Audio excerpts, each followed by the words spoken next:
Showtime in 60 seconds.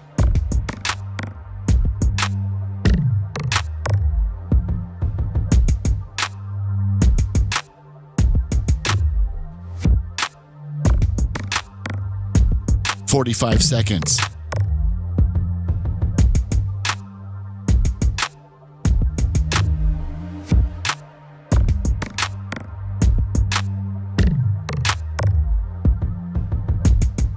"30 seconds.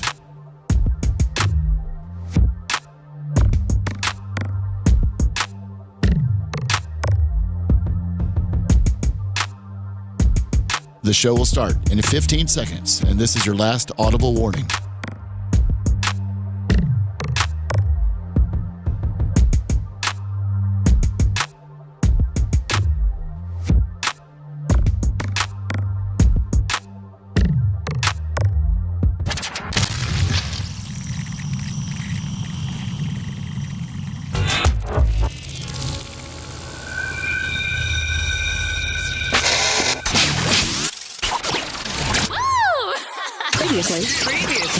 Previously on the Bubba the Love Sponge show. Seth, starting tomorrow, is going to be not from the studio, and we start that process tomorrow with his equipment to try to get it set up. I think Tuttle's meeting you over there today, right, bud? What do you got planned for activities? We're going to watch baseball and football until all of our clothes are off. And until the pills kick in? What pills? Oh, ones I give you. Oh, okay. Wow. You're listening to the Bubba the Love Sponge show.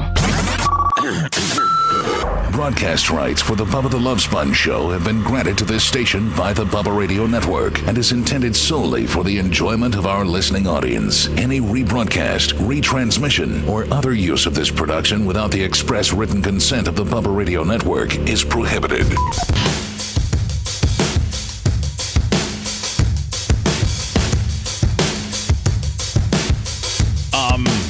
Welcome to the lonely morning. To the Bubba the Love Sponge show that's unlike any show I've ever done.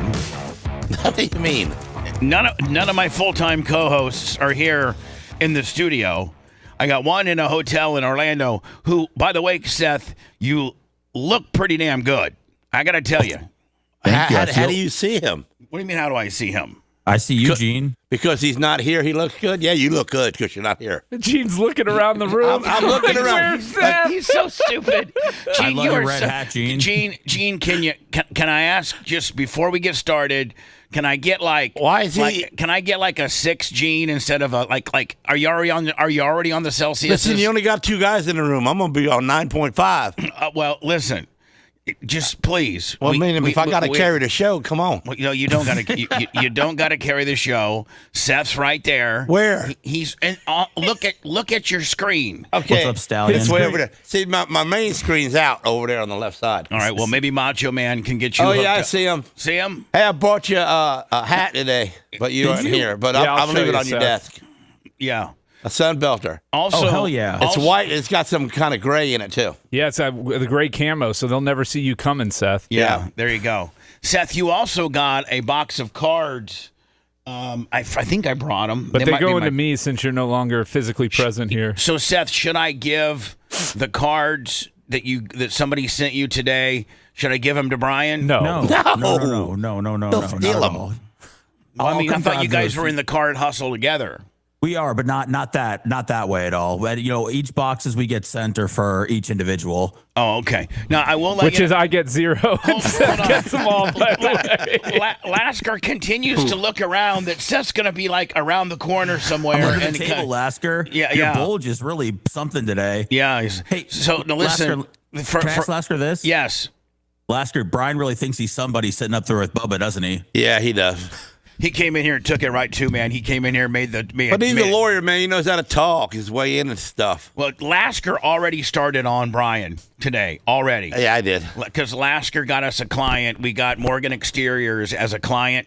It's a great deal. We're going to run their 30s throughout the network, and then I'm going to do one or two live reads a week. It's pretty good money. They're great people. It's through Gene's relationship that we got the advertising dollars.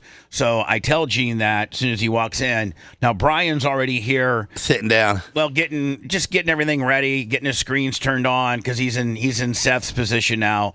Was he being a dick? And yeah, no, Brian wasn't being a dick. I was. No, Gene was being a dick. I slapped him on the arm, But now, knocked him over a little bit. usually when I have Brian in here, I only got really one potential guy to be a dick. But when I have Lasker in here, I have one potential guy of being a dick. I won't be a dick to Gene. I know better than that. Yeah, You can be a dick to me. Cool. But you guys have both no problems with being a dick to me. So I am completely in. Hopefully Seth can maybe get my back a little bit today. But I don't even know that Lummy could have predicted it would have been this much of abandonment when he took his 2 personal days for his family. And Where is Lummy? I don't know. I don't know where he's at. Some city called Trenton Oh, is that where they went? or something like that. Yeah, they've got a 5th wheel, I think. Oh, good for him. Lummy's out glamping. He's out camping. Yeah. I get Facebook updates from Ashley, so which I do want to apologize to the Bubba Army. There's 500 of you plus that I have not accepted your friend request on Facebook, but I want you to know I'm never going to. Okay. Hey, I will someday, but I got so many on mine. I'm overwhelmed. I'm going like, who's who here? I'm not even overwhelmed. I'm just not accepting any friends at this time. Yeah, so. me and you friends? Yeah, we're friends. Oh, that's cool. Neo Mount Pleasure, $20. Lasker and Babyface. Gloria Zach was first today with the $25 bill for Gene Lasker. And that's the glow plug? That's the glow plug, yeah. The glow bug. The glow plug. The glow plug. That's what you put in your motor. So, Seth, I will tell you, can you see, do you have us pulled up and can you see how good you look? And Well, I mean, I can. and this I is don't very know how good I look, but I can see everything. But you can see the background behind you, and you can see that literally you look like you're right in the studio. Well, I where's know that background from? you're really taken by this technology that we've had for a long time. What are you at a Holiday Inn? Maybe. Yeah, maybe. Extended stay suites. But, Bubba, is there any way to mess with the compression on his sound? No, we've already been through that before you got here. Johnny Engineer. And I told, Johnny Engineer. I told Macho Man for day one I can live with this, but he sounds electric. He sounds actually better than we do. Yeah, he sounds too clear. Yeah, he sounds. Oh, really? Yeah, he sounds better than his compression and equalization is better than mine or ours. He sounds great, and Tunnel usually sounds better. Whoops. What, was that you, Lasker? It was Disturbed, the Yeah. sound of silence. But That's my ringtone. Gene needs to learn how to sound the silence of his phone. You know what I'm saying? Yeah, exactly. So now, Seth, I know yesterday, if we could walk through this, we knew that we were going to attempt what we're doing today. We knew that. And Right. now does my T-Mobile hotspot gimmick work? The hotspot works, man. Tuttle helped out yesterday. He came over. Macho helped after he got done pumping, and I couldn't have done this myself at all. So I appreciate those guys taking care of this. So I'm literally walking in to a meeting to try to get another contract, another advertiser, and Seth calls me and it says, "Can you talk?" And I'm like, no, I got two. No, I said, do you want to talk? No, do you want to talk? Well, and I'm like, and I know it's Seth, and when Seth says, "Do you want to talk?" that means there's an issue, and I need to take that call. Hey, if I say that to you, what do you think it is with me? Because you called me an idiot. I'm like, that's usually what I said. No, what idiot. type of idiotic thing do you got going I on now? ignore that. Well, I'm telling you something. I'm getting sued, and I'm in trouble, and Sarah's upset, and I might have a sponsor, but no, don't worry about me. so anyway, Seth goes to Best Buy, and he has to buy a couple cords to be able to make this setup that we got work. He had to get a USB-C to LAN splitter, which I found for him at Best Buy, the Insignia $19.99. What was the problem? I think the whole They thing. gave me the wrong thing, the wrong piece. See, Radio Shack when it did that to you. Gene Radio Shack's not around anymore. That's No, what I'm that's what saying. I'm saying. Back in the day, Back in though. the day, man, you walked up in there. Even the black fellows that worked at Radio Shack knew their business. I'm telling you right now. Gene, are you insinuating that? I'm insinuating Radio Shack taught their people. Okay. They cared about everybody. Even the colors, Even Bubba. right. Yeah, okay. Even the black guys would help a white guy out for a Jeez. Well, I mean, you cord. go to Home Depot and the black guys, they just send you to the wrong aisle just on purpose. Right. Okay, Gene. Please. please, just please. Well, maybe if you didn't greet him with, "Hey, DEI guy." hey, Ann. First, he rolls in and takes up 3 spots, right. and then with a Confederate flag sticker on the he's back. like, "Hey, Toby." Hey. Yeah, sometimes that don't work. So Seth, you leave here. And Yes. the cool thing is I got the Merch Crick to bring me the hotspot tower, because initially I was having to go pick it up and then meet you at a Wendy's off of I-4, and that was going to be somewhat you were kind of getting anxiety over that. You're like, so do I get off the exit? Is it like right there? And I'm like, yeah, it's right there. And like, so we were able to take your first potential anxiety gimmick away by the Merch Crick bringing the tower to you. So you had that. That was awesome of her. Thank you. So you pull out of here, Yes. and do you go to Best Buy? I do, yes. And so that's where I think you called. Did you call me from Best Buy? Yes. I went to Best Buy, then I went to Walmart to get some water, and then that's when I started having my attack, and then I called you when I got in the car. Right. So he calls me and says, "Listen, I don't know if I could. This is how we end it."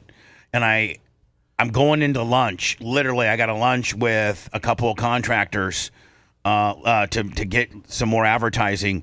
And he goes, we end it with, he goes, "Do you want to talk?" And I go, "No, I would love to, bud. Are you okay?" And he's like, "No, I'm not. I'm not okay at all. I just puked in the parking lot, and I'm having anxiety about this whole thing. I'm rethinking this whole thing. I don't know if I want to do it." This dude, is this light duty? Yeah, he's light duty. Yeah, he's light duty. But he's light duty until he gets into the game, and then he's heavy duty. Then he's a gamer, man. He's a gamer. Yeah, he's not a practice player at all. He's Allen Iverson. He's like, practice? We talking about practice? Yeah, he is. He's Allen.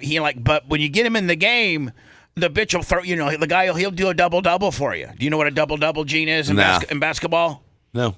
Okay, that's good. So anyway, he's not a practice player. He'll get anxiety but once you get him into the game, he's a gamer. So he leaves it with me is that I don't know if I can do this. I don't know if this is right for my family. I'm having second guess and second thoughts about it all. I just don't know. I may be in the studio tomorrow because I may just go home.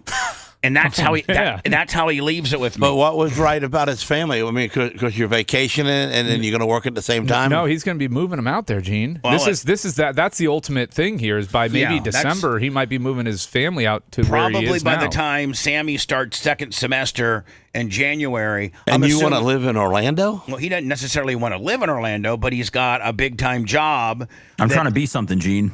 I don't blame you there. He's got a big time job, but here's the deal, Gene. I'm gonna lay it out for you, Gene, and you redneck it up, okay? All right. So he makes X amount of dollars here. Right. Well, he has a chance, but we don't have benefits. We don't have a 401k. We don't have health. We don't have health benefits. Kind of like the way you treat your guys. And so, I just pay you. Did you ever go to school to be somebody? Yeah, I dropped out. I dropped out of college because I got a full-time job in radio at about 21. Yeah. Like I did. Same thing I did. Gene, just like you are getting ready to take Coben out of school and open up I'm fighting my wife badly right now. What grade is he in? 9th. He wants. Listen, Can you let him at least get his GED though? Because without that, we can get his GED. Him and his mom can do that together. Yeah. But Gene wants him to quit school, go to work. Hold on. He can save his money 9th, 10th, 11th, and 12th grade. All of his money, because you don't have to pay for nothing, because I pay for everything. And then Gene he'll have like $100,000 put up. And then Gene wants to at 18 years old, and I give him my business. Well, I thought you were going to teach in the business and then open up another location across town to take over like the stuff you can't do. But then I still got to work. So I'd rather just go home. All right, so you just want to get out, say, okay, I'll come in on Friday and pick up my paycheck. I'm giving you the business, and on Friday you need to peel me off X amount of dollars. Yeah, that's it. And I'll come in once in a while, help you out if you need me. If you need me to push, you can be like a consultant or that's something. all I need to be. Right. Man, can you imagine? I don't know that Larry or what was your father's name? What's your father's name, Brian?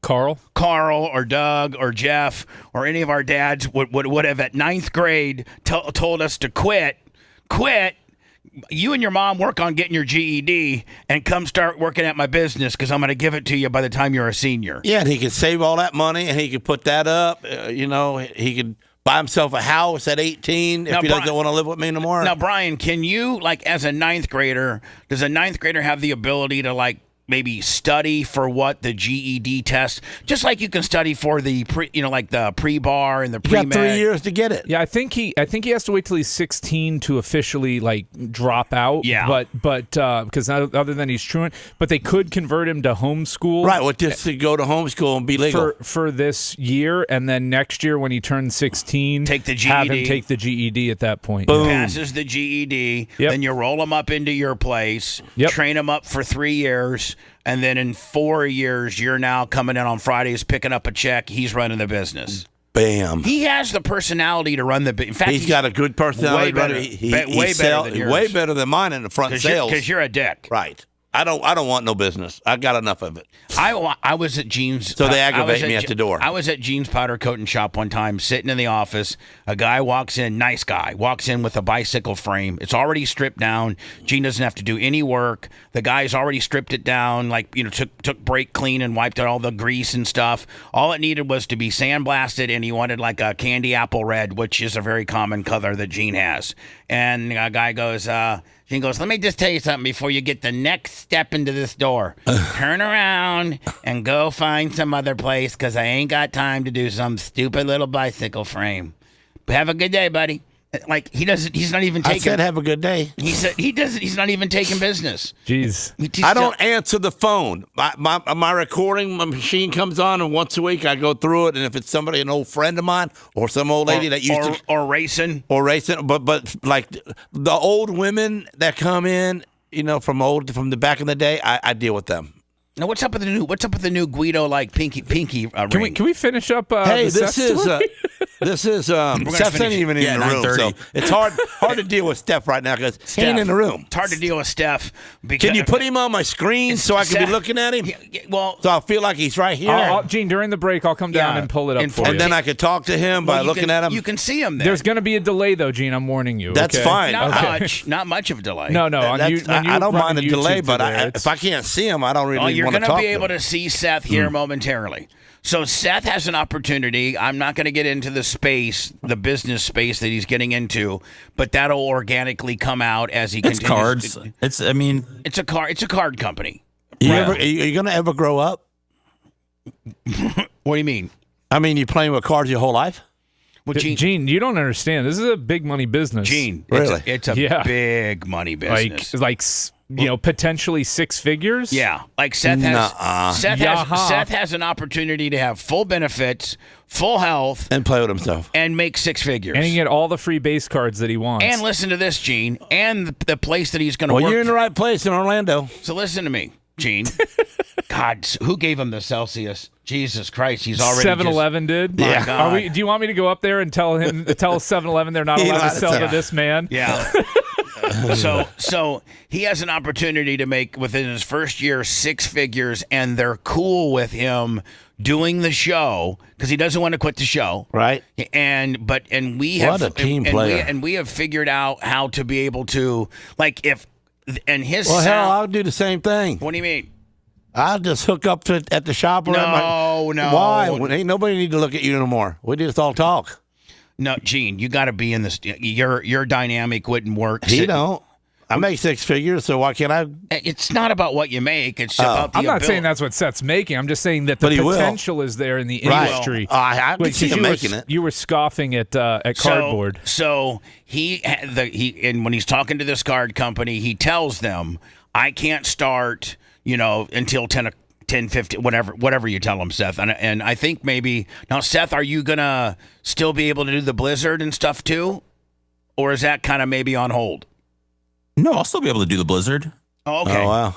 So nothing changes really in your bubble world, I don't think, other than you're not in the studio. So Seth's done vomiting. He's sitting in his car. He calls you up. I don't think I can do this. Yeah, he doesn't. That was back in the beginning. Until Lasker sidetracked me. So I don't think I can do this. So I get a text later in the afternoon.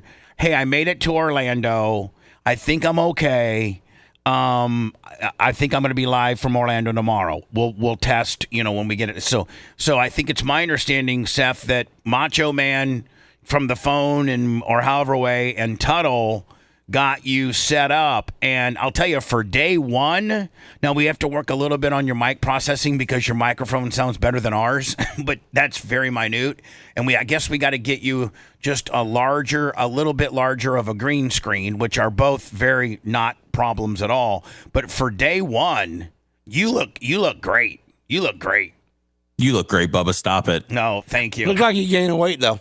What do you mean? What? Don't he? Gee, you don't even know where you're like. What monitor are you looking at? I'm looking now? at the one he behind did me. find the one behind him that is on. So I think it's the angle of the camera because when I saw I think he looked a little No, chubby in the face. No, you know what? He looks better. No. I'm fat. It's okay. No, he's better because usually listen. I've made no secrets about. I don't like the way we have Seth Cameron in his spot here in the studio. I don't like it at all. In fact, Seth, wasn't it just this week I tried to make some camera adjustments to get more of you on?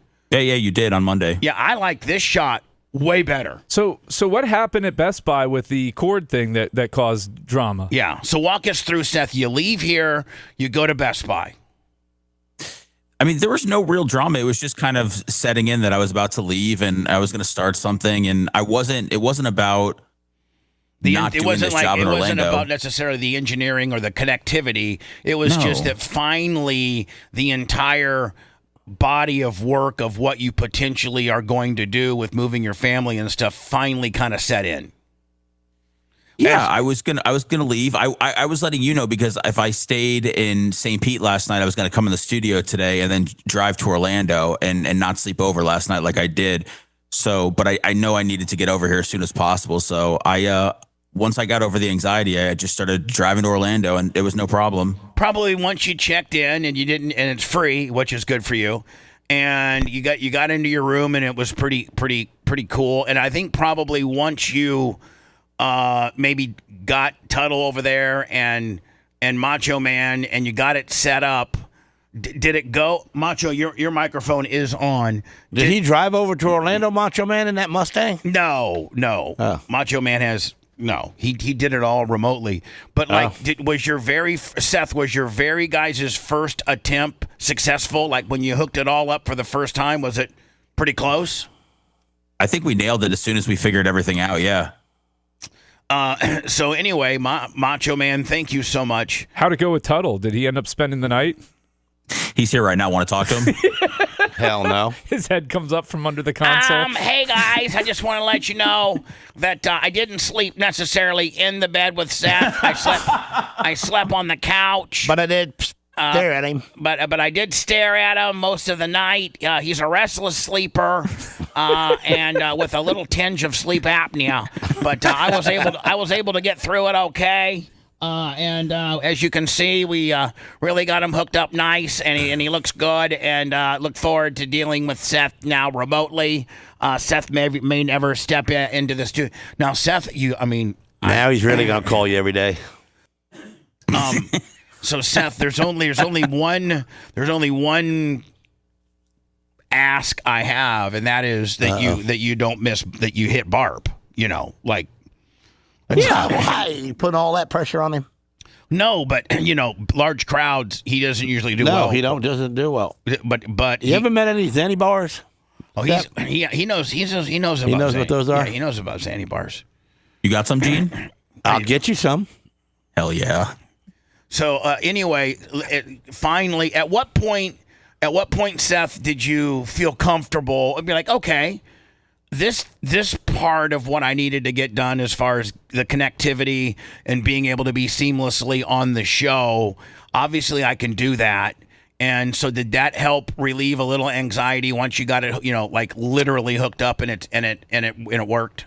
Bubba, this is more of a conversation I would have on the Blizzard, more of a safe space because it's about feelings, but it's a lot for me to move my family, to start something new, just to take that first step. And once I do, I'm good. I'm here. everything's fine. But it just kind of sitting there and realizing what I'm about to do and everything. And is it the right decision? It just weighs on me. When do you start? Monday? Today. Yes. So I think it's like a 60-day training deal. Yeah, it'll probably go a little quicker than that. Yeah, I think Seth's going to be done in about 2 or 3 weeks. He's got some experience in this area, and he's not a dummy.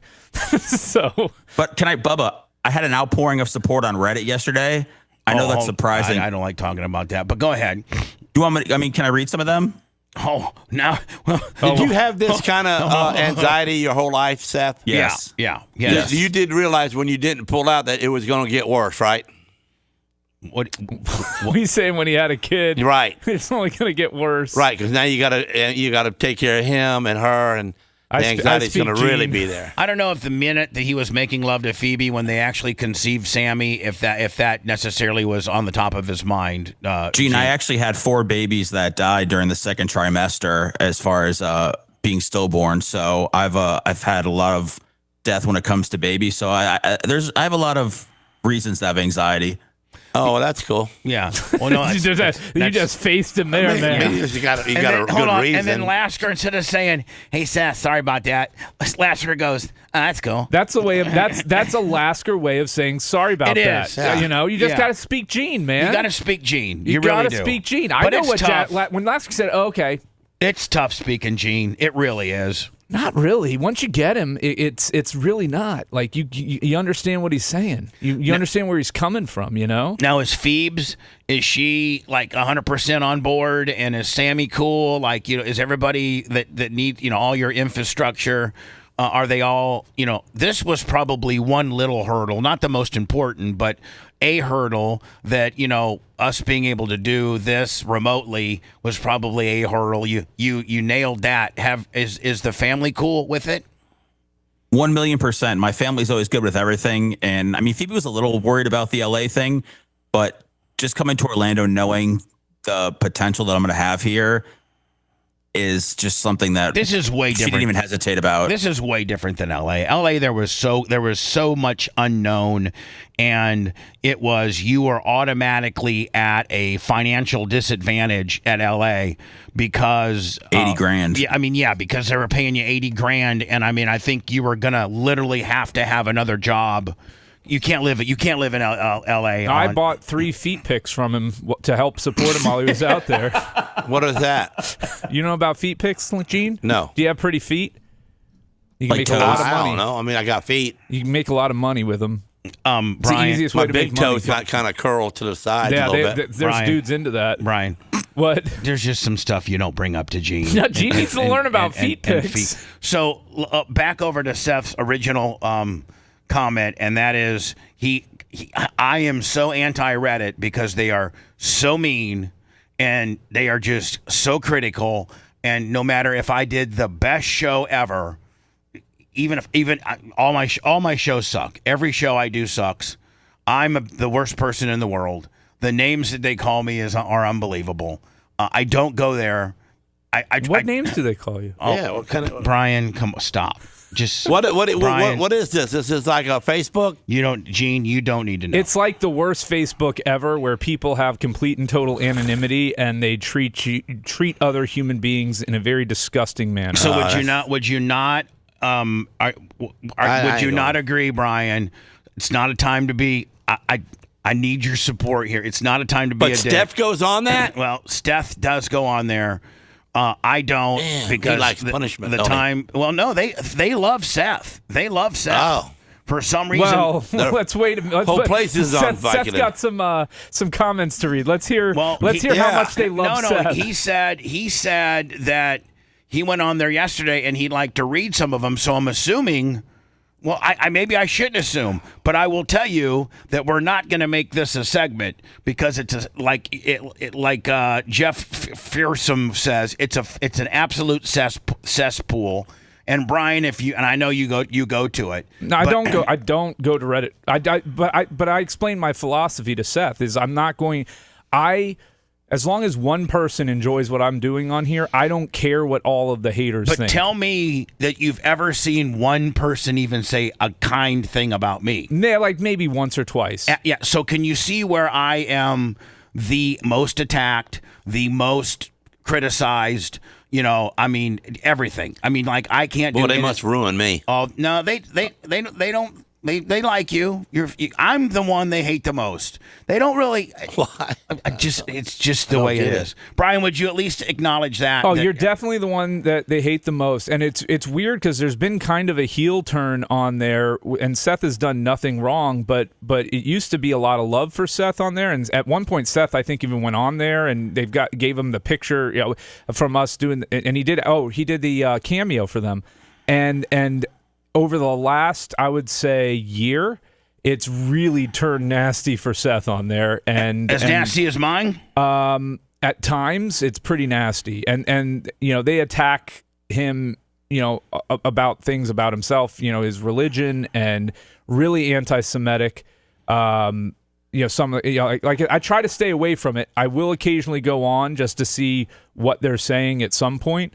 Or it is also a good way to quickly catch up with what happened on the show because they'll kind of summarize. Oh, here's the thing: they hate the show more than anything, but they could tell you every minute of. If I pick my nose, those are good fans. Oh God, Jesus! I mean, look, they still count towards the ratings, but right. Yeah, no, they don't. So anyway, Seth, you did open up by saying, "May I read some stuff from Reddit?" I'm going to. At this time, allow it, but this is a very much a one-off because I hate them. You're giving them more ammunition. No, I'm not because I'm not going to go look at it. Okay. I hate them. They are so mean-spirited. They say mean things about Erica. They say mean things about my sister. They say mean things about me. What the hell can they say about your sister? Well, just don't even ask because they'll have a whole big so. Seth, without further ado, you wanted to read some stuff that you that Reddit was spewing, I think, yesterday? Yes. Okay. I had some time in the hotel room. Yeah, okay. So go ahead. This is not under protest, but I'm not going to make this a thing because I hate them more than anything in the world, and they are not even. I would have a little more appreciation for them if they were fair, because we do occasionally produce some compelling content. Steph, would you read this out if you was live at home, or are you so far away you can't get knocked in the head that you're saying it? Gene. Oh, I would read this anywhere. I mean, there's always overwhelming support from the Bubba Army, but yesterday was just so overwhelming. It was emotional. So I thought I would share some of it with the audience. Gene, you cannot be in that position. Your body cannot be in that. You can't have your back. I'm looking at Steph. I like it. Let him do it while Seth's reading. I told you I'll get him set up during the break, let's get to the comments. My mullet's looking good from the back. All right, yeah. So go ahead and so you can look at Seth. And then, you do have your mullet. Your mullet is looking good. And then when we go to break, we'll fix my screen. Brian will fix your screen for you so that you can look straight on and see Zeth. Okay. Yeah. All right, Zeth, over to you. This is from Reddit yesterday about you. Leaving the BRN and his family to slaying cards in Orlando. Who the hell trains for that anyways? So funny. This guy is 50 and does not know what he wants to do in life. The one redeeming quality is that Kramer-looking pig. You can tell that he doesn't like Dr. Dan. Bubba won't have to pretend he likes Jews anymore. Was that signed by G last week? What a moron. Here's the thing. Like, prior to Seth, somebody find me a news clip or somebody find me an audio clip of me talking anything about me saying bad about anything anti-Semitic. Nothing. No, I mean, you can find other stuff, but you're not going to find that. Is there more, Seth? Yeah, there's a lot more. I didn't want to read it. It's all actually bad, Bubba. There's a reason why. I'd like to hear it. I mean, since we kind of picked a scab, right? You got a free one. Keep going. Might as well keep going, unless it is going to continue to make you feel bad about yourself because it's all bad. I'm assuming. Is there any hey man, that's pretty cool. Seth's going to be able to do a job from Orlando while keeping his position on the show, and it looks like it's an opportunity to make a lot more money. Any of those? Of the 20 jobs he's had in the last 5 years, this will be the one that works, and this will be the one that helps straighten out his life. He will quit within the probationary period. Seth can't survive on his own, just like he couldn't work in L.A. That don't make sense. The joke's Hey, on I had a them, though. Mickey Mantle card when I was a kid. Would that be worth money now? Yeah, what year? What year did I have it? What year was the card? Do you have it anymore? No, I don't. That was my best sound device on my bike. That was the best one. He would use clothespins and put them against his spokes so he thought he had a motorcycle as a kid. A 52 Mantle is considered one of the holy grails of card collecting. Well, I probably had it. Yeah. So Someone anyway, goes, am I the only one tired of the amount of Jew and Israel talk? Jew talk right off the bat, hearing about Seth has to work on Yom Kippur. I'm out. Seth is a Jew only when he doesn't want to work on holidays. meanwhile, you worked. Hold on. Meanwhile, Seth, you're a Jew and you worked on a holiday. And it doesn't even make. Like it doesn't even. They just want to hate. And I brought it up. He didn't even mention it to you. Like, hey, I'm in here. It's just hate to hate. So now you know why I like it. Ridiculous. It's ridiculous. So yes, Seth is Jewish. Yes, it was a Jewish holiday. You know what? Seth didn't bring it up. He came his ass to work because he knew I was down a soldier, and he never even asked to have the day off based on being the holiest of holy. So he didn't use his. Is it Judaism? Is that what? Yes. He didn't use his. He did not one time. Not one time has he asked me for time off based on his religion.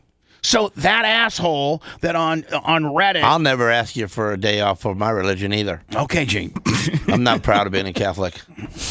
So it's just like and we're giving them too much real estate right now. It's just that, like, The joke's on them, though. How was it just rolling out of that hotel bed and being at work, Seth? and the joke's going to be on them when he doesn't leave the show. And it's got 2 jobs. And it's got 2 jobs and probably making more money than he ever has. And with that, makes him happy. And his wife would be in a Cadillac. And I don't think Phoebe wants a Cadillac. Every girl pink wants a Cadillac. Not Gene, the world you live in. She's going to be selling Mary Kay and getting that pink Cadillac. There you go. So, Bubba, I'll say this, though, because I know everybody predicted I'm going to quit and that this is going to work. With the money that I'm going to be making at this new job, I don't have to do this anymore. And because I have a strong disdain for a lot of people that listen, that like to rattle, my cage and all that stuff, I get to avoid that at the next job. But because of how great you've been to me, because of Brian, because of Tara, because of everything that you've done for me over the last year and a half. Me and you, man, we became friends. Oh, Jesus. We're coup de la, Gene. I mean, that goes without saying. Gene, quit throwing. It's not all about you. It's the Bubba the Love but I'm Sponge show. part of it. I know you are. He wasn't going to forget you. It seems like he was. Jesus. Gene, can you understand you're dealing with a 4th grader here? Can you understand what you're dealing with? Continue. And by the way, you interrupt Seth's monologue. He was monologuing there, Sorry, Gene. Seth. Please stop. Gene, Can you stop your outbursts, please? I was Continue talking on. about yesterday, Gene, because I almost made a Facebook post about you, just how I enjoy that we've kind of built this friendship with, kind of the rugged redneck that you are and the soft, delicate Jewish boy that I am, coming together to form whatever we formed. I feel like is a really awesome thing that really only Bubba's show could bring. But overall, with how great you've been to me, with how great some of the listeners have been, and I'm not going to start listing everybody because they know who they are, but there are a supportive group out there. The bad outweighs the good a lot of the time, but I'm strictly doing this just because of my loyalty to you and to everybody around the show that was there when I couldn't make payments for certain things that I needed. So I think I appreciate it, And it's fun. And well, I mean, not it's not necessarily fun. It's fun for you because you come in here like a bull in a china shop, act like a complete asshole. You only got to do it once every couple, like on a limited I can basis. do it every day.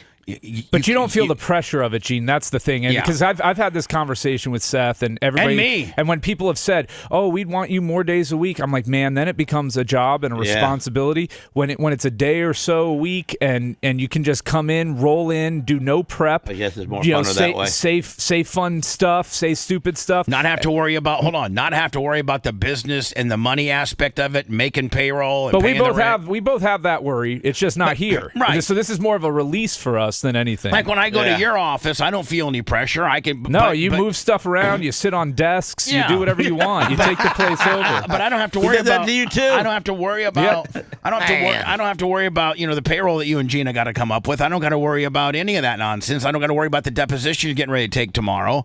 And so we all have. And Gene, just like at your job. Well, I don't know. It sounds like your job's pretty much runs itself. You tell everybody you don't want to do their business because you got 3 of the. Well, I largest just don't want all the little jobs in there. You know what I'm saying? Radio's in Seth's DNA now, though. I think he needs this as much as we need him. I don't. I think that unlike let's see what he says. Unlike every other place he's worked at, he has actually established some probably lifelong relationships. I don't know how many people he still talks to at Cox, but he has real friends here that really care for him. And in times of despair or times that he needed help, people have stepped up and helped him because only with one thing, that they love him as a friend. And I think that this is maybe one of the first times he's had that camaraderie in radio, whereas before radio was kind of a cutthroat. I know when it was Jade, he didn't really care for Jade. I know that he liked Fisher. I'm reading Reddick right here, and he says Coulter was at his house the other day. That was one time him and Galvin go out, and get Kava together. Do not let Gene go to Reddit. No, Gene's not allowed on Reddit. No, you can't. I'm not going there. No. And that was a low blow, too, by the way, Gene. I'm sorry. If you liked that segment, then you'll definitely like the new redesigned BubbaArmyHQ.com. We'll be back to the Bubba the Love Sponge show after this.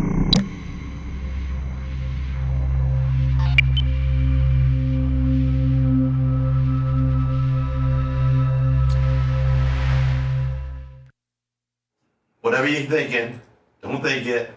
Don't think it again and shut up. That was your voice was in my head saying it at the same time. There you go. Now you got it. Yeah, that makes it a lot better. There you go. I got it right there. When you used to look over at the dude, yeah, you know what I'm saying? Yeah, no. Yeah, I get it. It's a different vibe, but it'll be good. It'll work. It's the way of the future. He sounds like the Wizard of Oz, like he's above us looking down. I mean, the sound is exceptional. Yeah. It's probably the first time ever Bubba sent somebody to make a mic sound worse. Yeah. What do you got over there? Bowl pretzels? You want some? No, I'm good, Tweet. I got some. Dirt Merchant, $5. Thank you, Dirt. How we doing, everybody? Is there any way, Brian, we can get the Reddit page taken down? No, then you don't need to. Just let them, look, they're there. Let them do what they do. It doesn't hurt you if you don't go to it. I don't. Then don't. Haters gonna hate. Players gonna play. Shake it off, okay? I would say 80% of it, they don't even care. Shake it off. They don't even believe their own lie. Shake it off. They're just saying it to show off. Good morning, Big Buck. How you doing? Still got that fresh looking haircut Bubba gave you? Yeah, his wife's mad about it. What? Yeah, supposedly. She likes the caveman look? We probably need He to looked good, man. That's why she's mad about it. Because that big stud now has women hitting on him. I'm gonna have to write that up. She doesn't want the crickets chasing after Big Buck out in the field. What's up, Pappy Jasper? How you doing?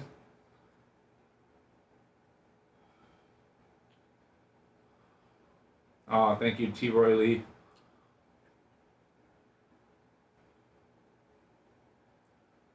Don't worry, Roddy K. One day love will find us. Break those chains that bind us. PC Buck now. Yeah, Mac Jones was a baller last night, man. What a victory for San Francisco. Great game. Are they still undefeated? No, they have a loss. I think they have one loss. I think they're 4-1. Yeah, I think the only undefeated team was Buffalo and Philly. Or no, there may be one more. Let's see here. Buffalo, And Philly. No, I nailed it. Please. What other loyal part-time radio host could do that? What's up, Andy? Troy. Get back with you hopefully today on that. Cash, what's up? It's great having Gene in here, isn't it? He's the best. Yeah, I know, Joe. It's okay. I don't mind where I'm at. I'll be all right. I'll be all right. Losing people to injury and stuff, it hurts. Yeah, Xerxes, you think the Pats are going to get it done against Buffalo?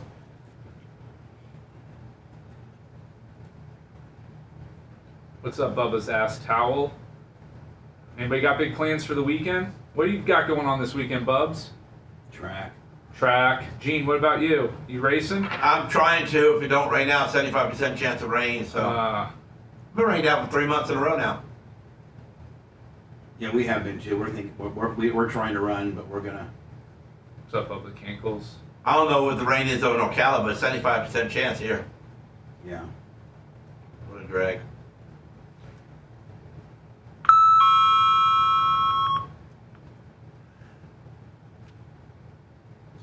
USF game tonight. They should blow out Charlotte.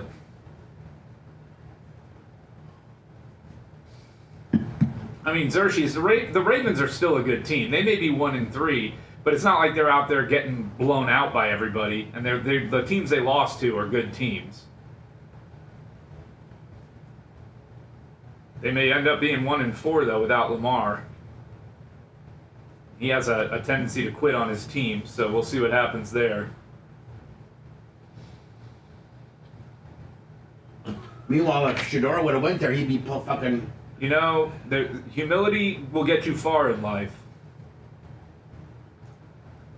Go out.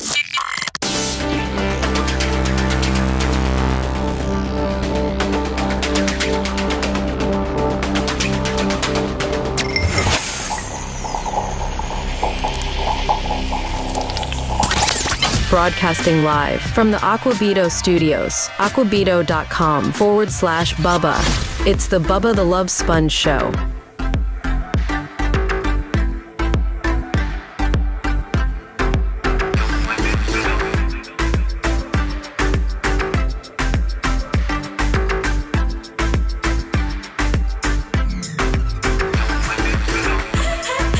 Fish on the J, I think $50 in the PayPal, Venmo, Cash App. Mach, I sent you an email about Streamlabs. Now they're dipping into our PayPal for taking money out, as if we don't pay those people enough. So can you look into that, see where that's coming from? Like, what's that all about? Oh, the boot? I'm not aware that we use them. What's that? I'm not aware that we use them. I'm checking it out right now. Streamlabs, yeah, they just took $150 out of my PayPal, and I'm like, ah. You probably have some sort of annual account that just renewed. Hey, without Lummy, how do we know if we get any money? Well, it's our responsibilities to try to. It's my responsibility to try to keep up on that. It's gonna, obviously I'm monitoring YouTube. I need to probably go. I've been so busy. We need some 10, 20 spots in there. Come on. So PayPal, Venmo, Cash App. You can obviously contribute. So did the glow bug send in today? Yeah, I told you early on. So my wife goes, that glow bug, she's always after you every morning. She's the first one. And she goes, you let her know my name is Punch Bug. Okay. Sarah needs to realize that Glowbug is getting married in a month, and she's very, very much a great person and doesn't look at you in that manner. She loves your redneck stupidity, and she supports you being on the show. Well, you got to think that's kind of funny coming out of Sarah's mouth. Yeah, it was. But I just want to make sure I nip that in the bud. And Sarah said no punchbacks. Yeah. No punchbacks? On a good note, I think we were 9th or 10th on the Apple TV, Apple Plus, Apple TV charts, which is where the documentary lives, whether it's Google Play, whether it's Amazon, or whether it's Apple TV. And last Friday, I was trying to do a big push for the rentals You can rent it now for $4.99 instead of having to buy it. And you got 30 days to watch it. You got 48 hours once you Shadow Panda $20 on the Cash App. So, Gene, I'll have to keep up on this. Man, Lummy, I'll tell you, I don't have a problem with you taking time off, but man, you picked a fine time to leave me, Lucille. I'm not mad at Lummy or nothing. But I think I'm a very good boss because I just let people take time whenever they need it, and I didn't even really foreshadow Lummy. Well, at least you did it while I was here, so I could help you out. That means you're going to have more real estate, and you're going to drive me more crazy. You should be happy that he's doing this, and he's going to come back next week refreshed. And happy. I'm not mad. Well, maybe he can come back and clean up his spot because you know what? His spot is terrible. Yeah, I'm going to go over and look at it here and take a picture of it. Oh, Jesus. And ruin his vacation by sending a picture. I'm going to send a picture. Let the man rest. It's bad enough he's got listeners reaching out to him, telling him that they're going to be contacting me tomorrow to let me know to be aware that they're using Lummy as an intermediary to talk to me. Tom. Poor guy. It just says Tom on YouTube. On YouTube. Are those aren't rants. Those are super chats. Yes. $20. Thank you so much, Tom, for Gene Lasker Friday. But hey, good to see you, Steph. Hey, there we go, Gene. Hey, right there. Hey, I got Steph right here. Yep. It's Lummy. It's Seth. Not Lummy. It's Gene. I mean Gene. Not Lummy. Brian, you have no idea It's how many. Seth? How my I am so. SEFF? Yes. Right, that's what I say. Yeah. I try to say it the right way. Sometimes you slide a T in there, Gene. I say Seth. Steph. Yeah, well, that's my tongue movement. Steph. I can't help that. Hey, Steph. Hey, guys, Right, on a there you go. That's serious like when I note, say Sarah. It's on a really serious note, we need to cancel THSARA. Streamlabs because we don't use that. Macho Man, you do a great job. But Lummy over here is messing your wiring up. It's all wadded and smoked up. You done, bud? Yep. Okay, thanks. Did you hear Macho? Yes. I don't know if it's something that just got added for some kind of deal or something, but they just took out. Yeah, we don't use Streamlabs for anything. I just checked with Gary. Yeah, we don't use it. So I don't know if it's something old that you got might as well recycled. start because you just paid for it for a year. So anyway, was trying to talk about Video Killed the Radio Star, the documentary. By the way, $50. Big E 7375 $50. Thank you so much. Now, see, Gene, here's something you could do instead of irritate because Speak you're up really and tell him to spend. What? Speak up to him and tell him to spend some money and help us out. When you do, as soon as I do, they do. When you do see some money on there, if somebody, I don't have chat pulled up I for ain't him, got Bubba. none of He that can't pay action over attention here. to all that. You crazy? Come on, I maximized the video for him. I'll call it out for you, Bubba. Okay, thank but you. But you know what? It's a good thing that I got the screen here with Bubba's face because I can see when he gets aggravated with me and I shut up. Well, Gene, the bad news for you is it's about 15 seconds behind when he's actually already mad. Which is story of his life anyway. It's just that he doesn't realize how difficult it is to guide him. You know, he's like, I almost describe him as Gene is like, I need to be the bumpers that you put up during, if you know, bowlers, when the kids are bowling, they put those bumpers up so they can't get a gutter ball. Yeah. I have to be those bumpers. The show is the lane. And of course we don't want any gutter balls, but if I don't put the bumpers up, Gene just runs wild, and just trying to keep him corralled and on topic and not blurting out just stupid stuff because he does not care who's talking at any one time. Was that worse in the beginning? No, you've gotten worse. I've gotten worse. Way worse. Wow. Way worse. By the way, Hierarchy, $250. Wow. And it says, love Seth. Lasker needs to chill. I think Bubba you finally got one on your side there, Bubba. I think Bubba added that last part. No, I can show you if you like. But no, anyway, I believe you. $250 from Hierarchy. Macho, what did you pull up here for me? Gary's finding these gems in that drive you gave me. So there's you with Rogan. That would be a great for behind me. And the Lummy me. pick was out of this world. I couldn't believe that was Lummy. I didn't see it. Oh, it's up there. Look at that, guys.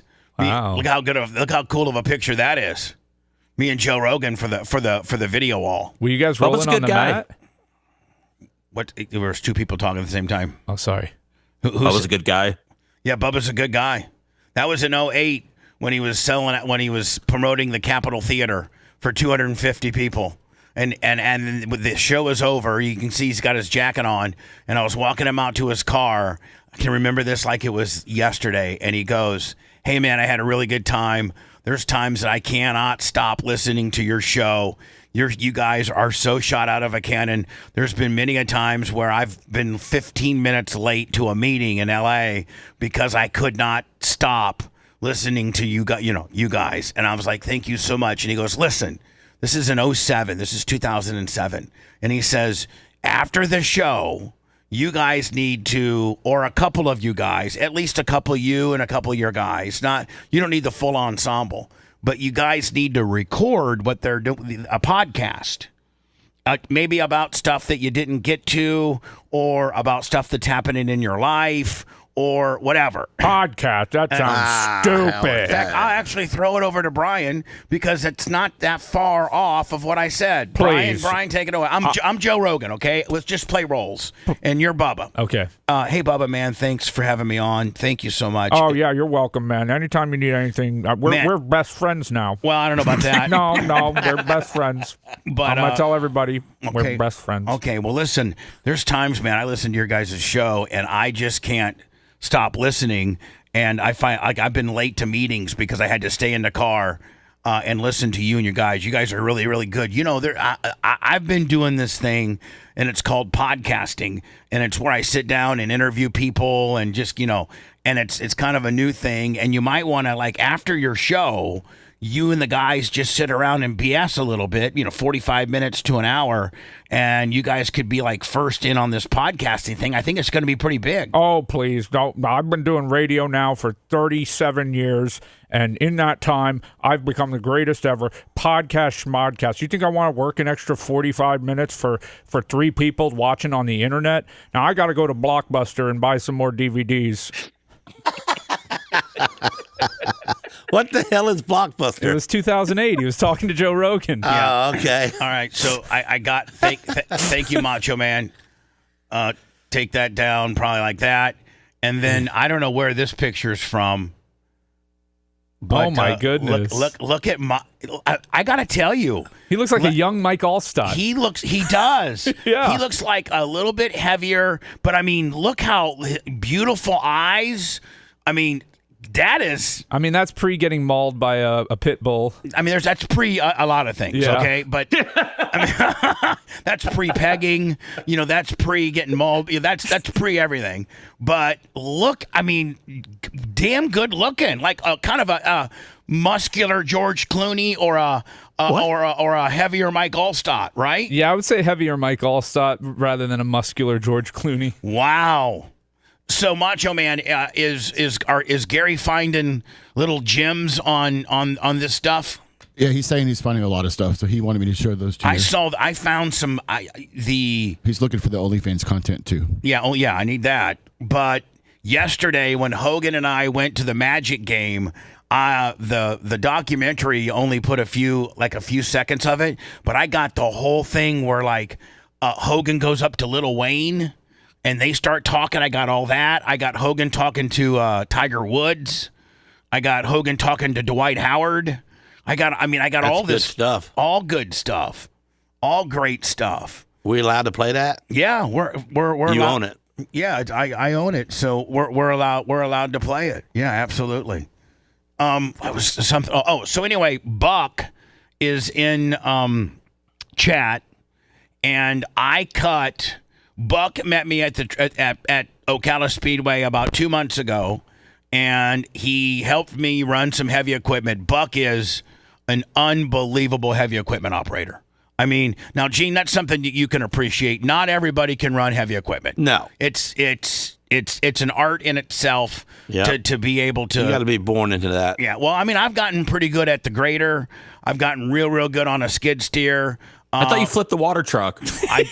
You did? I did flip the water truck. Oh. Thank you, that's Seth. Worse you than me from tearing the fence I'm down. going to start calling him Seth Reddit. That's cool. I needed to know that. It's not Seth Money. It's Seth Reddit. Yeah, Bubba almost died. Listen, so Gene, did he get pinned in it? Well, listen, Gene. So the track is like a turtle on his back. So I'm in the red. What used to be a fire truck, but I know which one it is. So fire departments have a truck that does nothing but carry about 3,000 gallons of water. Yeah. It's called the pumper truck. Yeah. So if they go to a fire and there's not a fire hydrant or anything like that, they'll take from the pumper truck. Right. Now, all fire trucks have a little bit of a tank, but the pumper truck is that it's not made to, have hoses, and it's just made to be the water source. Right. So as they get older, they time out, and they make for real good water trucks for racetracks. And what you do is you put, you pipe, you kind of do like a PVC. You got any separations inside the tank? No, that's the problem. I don't have any baffles. Yeah, so that'll move you around. I do have a water truck that does have baffles. It have to because it's more stable. Yeah. So I'm in the red water truck, and I probably have, 5, 6, 7, 8,000 laps watering the track with. We either water with the Mac or the red GMC. Well, this is the red GMC. And how many beers you have in you? Gene, beers. I don't drink. He doesn't drink. He was pilled up, but he didn't have beers. Yeah. Well, that's what I meant, but No pills and no beers. Thank you. You got caught on the banking? No. I'm trying to tell you what happened. So I'm trying to, when you first, like today, when I go to here's the process of getting a track ready. Once it hasn't been touched for a couple weeks. Well, first of all the rain and everything, that tends to keep just the top surface, like the top 2 inches of the track wet. Underneath that is a really hard base. Well, but you gotta try to get water down into the track to infiltrate the base, because you got to get that base up in order to turn the material over. Right. So you got to rake it first? Well, no, you got to water it first. Okay. So you got to water it first. Let it seep in. Let it sit in then you till it. And it gets down in, and then you water it again once it's tilled. And then after that you start grading. After it's set up a little bit, you start grading. Well, this was the very first watering, and so I got like the top 2 inches that are kind of slimy. Yeah, slick now. But under those 2 inches, is the racetrack that we just raced that's got some ruts in it and things like that, but it's covered with about 2 inches of this, wet material. So I come out of 4. And now there's many a time, like, you don't drive the water truck any faster than 20 miles an hour. Like, you just can't. That water's sloshing around back there, especially on a heavy load. And I'm running about 15. And I start coming out of 4, and my ass end starts coming around a little bit on me, which is not uncommon. At that point, you just kind of let up on the gas, counter steer. Gene, I know how to counter. Yeah, you're good at that. I counter steer from driving a sprint car.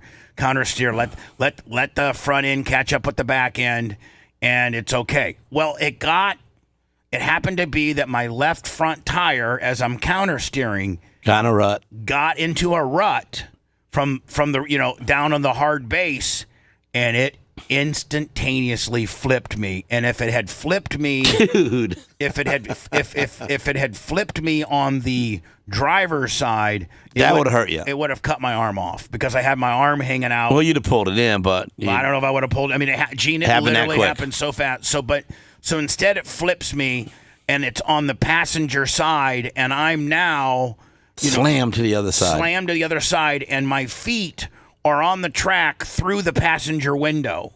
What? The passenger window's down. How did you feet go first? I'm standing in the truck. Because you were holding on the steering wheel so hard. Yes. And it bent the steering wheel. We had to put the steering wheel in there. Yeah. And so I'm standing, and I'm looking up. At least the shifter didn't get you the nods. No, the shifter got me in the side of the leg. Oh, yeah. And I was bleeding there. Ooh. And then Dave Markham happened to be there, and he gets a ladder and says, if you can just crawl up to the driver's window, we can ladder you out. Could you crawl at that moment? Not really. Not really. So what they did is I'd have been no help for you. I wish you know there that, was video. I'd have been laughing so hard. So what they did is they went and got the skid steer and lowered the ladder down into the truck. So then I can ladder because you can't. It's a bench seat. And you can't crawl. No, because it's 90. And it's vinyl, so it's slick, and you got mud on your hands. And it's at a 90-degree angle. And you literally there's nothing to hold on to be able to get up there. So they put the ladder down in the truck. I ladder to the door, and then at that point I can kind of sit on the outside of the door sill.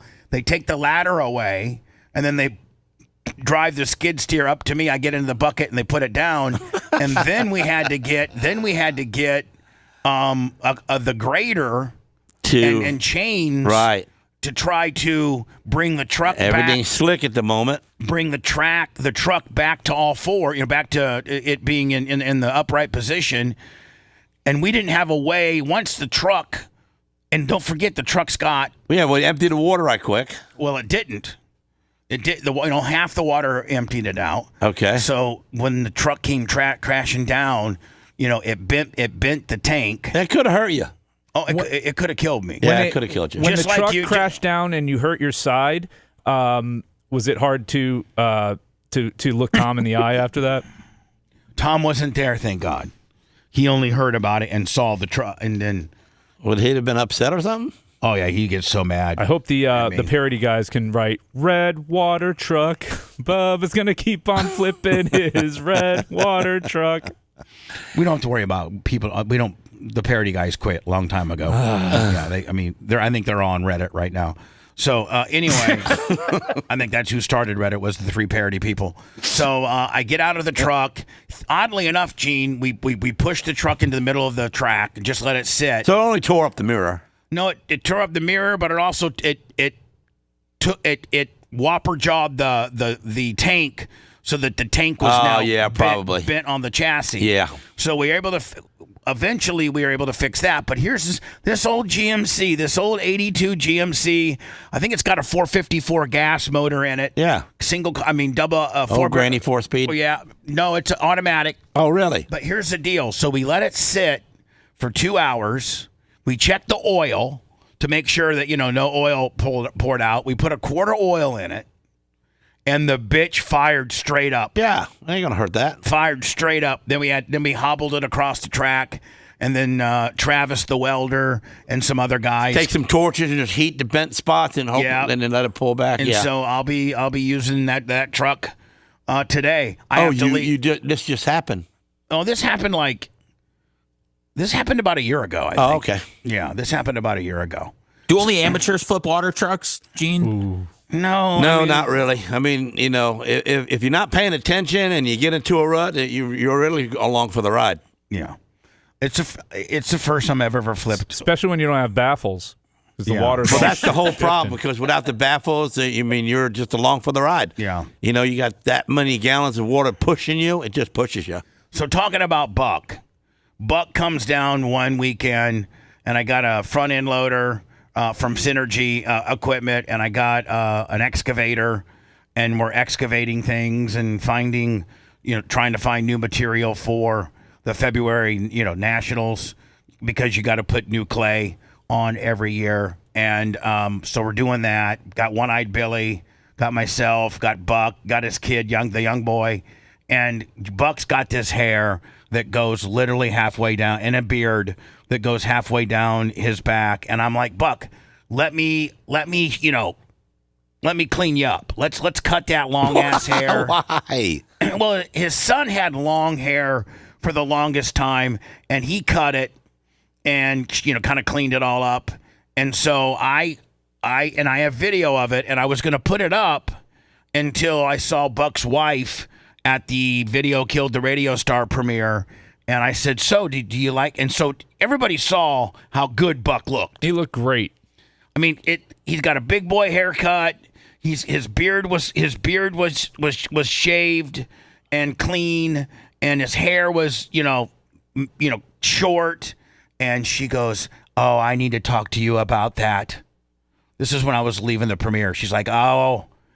Because I videotaped it, and I was gonna put Buck's hair, and I did it from my RV at the track, and I was gonna post up on YouTube as a Bubba Sassoon The video's up, isn't it? No, it's not up. Because I was gonna put it up until his wife she didn't cuss me out, but she made it be known that she did not like his haircut. So you can't put the video up because you think it's going to be scarring for her? I don't know. I just don't want to cause no more problems with What's Buck. her name? Who's your boss now? She's going straight to rhetoric. She's not my boss. I just don't want to cause no problems and piss her off more than she already is pissed off by going and having to watch this video of me whacking off her husband's golden locks that she didn't want to begin with. Why do you like that so much to cut people's hair? I don't, Gene. It was it was video. It was content. Listen, Big Fawn can calm down and let you post your video. I'll get it to Gary. And maybe we'll post it next week, but only if Buck said, Buck, you need to contact me and let me know if I should post the video of me. Because I did a whole, He already said in chat, you're good. I didn't see it. I see it right now. No, you can put it up, Bubba. You're good. Yeah, lawyers can't lie. Well, the hell they can't. Some of the best liars in the world are lawyers. Buck, you got my personal cell. Personally get a hold of me because I want to have a receipt for it. I want to have a receipt that I can post up your haircutting video because your wife I know she probably been drinking at the premiere, and by the way, have you seen how big her jugs are? Oh my Lord, she's got big jugs. But I was like, hey, how did you like Buck's haircut? I'm thinking about putting it up as a video, and she goes, I'm going to have to talk to you about that at a different time. Woo! I'm like, oh. Anytime they say a different time, it's not good. She knows it's your big night, and she throws that on you? Man. Yeah. Women. So speaking of which, man, go out this weekend. Last Friday when I was telling you that it's rentable, Video Killed the Radio Star on all three segments, on all three different places. It wasn't rentable. It didn't come up until about Saturday at 5 in the afternoon, where it could be rented for $4.99 compared to being bought for $19 or $14.99. And, listen, most people rent movies. Most people don't buy them. And thank you to the hardcore Bubba Army that bought them and gave us such a good ranking. But, the Friday show last Friday that I wanted to use to promote the rental aspect was kind of a nothing burger, if you will, because people it wasn't immediately available to rent. Well, it is now. So as you're making your weekend, John Kostika said he watched it with his daughters are grown and married. I guess they came over to his house in Valparaiso, Indiana yesterday, and they all watched it. Did some popcorn. And they said he said that my daughters now have a new appreciation for what you've been through. So they're gonna start sending money. Everybody does. Boy, if I could get all the whole Kostikas, that'd be great. Casey Kostika, $50. There it is. So I will tell you this, man. We were yesterday about 3 in the afternoon. We were 9th on the Apple documentary charts, and I woke up this morning and we were 5th. So I think if I could get enough Bubba Army that have not seen it and they've been waiting for this rental $4.99 aspect, which is now available, I think I could go. I think that the film could go number 1 over the weekend. Jeff Buckley, you're on notice, buddy.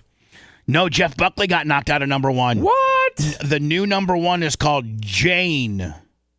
From 2017. What? Then Jeff Buckley. Jane Goodall? Jane Goodall, because she just died. Yeah. You're going to have a hard time displacing her this weekend. Really? Yeah. She's the one that talked to the chimps, man. Hey, when you buy this tape, they don't send it to you. No, they... Gene's like, I bought 2 of them, and I watched the one, and I copy. thought the second one I would not open and get it signed and put it up in my box. And I didn't get it.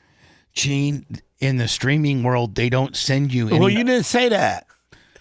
Gene, I don't... You said buying it. What did I get? I just got a TV show. Well, you saved it somewhere, hopefully. Well, the wife did, but I didn't. I mean, I couldn't find that thing. It saved my life.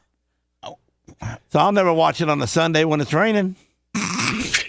You Just could, saying. if you bought it. Well, if I had it in my hand, I could just plug it in, and I know I could play it. But if you knew how to open up your streaming folder, you could just play it that way, too. Well, maybe Macho Man can show me. Where can I get the VHS? Yeah, that's all right. That's what I thought I was getting, or a little disc. I'm a Blu-ray guy. I was going to get it signed and stuff, you know. But yeah, well, we anyway, burned you a DVD, but that's how we got here in the first place. If you want a deep dive into the Bubba the Love Sponge show from the past, go to BubbaArmyHQ.com. We'll be back after these words.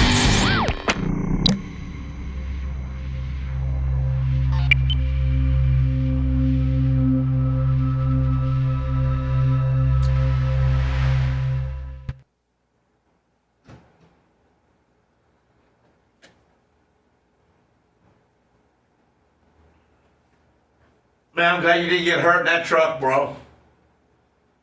Oh, I know it. I mean, if it could have took your hand off, you know?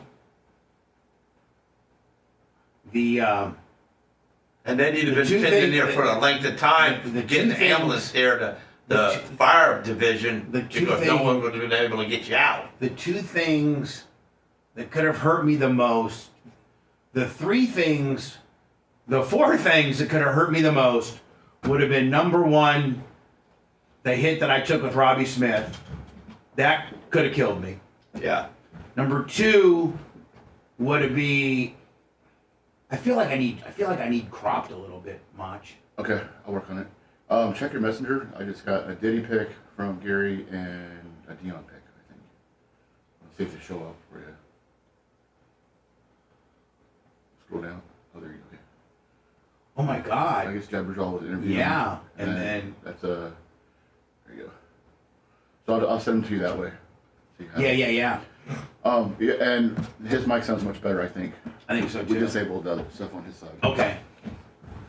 So Gene, so Macho Man. Yeah. With these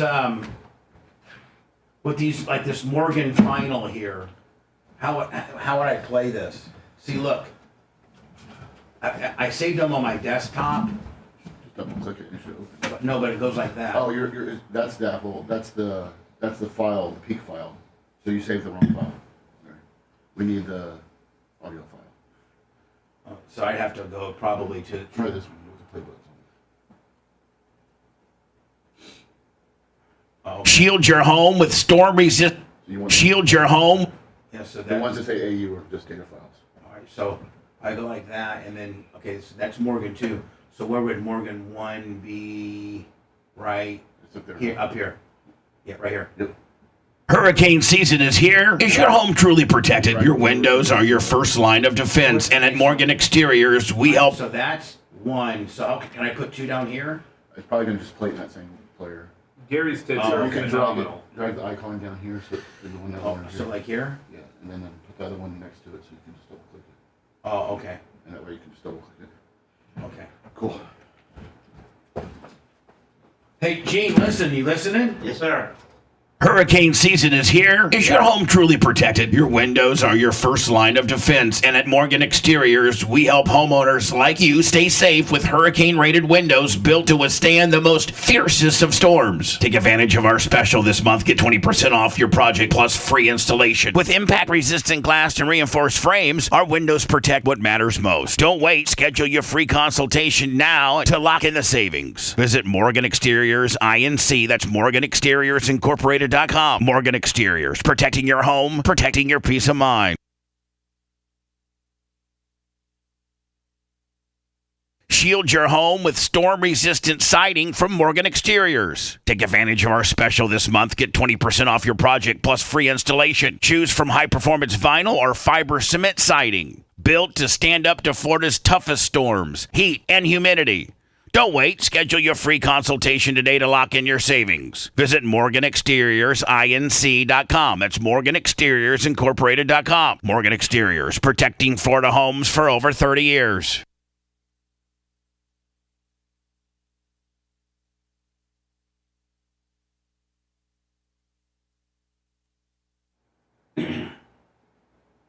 Love me interviewing Dion. And then look at that. Diddy. That actually is a pretty good fucking. Is that Tara with him? No, that's Jabberjaw. Oh.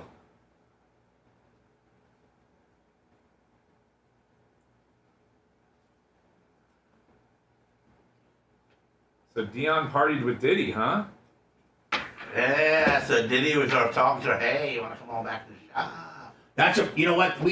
That's a pretty good we should do something with that fucking. Right there. Don't you think? I mean, I don't know if you can do anything with it. They're not in the same picture. Well, they are. I guess that's. No, Dion's I'm not head talking there. about him and Dion angle. I'm just talking about we interviewed him. You know, my logo next to P Diddy. I mean, yeah. Never mind. I mean, you can make that the thumbnail photo for today's show.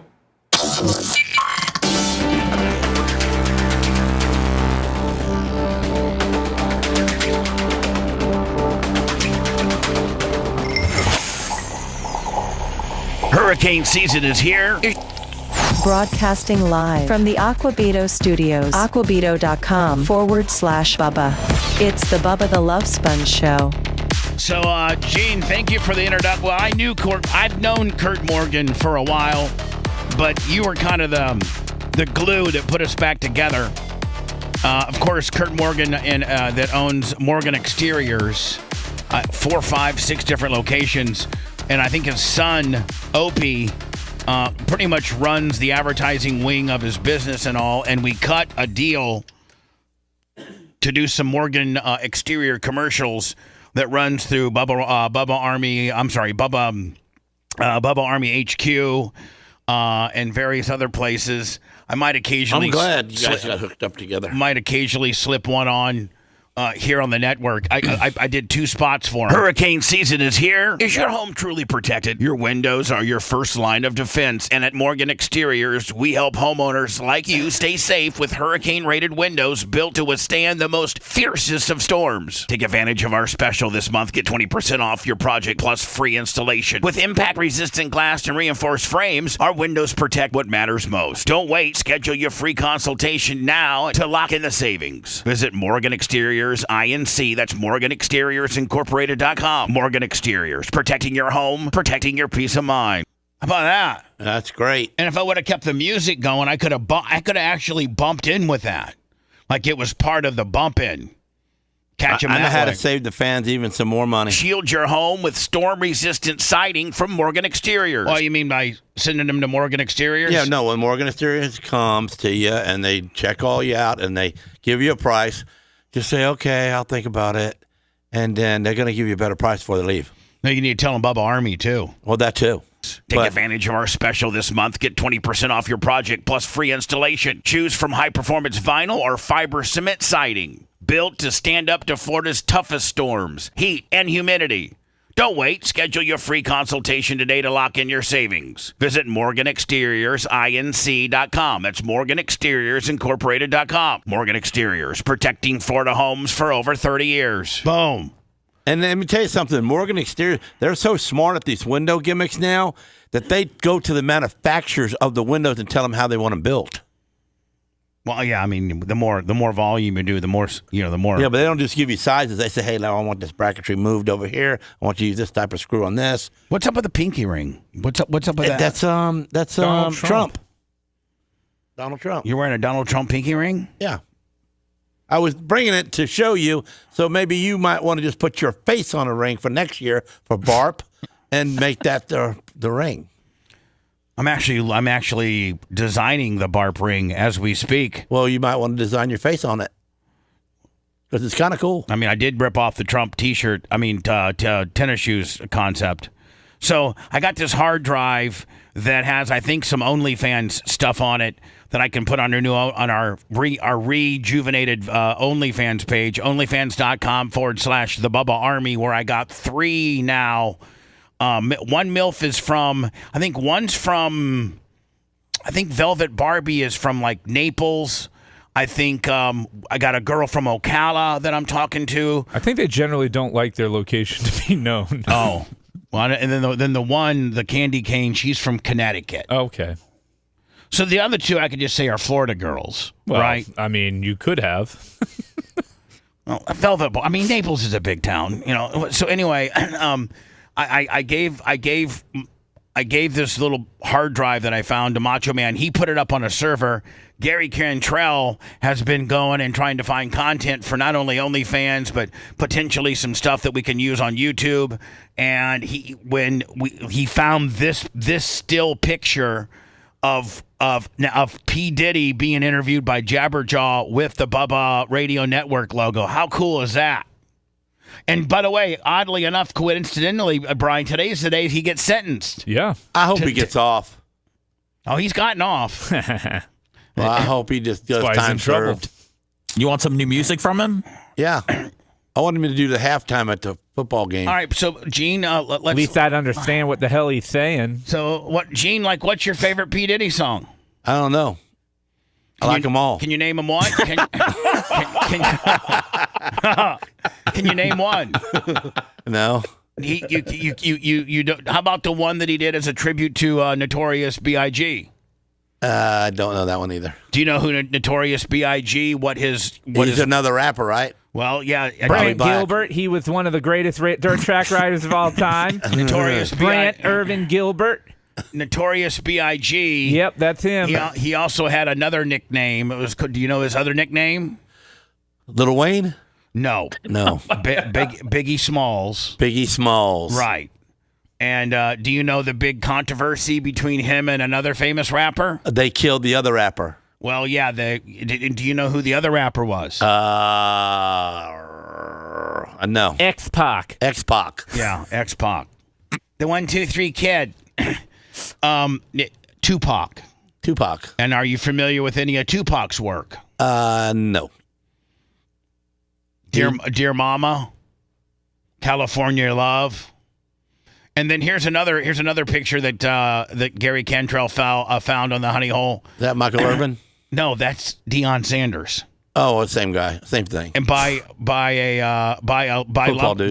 Lummy. Look at Lummy. Somebody in the picture, the camera guy really liked Lummy because the girl that Deion's with needed to be snapped in that picture. Yeah, that was Pilar, actually.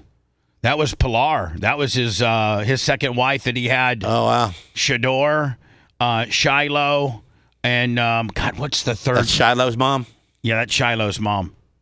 So, yeah, there you go. We're finding, I guess Gary's finding little honey holes. That's good stuff. And that's going on what? The HD?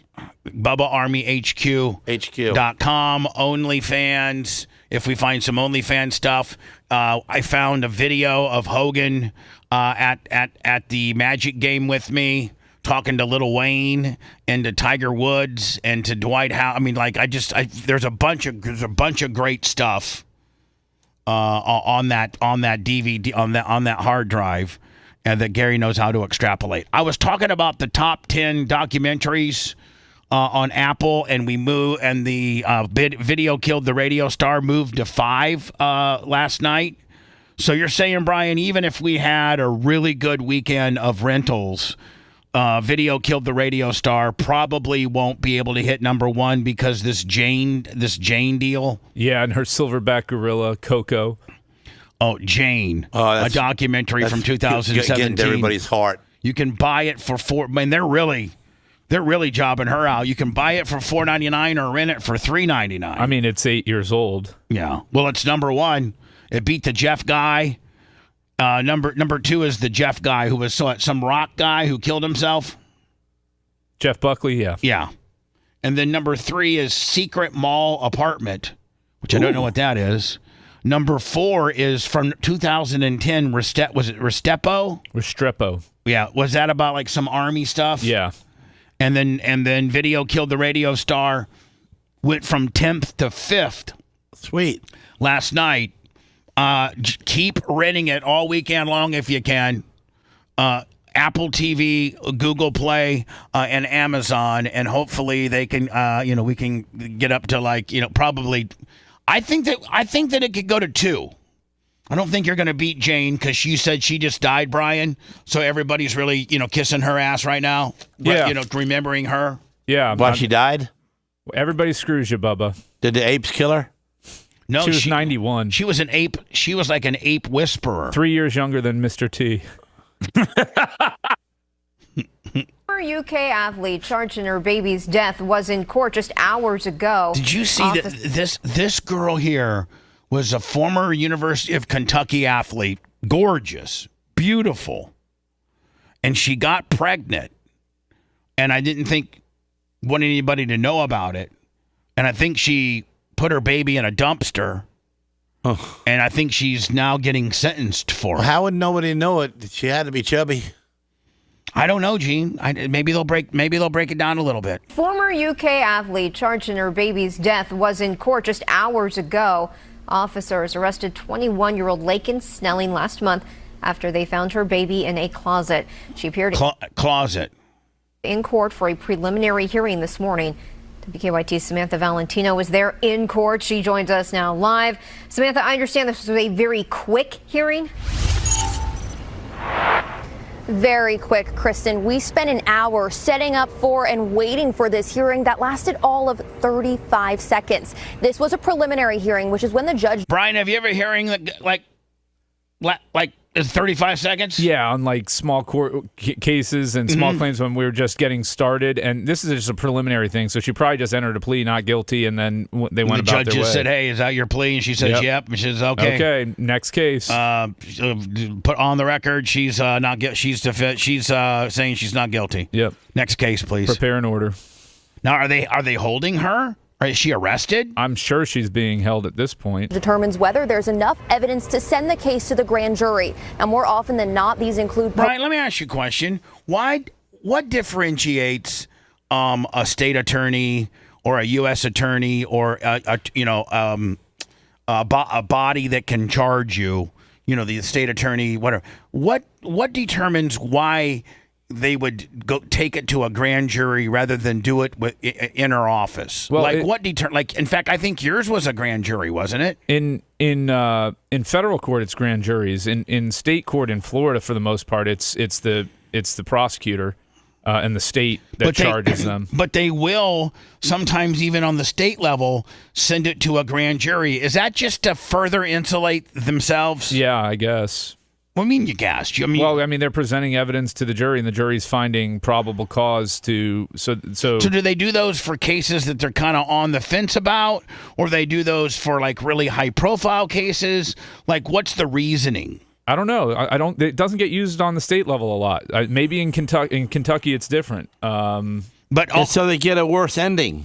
So they get more jail time. Now, I heard that if you appear in front of a grand jury, like, that is the scariest thing ever because you can't even have your attorney there.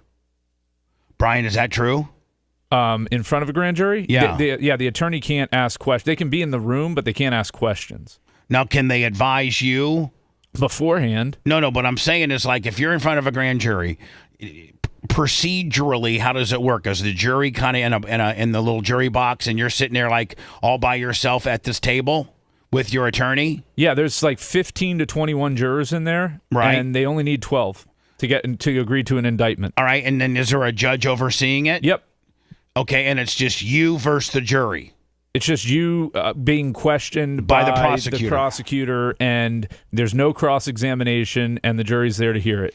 Okay, so that don't sound legal. That's how scary it is. That's how scary it is. Well, that's why they say that the old saying, the old joke is you could indict a ham sandwich with a grand jury. With a grand jury, because they send 20 in there. It's one side, and you need to get a little more than half of them. So, as they're asking you questions, Brian, can you turn to your attorney for counsel, or does he have to shut up? No, you can't get counsel. You can't say... No, you're up there testifying. Mr. Brian, were you at this restaurant at 6 o'clock on Friday? You can't turn to your attorney and go, how do you want me to answer that? Can you look at him and say, I ain't answering that? I don't think you can invoke your Fifth Amendment. It's got nothing to do with what happened. Yeah, so it's the difference here is being charged with an indictment versus an information. So an information is when the state itself goes before the judge and the judge determines probable cause. The difference with that in that scenario is that you can question any witnesses and the defendant can speak and have counsel and all of that and challenge the probable cause of the information. Whereas in an indictment, that is not. It's a one-way street. It is. You're screwed pretty much, aren't you? Yeah. So Police indictment is only required in Florida for death penalty cases. Which include new details about the case. However, that is not what happened today. Lakin Snelling walked into the courtroom side by side with her attorney, waiving her right to a preliminary hearing and sending the case to the grand Which one is she? The fat one? No, I don't think she's the fat one. jury. Now, this all started on August she's 20th the little one when right there on Lexington the right. Yeah, I think she's this one right here. Yeah. She's that one. She didn't want no baby. Police say they were called to Park Avenue. Gene, if it doesn't matter whether you want a baby or not. Well, if of course she didn't want it. She killed it. But if you're going to kill your baby, Maybe Gene, she was against abortion. Gene, if you're going to kill your baby, she didn't want to. There's legal ways you can do that. You don't carry it full term, pop it out, and then throw it in a closet to die. Well, They ought to open it up. That's murder. We were able to buy them. And it would stop all the problems. So a girl goes here, no questions asked. They just send it down to the baby store. Put it right on Facebook. I got a baby for sale. Oh, boy. Boom. Marketplace. You know there's sickos that would do a lot of bad things to those babies. Yeah, next thing you Gene. know, Gene, you get a guy that's into baby porn, and he's doing bad things. See, we had to go to Reddick right out of the box. Had to go to Reddick. I mean, that's true, but Gene's on the right track because when you go to adopt a child, it's $10,000 to $15,000. Yeah, but they go through so much hassle to try to do it, you know?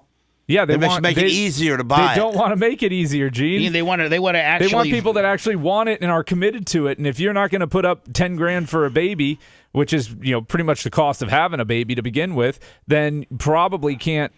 You're not really in the baby into business. It. Yeah, you shouldn't be in the baby business. For an unresponsive. I will tell you this: one of the most infamous phone calls, and I wish I could find it, was we had one of these in Tampa years ago. This is when Gene was on his powder coating shop was off of Anderson Road over there by the AMC movie theaters.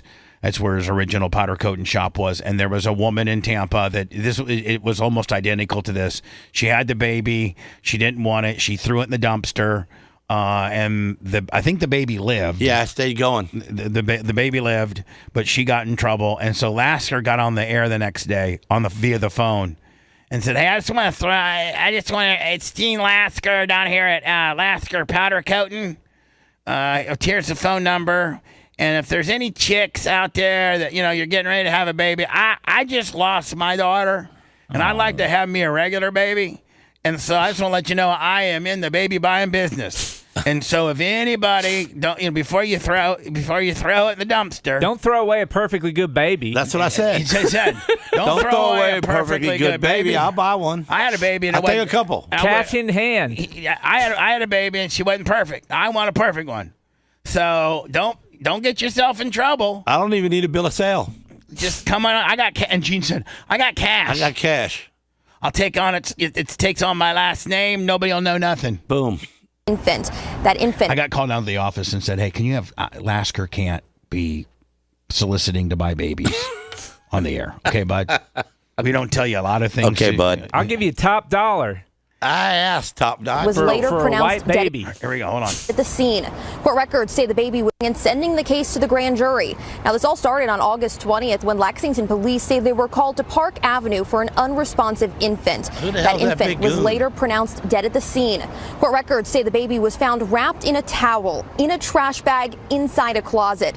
The Fayette County coroner tells us that baby was a boy, but more tests. And realistically, man, I think every state in the country, I really do. I think I know here in Florida definitely, but I think every state in the country has, like, I know Indiana does. Indiana actually has these like a banker's drive-through window where you go and you put your baby in this a little drop box, like a little drop box, like and donating a Christmas present for a poor child. Yes, yeah, exactly. She could have wrapped the dead one up and said it was alive when it got there. Well, Gene, quit trying to find a technicality. Well, on it. no, got away with that is the potential defense in this. Is if the baby was born stillborn, then. Or with a serious birth defect that it died from in the house, then it becomes a whole lot harder to charge Brian, her. Yeah, baby wasn't out in the weather or nothing. It was in the closet. So, Brian, here's the deal. It's going to be like the coroner's, examination as to try to determine when that baby died, and they'll try to sync that up to when they found it in the closet. And she's probably going to say that it was stillborn and, not responsive when she had it. So that's going to probably be the angle of both sides, right? The prosecution's going to try to prove that it was alive based on what their time of death, and she's going to say that she spit it out and it was dead and she didn't know what to do with it. Yep. So anyway, but they can tell if it took any, breaths or anything like that. Oh, they can? Yeah, they can check the lungs to see. There's so various anyway, things for they can anybody do. out there, man, don't kill your baby. Just go to your nearest fire station. I think every fire station in the country has a baby drop box. Yeah, it's Florida's safe haven law. Up to 30 days. Is 30 days is the return policy on a baby in the state of Florida? Yeah, you so get you a have baby up to 30 for 3 days weeks without penalty, no questions asked. They don't even ask. They don't demand to see your ID. They don't want to know the baby's name or nothing. No, they just want. So you go drop the baby off and you hit this little bell. Then you peel the hell out of there. Bet you wish he did that. Needs to be done to determine his cause of death and gestational age.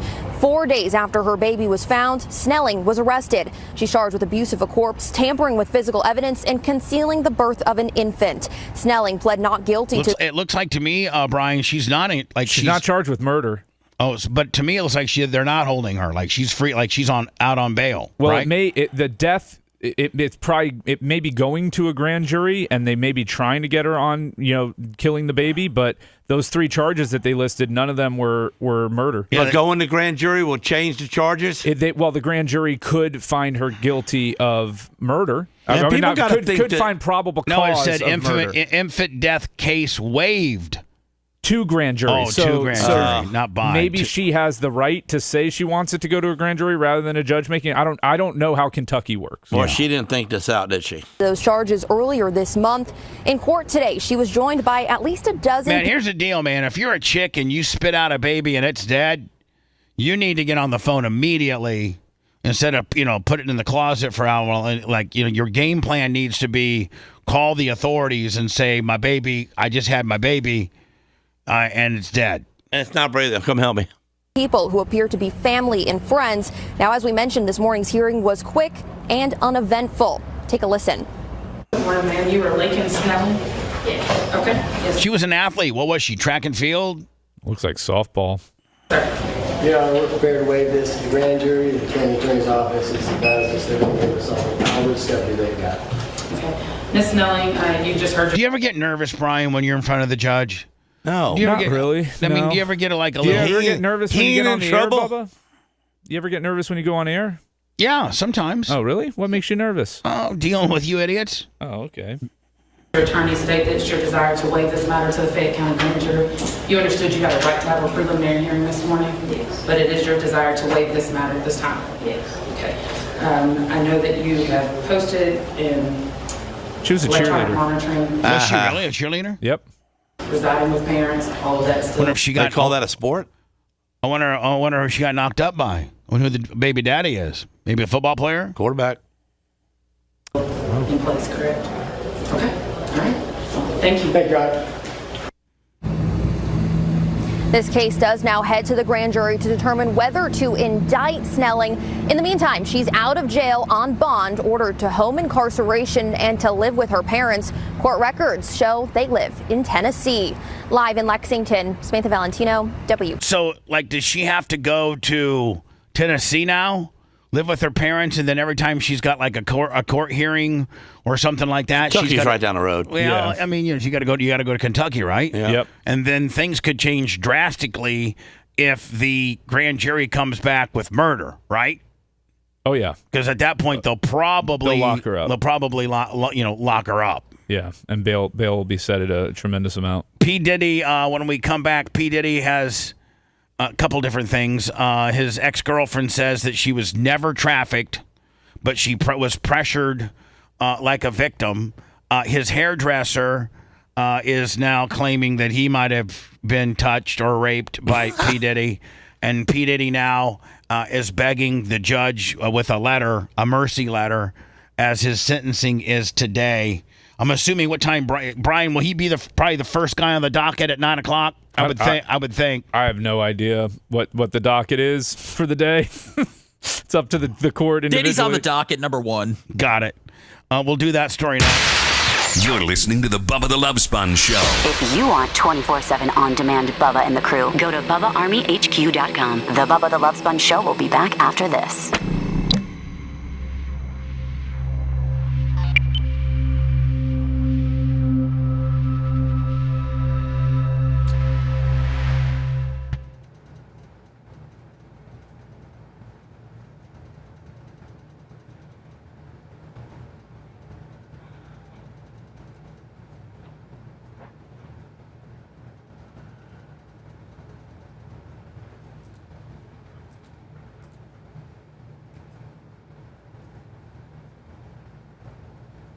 Lummy's on a little family getaway, I believe.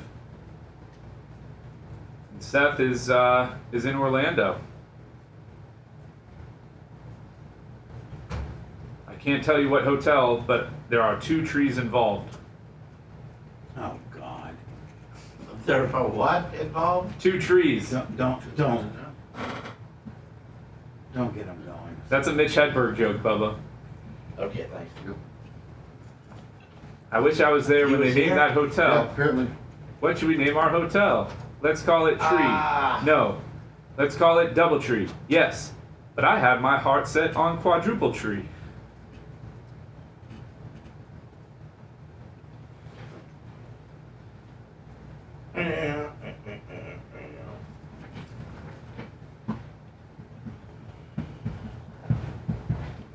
Can Seth hear us and just not speak? Is that the deal? Or does he not hear us at all? I'm guessing he doesn't hear us.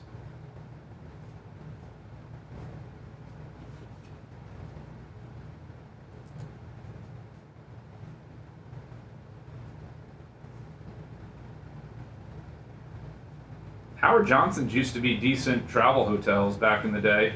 A lot of people forget they had a breakfast place that they were famous for, Howard Johnson Restaurant. And then they went and played center field for the New York Mets.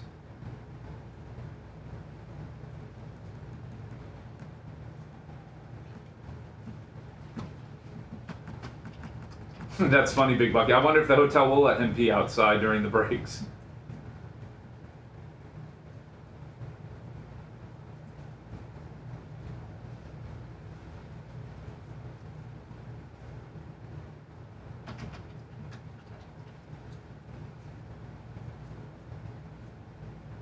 All hojos are sketchy now. They used to be a good, affordable travel lodge type of hotel. Mitch Hedberg's the best, Mike. I went and bought a donut. And the guy asked me if I needed a receipt. We do not need to bring ink and paper into this transaction. I cannot foresee a situation where I would have to prove that I purchased a donut. What are you talking about? Mitch Hedberg, man. What's that? Mitch Hedberg. He's a great stand-up comic. Died from a speedball in Minneapolis, Minnesota. Supposed to be at Tampa in March, I think he died, and I had tickets, and I didn't get to see him. Very, very disappointing.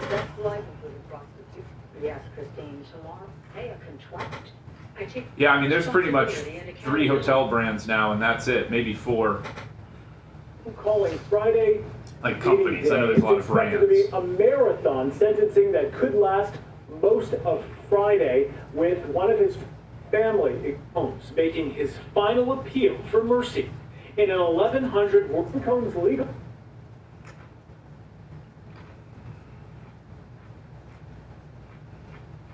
All right, Dave. I'm not looking to upset him today. Trying to keep things nice and light. It's a Friday. He knows I got a lot of pressure on me with babysitting a growing man.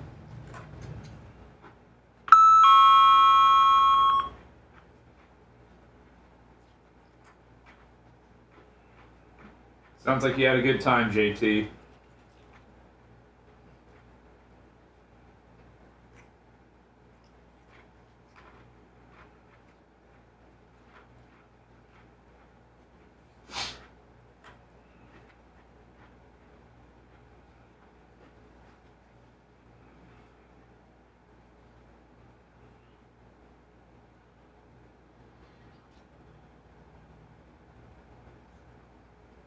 No oil of Olay. I use Kiehl's moisturizer in the morning, and that's it. I wash my face with hand soap at night. I don't care. A lot of hydration. That's actually the key. Drink lots of.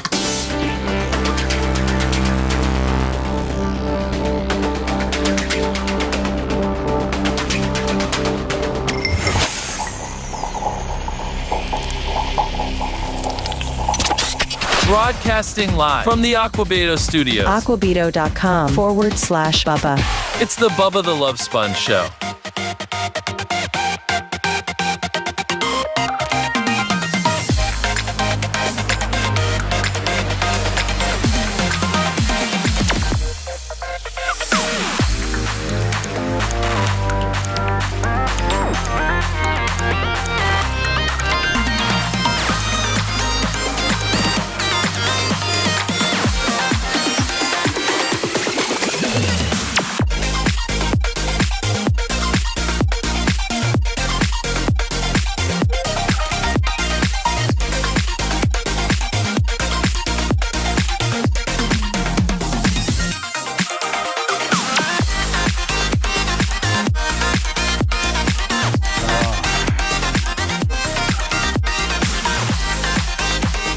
Gene Lasker on a Friday, Brian Matroni on a Friday, Seth Kushner on a Friday, remote from a fancy hotel somewhere in Orlando, and it just proves that we can pipe in Seth quite efficiently. He sounds great, looks great, and this might be the way it is. I think Seth said occasionally he may swing by the studio, occasionally. But I think it'll be more than occasionally. Yeah, but there are some studio parameters occasionally. So occasionally, can I put like a chest camera on and walk around my shop and be on the show at the same time? No. Gene's gonna wear a body cam. Yeah, or a GoPro. Yeah, GoPro. One of them back of my head, it whips on the top of that little whip. No, Gene, you're not that important. Okay. It would be hilarious one day. Yeah, do you see what I do? I could just go down there and tape you for the day and then give the video to Gary Cantrell, and he could make up a nice little Gene Lasker day at the powder coating shop. A day in the life of Gene Lasker would be great. Him going to lunch. Yeah. What do you usually do? You usually go out somewhere off of Dale Mabry or somewhere in Drew Park and get lunch? Sometimes. He posts a picture of it every day on Facebook, Bubba. You must not be friends with Gene. I don't really follow a lot of other people on Facebook. I got so much. Firehouse Subs the other day. Yeah, Firehouse Subs, yeah. I really wanted a meatball sandwich. And I was going to an Italian place trying to find one, but I couldn't. I went by the fireplace, and I said, well, they got meatballs. How was it? It wasn't really that good. What's the best lunch spot around the powder coating shop? A little Cuban joint on Hillsboro, right there across from Granger. Ours is La Bamba right down the street. It's the best little lunch spot around here, man. Can you go there? Does it get packed? It's busy, but it's like a cafeteria style, so it's pretty quick, even if they're busy. Yeah, ours is too. But best deal. I mean, you can get probably an entire white meat chicken thing with a gigantic side of rice and beans and a piece of bread for $9.75. That's where I want to go. And the food is always perfect. So, La Bamba. I was watching. I don't know who sent this to me. Maybe Seth. But Matt Riddle was on a podcast called, and I think it might be a TMZ production, but it's called Inside the Ring. Yes. And Matt is... He's a fighter? No, Matt's one, he's a friend of the show. So remember that when you're talking crap about him. And he'd kick your ass, Gene. He would absolutely ruin you. And I mean, you'd have to shoot him, Gene. You'd have to shoot him. He will kill you if you didn't shoot him. He was a former UFC guy. He was a former WWE guy, but he's just like so. Seth, can you help me explain why Riddle just can't seem to catch on? Is it because of his defiant Yes. Is it his attitude? Yes. Okay. And we not being able to pass certain drug tests, wellness policy tests. Yes. So he got kicked out of the UFC because he loves weed. He loves weed, which doesn't make you a bad guy. No, I don't think that weed should be unilaterally a drug that's tested in professional athletics. I just don't. All it does is it kind of like tones you down. Bubba fires employees that pass drug tests. Gene, are you on the show? Are you eating pretzels, or are you texting, or all of it? Well, I'm not texting no more, and but I do got some pretzels. You want some? No, I got my own pretzels, but I needed a little bit of salt. I try to eat them during the hot mics because pretzels are really not mic friendly. If you know what I'm saying. Okay. Yeah. So anyway, you worry about your mic, and I'll worry about what's friendly to mine, there, big boy. So I think. Did you send this to me, Seth? Because I think it's fake. I think it's a work. Yes. I think it's absolutely a work. I think it's fake. I think they're trying to drum up some type of I don't know, some hits or some clicks or some or they're whatever they're promoting. I don't know if Matt Riddle's doing an independent show that they talk about. I don't know if they're setting up an angle for this podcaster to try to do a run-in on one of Riddle's deals. I don't know, but to me, it does not look organically real. Brian, you can be the ultimate judge of it. Well, we could stop. No. We could stop if you want. Stop what? The podcast. What are you worried about? I don't know. Okay, whoa. No, it's cool. It's cool. Don't worry about it. Don't worry about it. Now see, no, totally set up because it's cool. The guy his reaction was expecting to be picked up. Look at where he puts his arms. Right. He doesn't try to really block him or anything. He's getting ready for the fall. And he knows He's it's going table. And he knows it's going to be on the table they're because both they've talked looking about at the table. Look, they're both staring right down at where he's going to put him. Right. And notice how they have the TMZ logo strategically on the table. Yep. Right. Well, I'm gonna tell you something. And he'd have grabbed me on this show if he was on this show like that. My right hand at that time wouldn't have grabbed his arm. I'd have poked him right in the eye. Boom. Fight's over. Gene, we're not talking I'm about. just telling you. You tell me about how tough of a guy he is. I mean, you know. Now at this point, Seth, if it was real, Riddle would have just started raining punches down. Like at least stepped on him once. Yeah, Riddle's not stupid, and the way this guy reacted. Go ahead. You could just tell, like, oh no, man, it's cool. I mean, it was the worst fall onto a table I've ever seen. And the table's made to crunch. How did this yeah, left. That's your boy. Get the down. Stupid ass shit. Asshole. You're lucky for my time. Well, we could stop. No. We could. I don't know. No, total fake. Total it's work. Fake. Bad work. Bad, cheap work.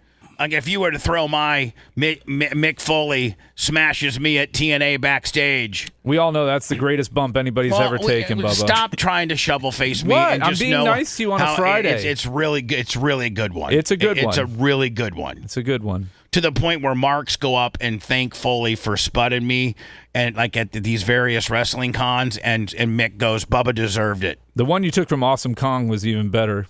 That was a shoot. Well, that's why it was better. Mm-hmm. It was real. I'm all for this. I'm all for coming up with less than, I think an abortion is very barbaric. The standardized abortion where they, take you to a clinic and it's like a vacuum cleaner. And I don't want to get too far down the road on it because it's just. Well, you're kind of an expert. How many have you done? 4. Wow. How many have you done? 3. But now that Bubba's done doing it, he doesn't think other people should do it. No, I do think they should do I it. wish I never did it because I'd have me some good family. Yeah, I wouldn't. I'm glad I did. I don't need 5 kids. It's tough enough to manage one. Whole basketball team that hates me. Yeah. So, but back then, back when I did it, it was the barbaric way to do it. Like it was, coat hanger. No, not Jesus Christ. No, Gene, not a coat hanger. No, you had to drive him to Illinois. Oh, he had to drive very far. You had to drive him to a clinic, and they did it. I think at that time there was no RU-486. There was no, there's really quite efficient ways to do it now. Was there still people out there on the street picking it? Yeah, me too. And so I've told the story many a times. It was in East St. Louis, walking up, and they're like got these babies on like nooses, and they're like, they got babies with fishing rods that are putting them in front of your face as you're walking into the clinic, calling you a killer. And you're having to dodge the babies, and to get in there, and then they spend the entire time trying to talk her out of it. And I'm like, I spent the whole trip here talking her into this. Shut your mouth, doctor.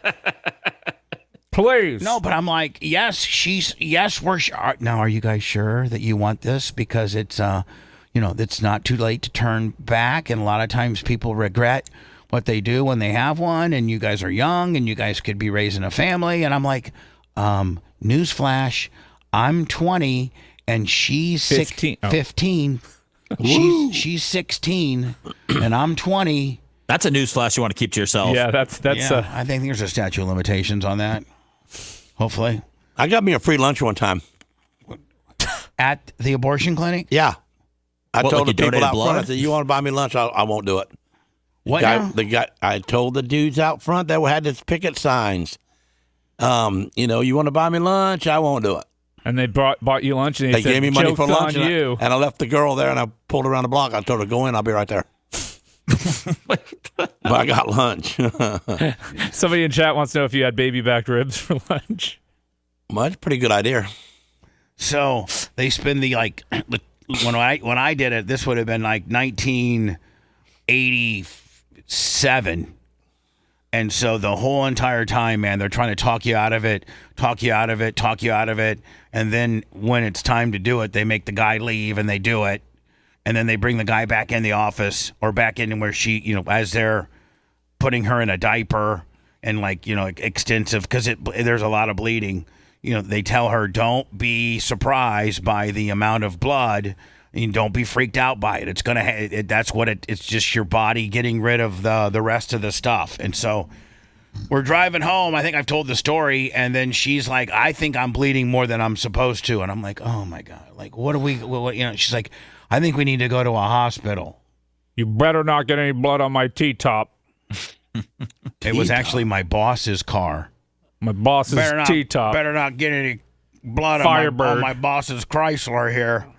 Or, it's going to be hard to explain. He's got cream-colored leather on this deal. So we're driving home from East St. Louis, and we stop in like Charleston or somewhere off of I-70 at an emergency room, and they take us in and they look at her, and we have to tell her what we have to tell them what we just went through, and then they tell her, no, we'll redress it all and give you a new diaper and a new pad, but that's what to be expected. So that cost me like $60. No. Wow. I feel for you, Bubba. The hospital did after the abortion. I'm sorry you had to go through all that, yeah, my man. No, but what I'm saying is I didn't have $60 back then. I didn't have the $214 it cost to get the abortion. I had to borrow all of it. You didn't have the 10 cents for a condom like you should have. Have you ever been guilt-ridden over it, ever? No. I do. Please. Gene, quit picking your teeth with. Can you stop eating pretzels on the air? That's the one food you probably can't eat on the air. And then you end up picking your teeth halfway through. God damn, you're a barbarian today. He's got a story of regret, though, Bubba. So, Gene, I don't. The 4 abortions that I got, I don't regret at all, because I have up until the merch crick, I haven't had a successful relationship, and so you end up having kids with people that you're not with. And that's not the ideal situation. So, Gene, you've had 3, and you're trying to say that you would have now with the 3 that you've had. Is it with 3 different women? 2. Because mine's with 4 different women. Mine's with 3 different women. Wait, you had 2 with 1? Yes, I did too. Whoa. Yeah, but really, it was her that wanted it, and not me. I mean, well, really, I just went along with it because I was young. She's like, I wanted a boy. You know why? Because she realized that you were a goddamn hard. You're a tough person to like, and to love, and to hang out with. Like you're saying that's why she had an abortion twice. I think she had an abortion twice because she was like, man, I don't want this as the baby daddy. This guy is shot out of a cannon. I think her parents made her do it. How old were you?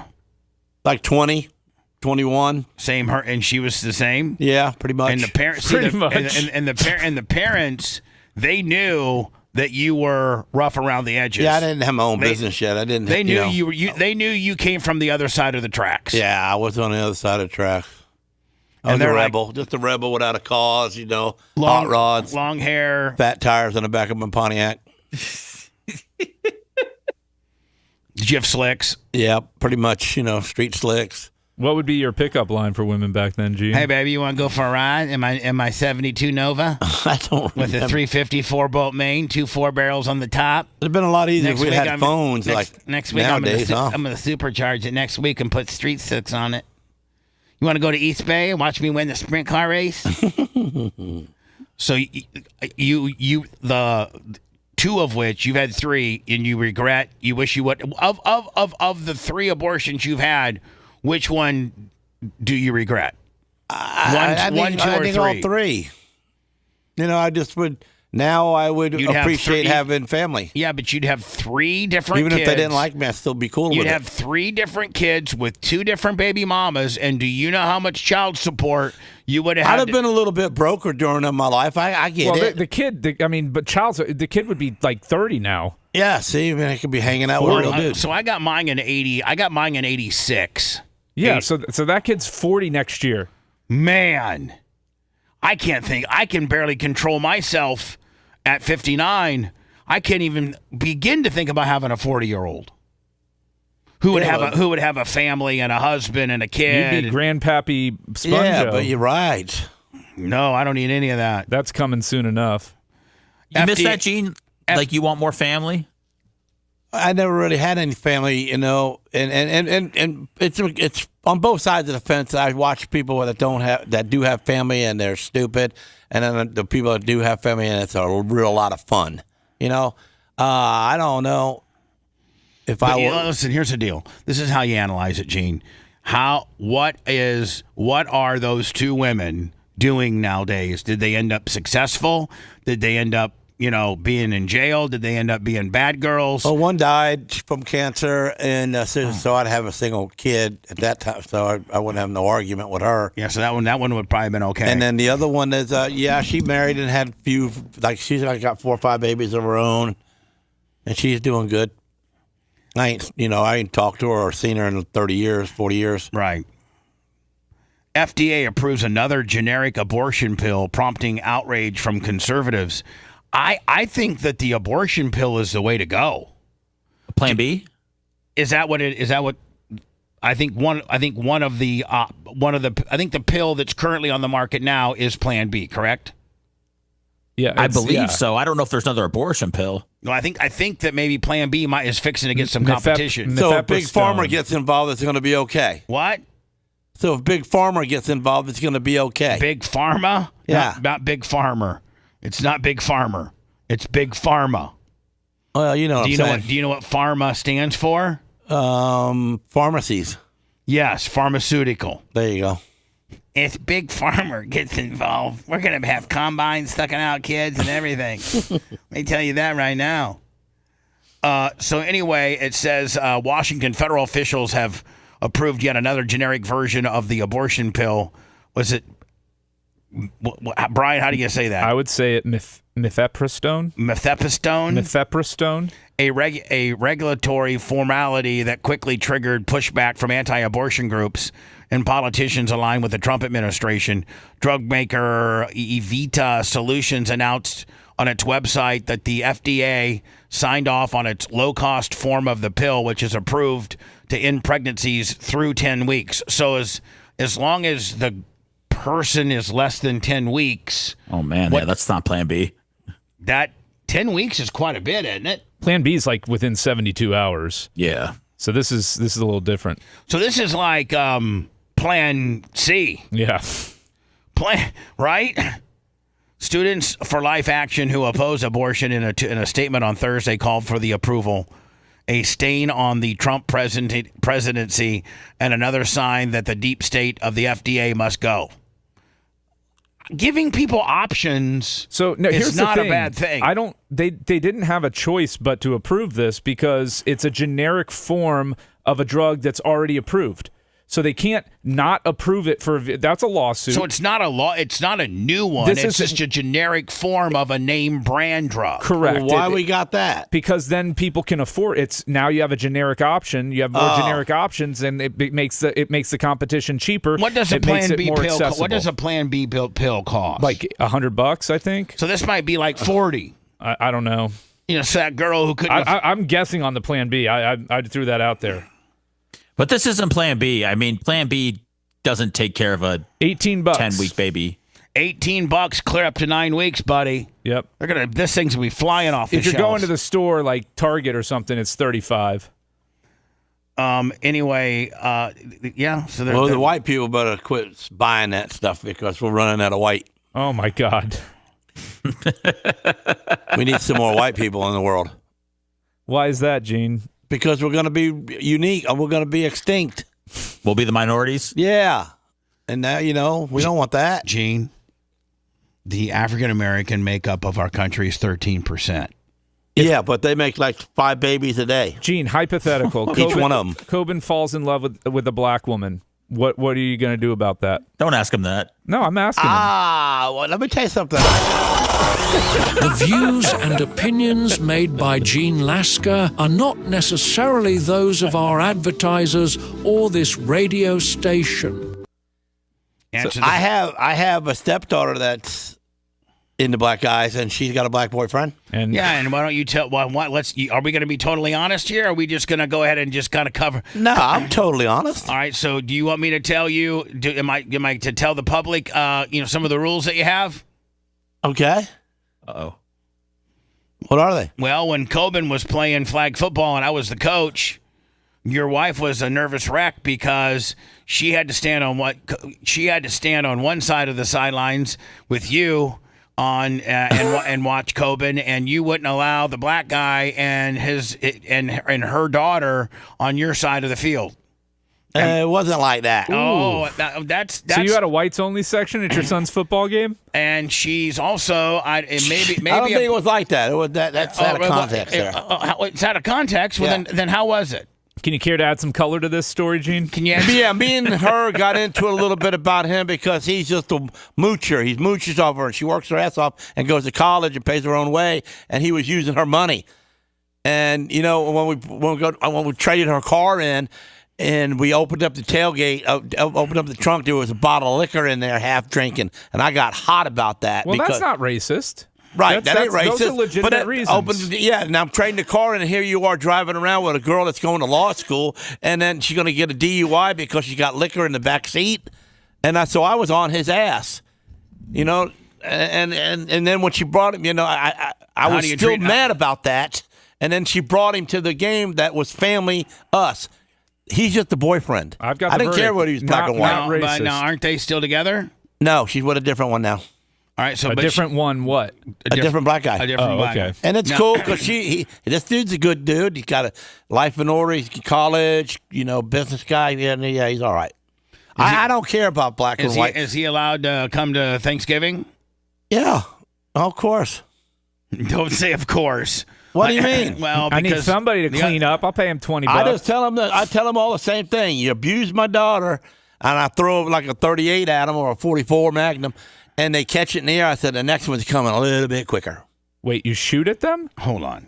I throw the bullet to them. Oh, you physically throw it? Yeah, I just throw it. I say, here, catch. Oh, and I throw it across the room. Hold on. You take a 44 Magnum bullet, and I throw it to them. And you throw it to them, and they catch it, and they look at it, and they go like, what's that?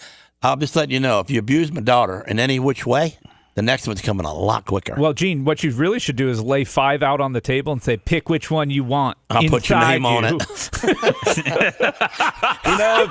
That's even more of a power She likes move. black guys, and I'm not gonna not love her because she does.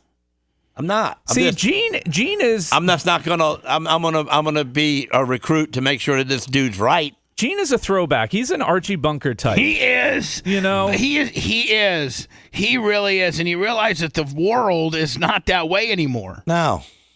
And I was never really that. When we were poor, I grew up with the blacks. And you know what? It wasn't black and white at that time. It was poor and rich. Yeah. And you knew you were poor when you ate your cereal out of a Cool Whip bowl stained from chili. Yep. Oh, okay. Okay, so you didn't have the high dollar plastic or porcelain cereal no, I didn't bowl. have that. So you had to have a Cool Whip. You know, if you ate spaghetti out of the Cool Whip bowl the night If before your and mom- washed it, it's still stained. I mean, Gene, that's still the way it is, and they've just tricked us into thinking that it's more than that. You know, it's about skin color, but it's really about Rich versus poor. Rich versus poor. So when you Right. were when you were rolling out, I was just lucky enough for people to help me out and got me smarter so I can be somebody. Some of these guys, you know, they ain't got no help. That's the truth. Is it your best worker, kind of the guy who My runs? best worker's got the keys to my business. Yeah, and he's an African American guy. All and black.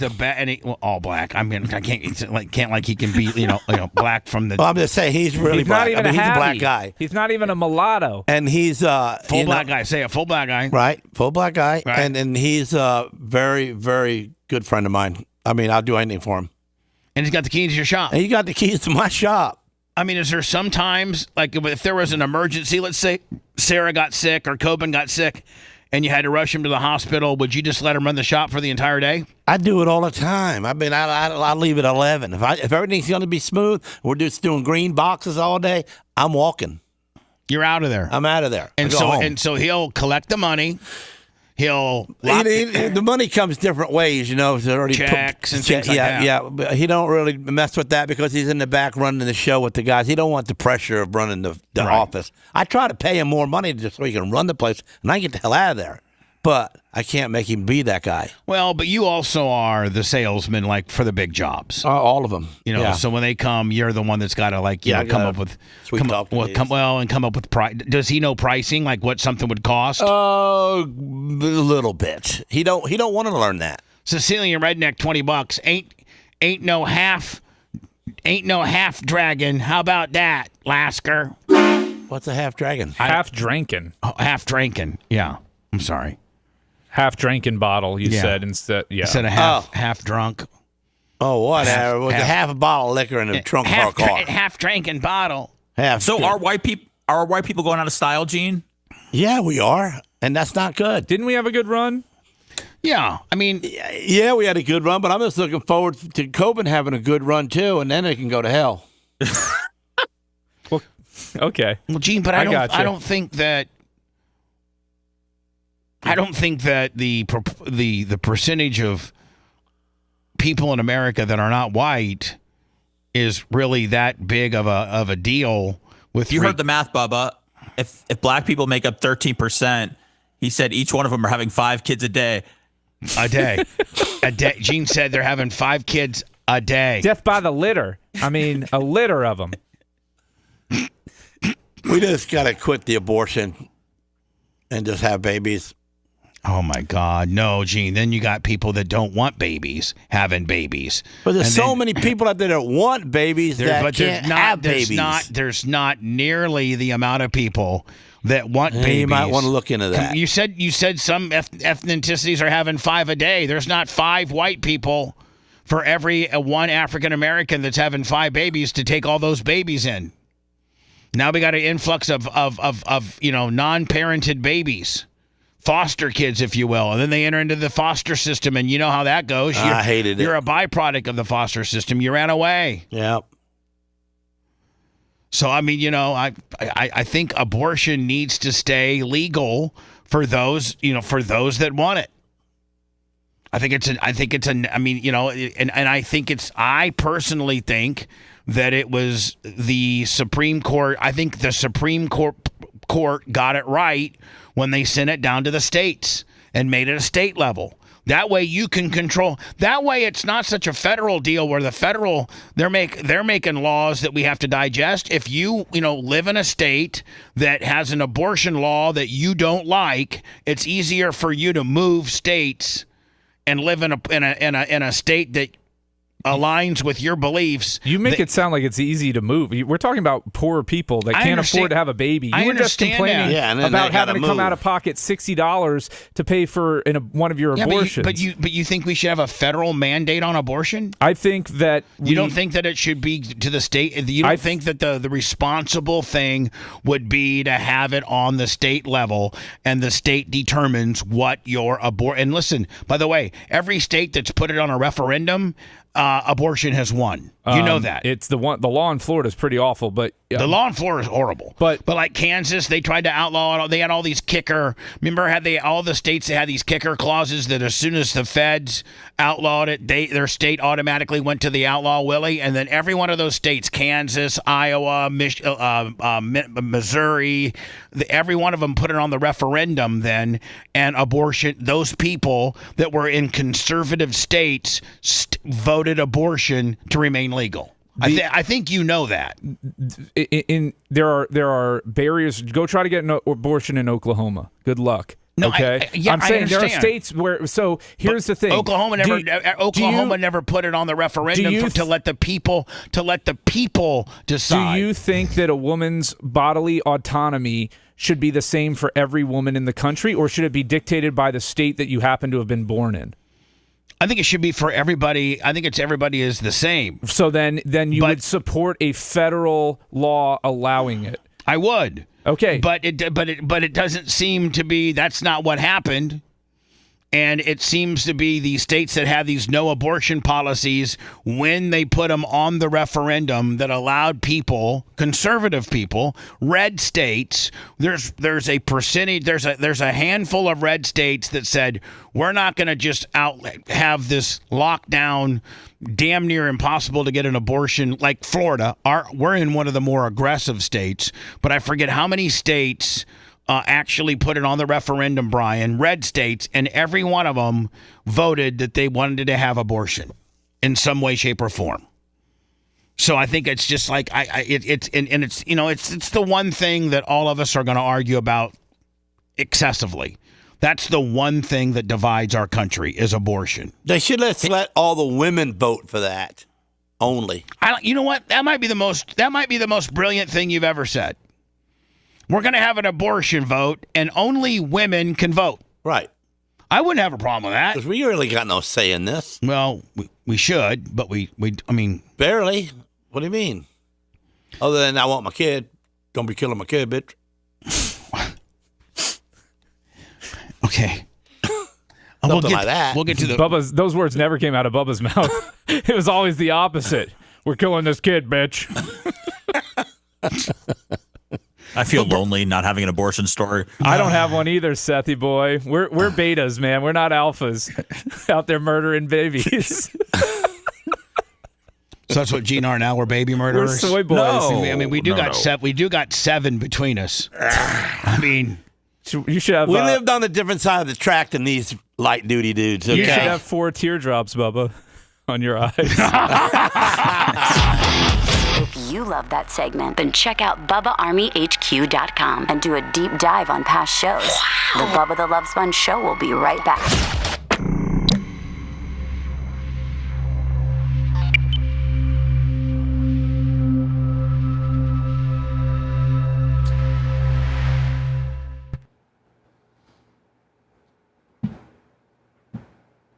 Yep, I'm definitely not an alpha because I haven't had an abortion. Shucks. You know, it's kind of funny because it came up in my head a few days ago, laying in bed, about the girls in my life that had abortions for some reason. Maybe I read something and it popped up in my head, but I'm thinking of myself as being a bad guy for doing it. I agree we should have that too, Tina. We should have multiple options. We should have plenty of options available for women who don't want to have an abortion to have support and the system in place where they're just not giving up a child at a fire station. And then for those that don't want to or can't carry the baby, or how about a little girl getting raped by her dad in Alabama and she's 12 years old and she's got to carry the baby to term? Right. Like, that's fucked up shit, man. That's fucked up. That's fucked up That's what shit. I'm saying. That's what I'm saying. You got to make it. You got to make it legal. To at least viability. Gina doesn't even know what that means. Woo! Look at this rain, Sponge. I don't think you give Gene enough credit. You got a couple pretzels I can bum, Bubba?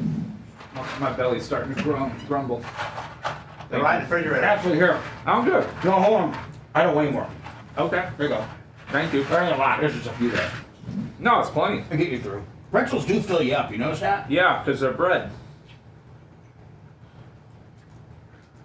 I'll tell you what. A good pretzel roll on a burger or something, or chicken sandwich is so good. A pretzel roll bun. Yep. Right? The pretzel bun. Yeah. Yeah. King's Hawaiian has pretzel buns now. Do they? Yeah. Gene, how was the hot jerky? How was the what? Hot jerky. Hot as hell. But the great thing about it was it went away quick. Is there any left? I got some. Yeah, it's in my truck. Oh, okay. Yeah, go get it. I'll try it. Okay. Now, are you a hot guy? Like, I mean, I don't mind it. No, I mean, are you a spicy? Yeah. Yeah, I like the Tabasco. I'm the biggest pussy in the world when it comes to hot shit. Oh, really? I mean, well, there's different. People are built differently. Some people, capsaicin doesn't really I don't mind impact it at the once in a same while. level. But what hot shit does do, and I love about it, it releases endorphins.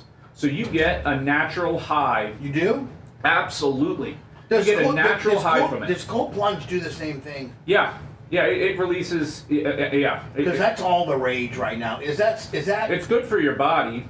It's good for your body. It's good for anti-inflammatory. I mean, yeah. It's science. There's science behind that. Yeah.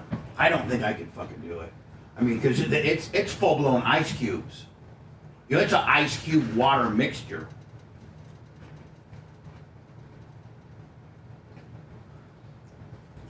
I love this fucking poll right here because we have never been this far divided. We've been this divided before. Really? Civil War? Yeah, I'm talking about in our lifetime. Yeah. Like, look at here. In 20, like in 20, we've lost all hope over the last 5 years. Yeah.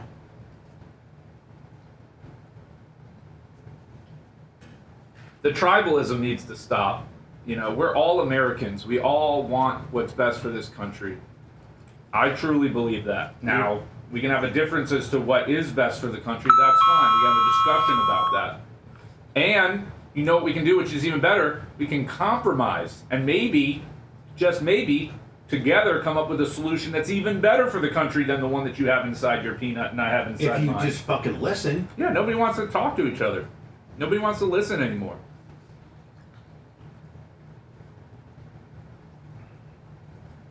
We shout down, we shut down, we cancel, and rather than being strong enough to hear a difference of opinion and allow that to shape your thought process, you know? Even when I look at one of Trump's policies, I don't immediately go, oh, he's a fucking moron, this, that, it's the worst thing ever. I say, okay, well, what is he trying to accomplish here? What is the goal?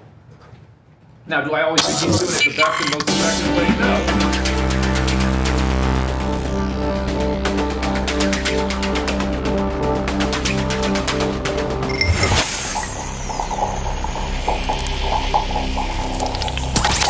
Broadcasting live from the Aquabito studios, aquabito.com/Bubba. It's the Bubba the Love Sponge Show.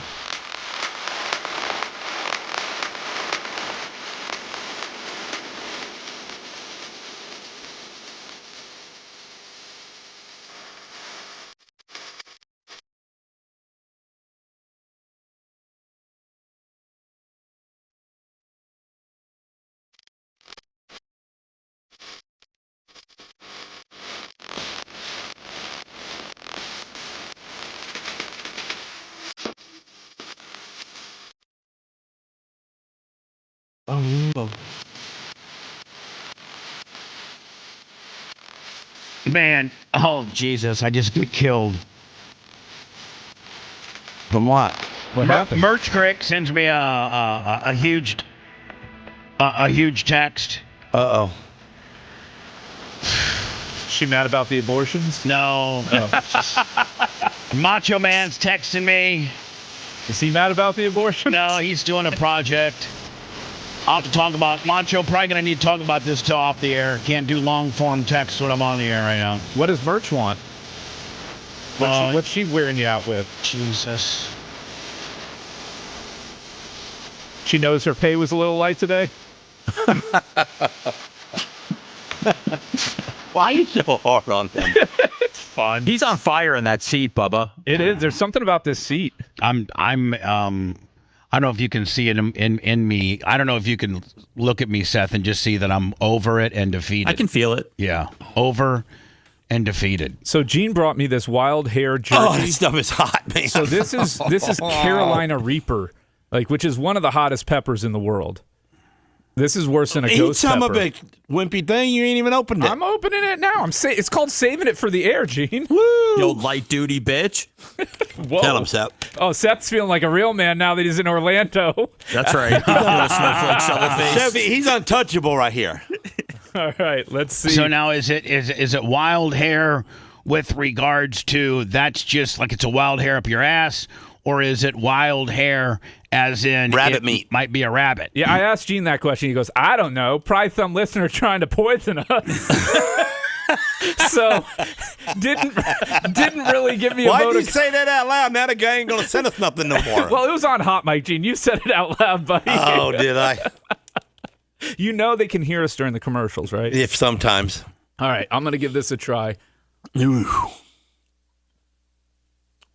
Woo! It gets going quick, don't it? Mm-hmm. Yeah.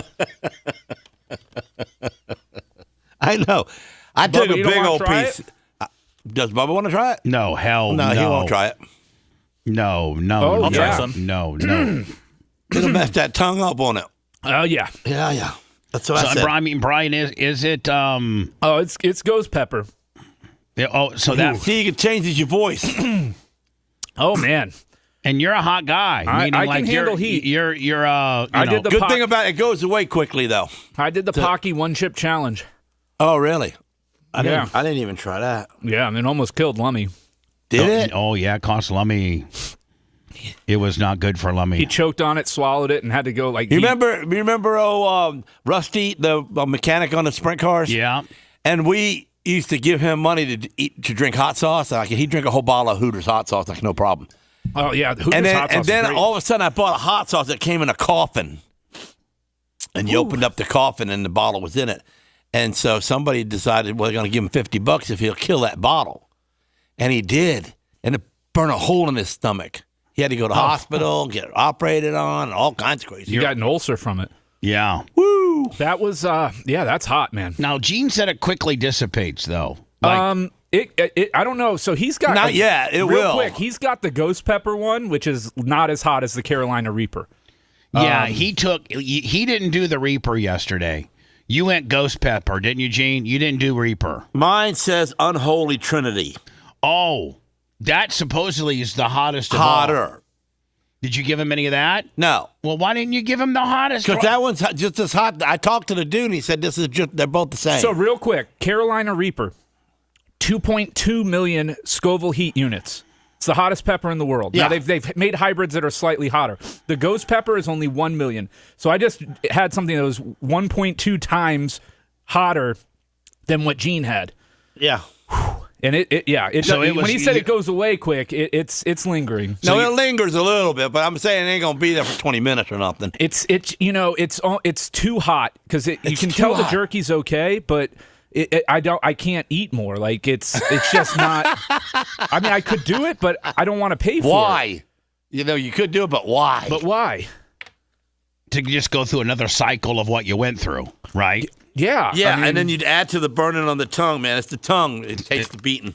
It's Reaper, man. It's bad. It's just. I mean, it's not the hottest thing you've ever had, but it probably is pretty damn hot. No, Right? that Pretty one close. That one chip challenge I did was hotter. That put Lummy in the But you hospital. ate so much more. Lummy supposedly that chip's big. What he did wrong was, Brian, is when he was just down in milk by the gallon. Seth, were you here when Lummy did the chip deal and it ended up getting lodged in his esophagus or something like that? Oh, poor Lummy. Yeah, I don't know if you were here or not, and I think I wasn't. I think he ended up going to the hospital, and they had to put like a metal hinge off a chip. Yes. He tried to cheat, man. He tried to swallow it, and that was a mistake. Oh, so that's on solid. him. That's on him. That's on him. So rather than to chew it up, so that did. you can. It was so awful. it could dissipate inside the stomach, but it laid there big, and it cut his throat because those chips are like cardboard. They're not like a regular potato. It's not like it's crunchy like a Lay's. It's like was the one chip challenge the most brutal thing you've ever done? What? I had a little feedback there. Oh. I got a million things going on. It was pretty awful. Yeah, I can't remember my mouth being more on fire than that. How long did it last in your mouth? About 6 hours? It was a good 10, 20 minutes that I That's was a lot. I was in pain. I'm still feeling it right now, but this was not as bad as. But it's already going way some. Yeah, it's going Diddy Combs bit. is due in court tomorrow to be sentenced for his felony convictions on prostitution-related charges. Our national correspondent, Jerika Duncan, spoke exclusively with a former employee who testified in the hip-hop mogul's criminal trial. Stylist Deontay Nash filed a lawsuit last week alleging Combs physically and sexually abused him for years, which Combs denies. That guy? You say you were strangled on several occasions. Gene, that's not how you report the news. You could just look at him and tell. No, Gene. He wants it. He's just wired that way. He can't help it. Gene would be a great defense lawyer. Yeah. Just look at jury. Just look at him. Look at him. He's just. Did he look like he didn't want it? Yeah. Look at it. What the hell is he wearing? Ladies and gentlemen, them ain't Wranglers. I'll tell you that right now. Ladies and gentlemen of the jury, just look at him. It says I want it right across his face. Like you can just read it. He loves being choked out. He's wearing a choker right now. Several. Mm-hmm. Was there ever a point? Charles Ramsey, $25 for Gene Lasker. Thanks. He's good until he's not. Where you thought I could die? The whole time. I said, he gonna kill us. He is going to kill us. You talk in the lawsuit about literally having a to-go bag and cash just in case you had to go into hiding? Mm-hmm. It has some underwear, some shorts, a tank top. That's some underwear and some shorts. And my favorite little rabbit. It has some underwear, some shorts, a boa, tank top, a hoodie, and just some Vans. And you say I would this just so casually, like this was normal behavior at that time. Normal behavior, and it would be like very normal. This was normal, very normal behavior, and I kept everybody pacified it. Yeah, that's the thing. If he was so afraid, yeah, why keep coming? You keep coming back. If you're afraid, you cut P. Diddy's hair one time, right, Brian? Mm-hmm. You don't continue to be his. And if you rape the guy, you slip off that little haircut and poke him in the neck with the scissors. Oh, there you go, Gene. That's true, Gene. That is true. Well, he was in control there. Gene's always thinking about how he can kill you. No, I'm just saying, if the guy gets raped, you got to kill the guy that raped you. You do. I mean, that's man law. Right. And I mean, if you get raped as a man, and that way it don't stick in your head for the rest of your life. It goes away. So you're saying if a man raped you and you didn't want it and you killed him, then it doesn't stick. You can cope with society then forever. You can be like, hey man, I manned up, and the guy tried to take me. Yeah, I was raped. The guy died. And you want to try it? I stuck him in his head so it wouldn't stick in my head. That's right. It's a reversal. Yeah, I was raped, but that killed the guy. So how about it? Yeah. But if you take a raping and you don't do anything about it, oh man, then you can't live with yourself. And then you got a rape on your conscience. Yeah, you got to hang yourself. Well, we don't encourage that. We don't encourage that, Gene. But okay, you're gonna do something. You're gonna be Gene. You're gonna go crazy. You're gonna be sad. Let's say that. Sad. Yeah. You're gonna be messed up in the head badly.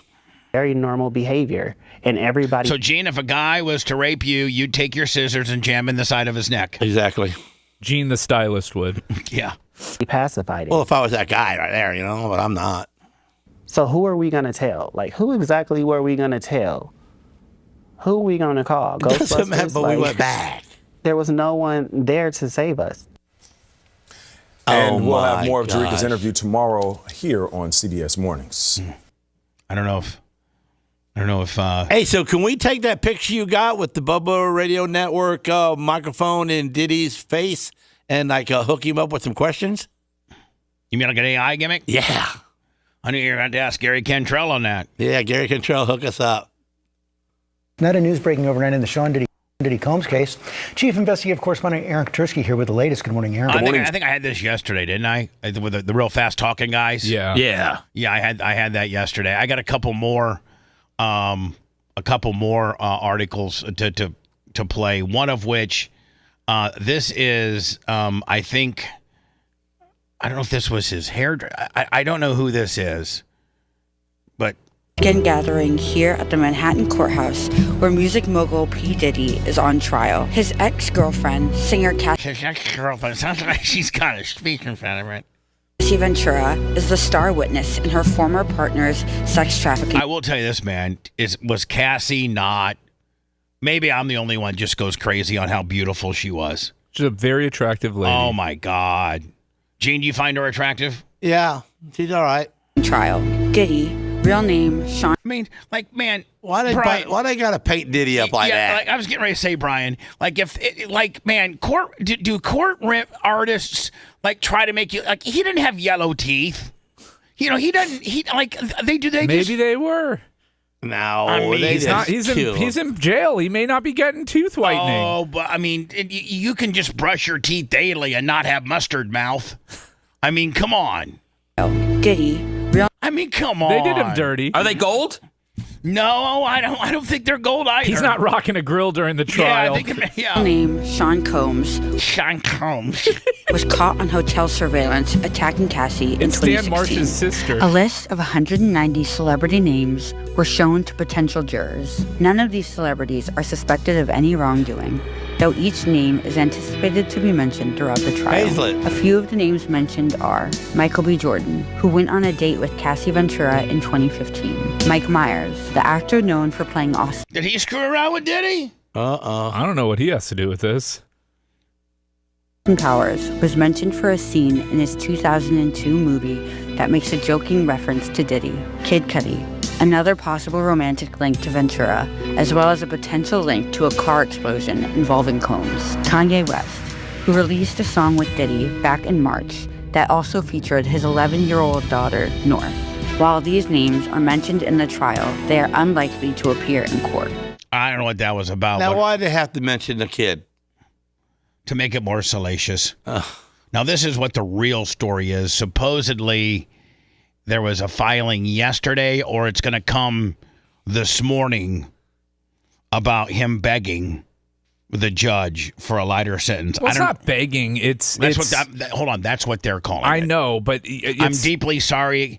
Hold on. He has to show remorse. Like, if you look at this, P. Diddy begs. I saw a couple articles where it said P. Diddy was Sean Combs begs for mercy ahead. But this was who knows that? Well, they have the letter.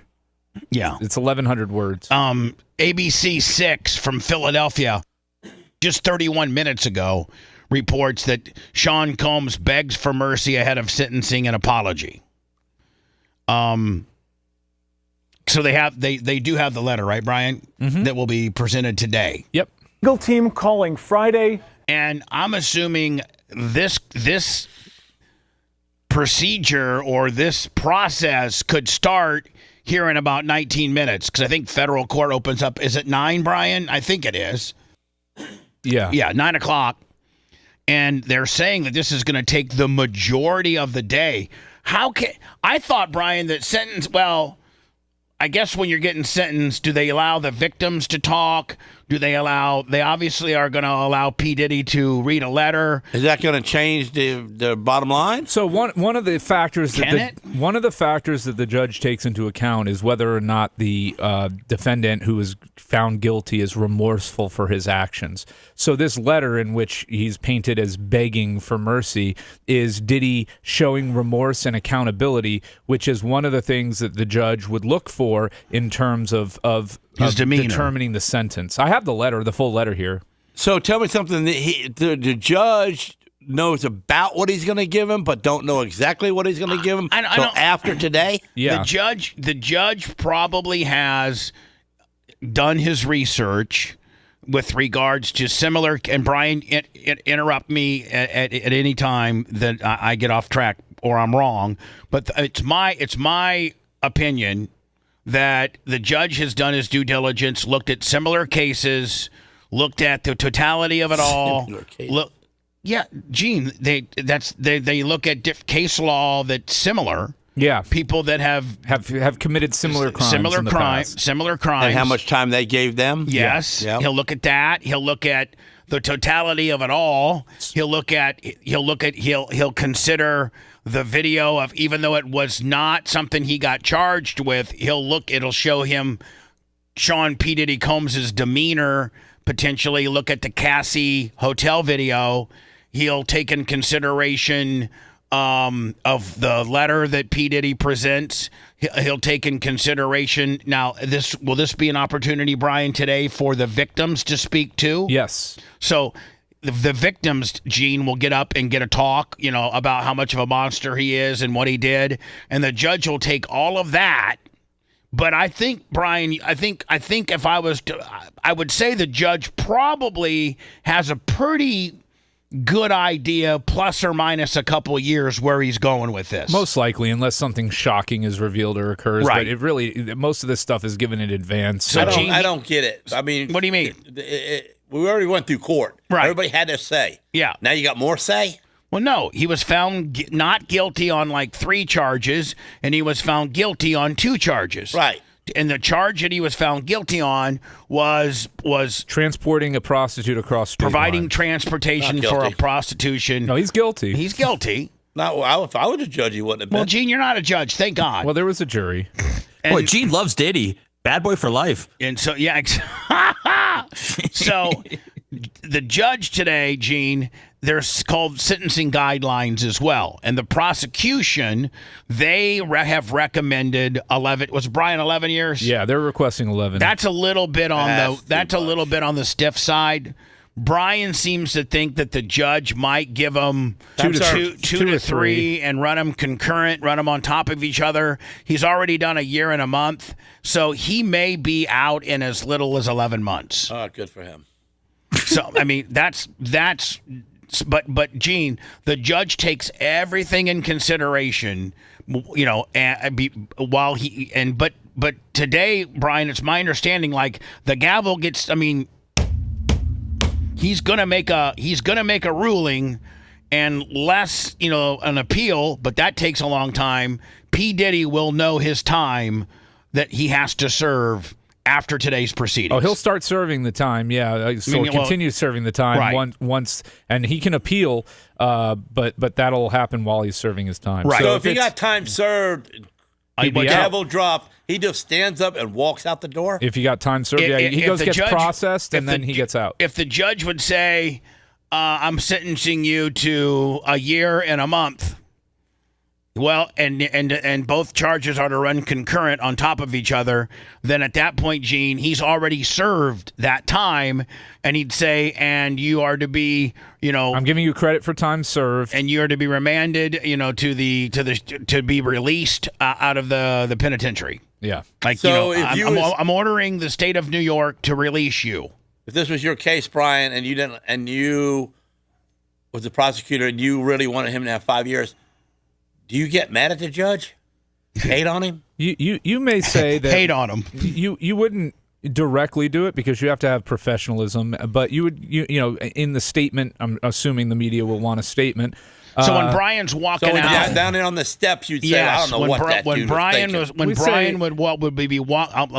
let Brian speak for himself. But this would happen when Brian was exiting the courtroom, and there's going to be the whole entire media is going to be there, and they would be like, "Brian, you didn't. Did you get the time you wanted. Did you get what you want, sir?" We're disappointed in the judge's decision today, but obviously we have to respect it. We felt that we presented a lot of evidence showing that this man has caused far more harm than what the crimes that he was convicted of. We felt the aggravating factors greatly outweighed any mitigation that Diddy had. He waited until today to write a letter after threatening witnesses, intimidating witnesses.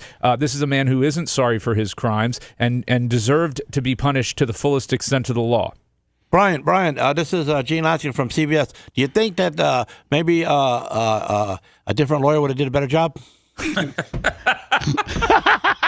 Well, first of all, he's a prosecutor. We got a conviction in a very difficult case. I'm proud of my team and the work that we've done in this file. Any lightness in the sentence that he got, you saw what we were asking for. We were asking for 11 years. The judge chose to go under that, which is within the judge's rights. But obviously, we're not thrilled with the outcome of the sentencing.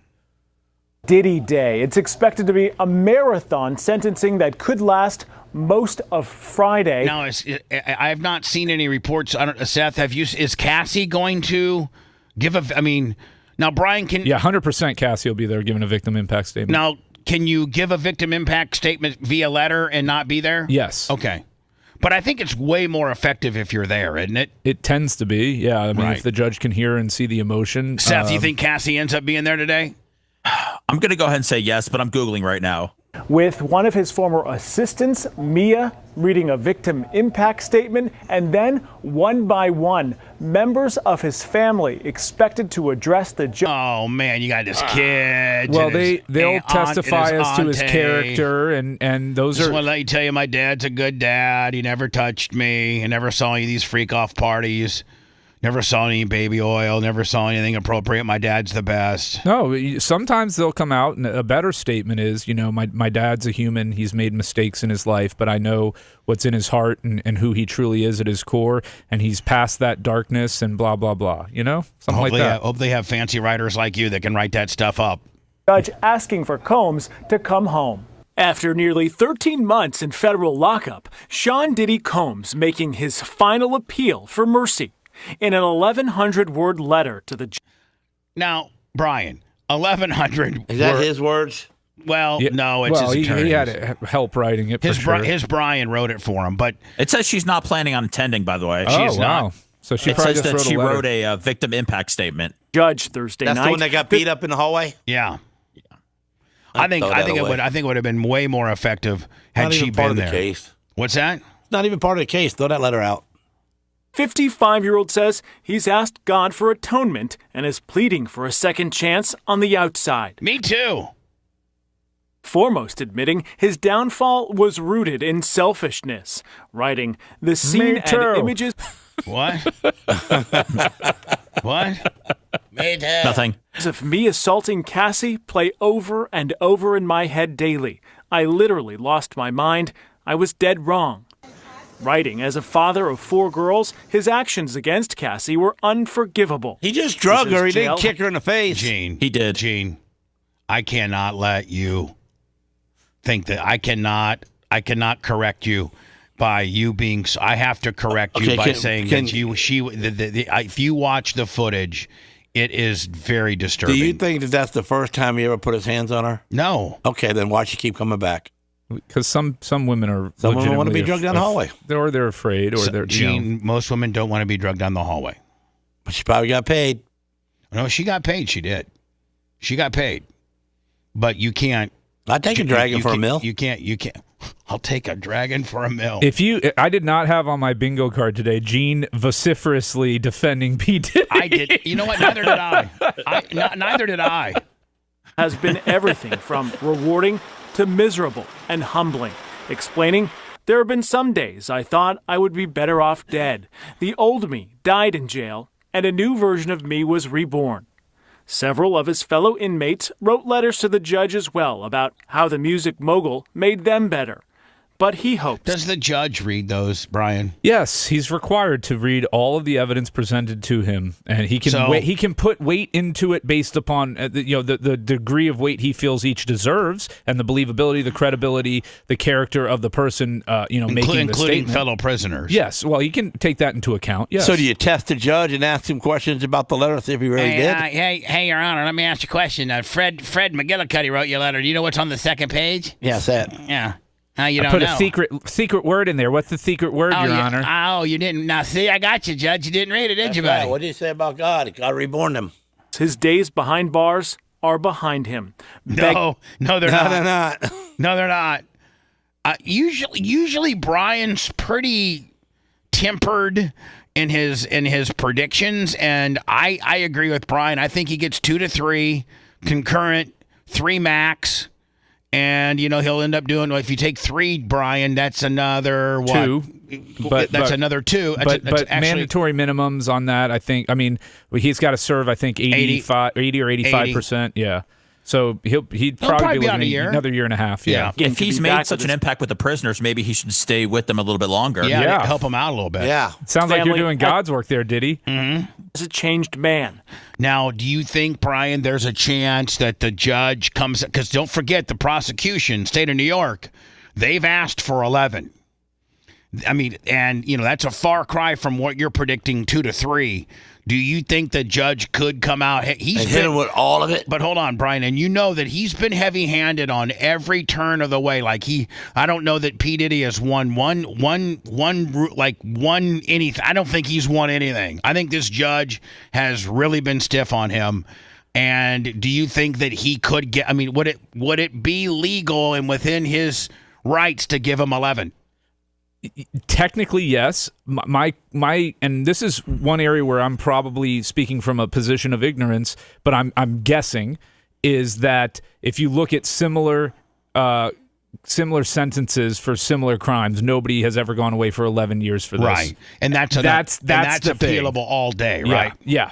So did this dude just get bad and bad and badder as he, became somebody richer and richer? So he wasn't really bad as a kid, and we don't know. He didn't kiss Michael Jackson or nothing. We don't know if Michael Jackson kissed him or not. Oh, drug-free. What's your opinion of Michael Jackson? Kind of weird, kind of different, but that's artist. He made the music that he made is going to live forever. But what he did, what he got accused of is just accused. I don't know, Brian, that any of it ever stuck. I think that's what I'm saying. Did he settle it all? I know one settlement was for $34 million. Yeah, I mean he's navigated this very well. He's obviously spent a lot of money on his defense. And no, I'm talking about Michael Jackson. Oh, Jackson? Yeah, no, I'm sorry. Yeah, like Michael Jackson. I don't know that he was ever accused of touching kids. Not in a criminal court. Right, but I know that civilly he was. Oh, he was? Yeah. Civilly? Yeah. And non-violent. His defense team asking for a 14-month sentence with credit for time served. So 14 months would get him out in like a month because he's been there 13 months. He's been there a year and a month. So if he gets 14 months, I mean, like Brian, that's like he's damn near home by Halloween. So I just found an article. A former federal prosecutor, Mitchell Epner, predicts 24 to 30 months. Like you said. Yeah, and I had no idea. That was just my gut. 2 to 4. But as the government seeks a minimum of 11 years for his conviction on prostitution-related charges, the typically confident Combs is admittedly scared to death. Quote, scared to spend another second away from my mother and my children. I no longer care about the money or fame, he said. He should definitely serve some jail time. Former alternate juror known as George spent 7 weeks in the courtroom with Diddy and the judge. He's been sticking kind of. So, Brian, when you're an alternate jury, you hear it all. I mean, like you're there for everything, and they don't release you until until they're done, and the jury's now nobody's got themselves excused.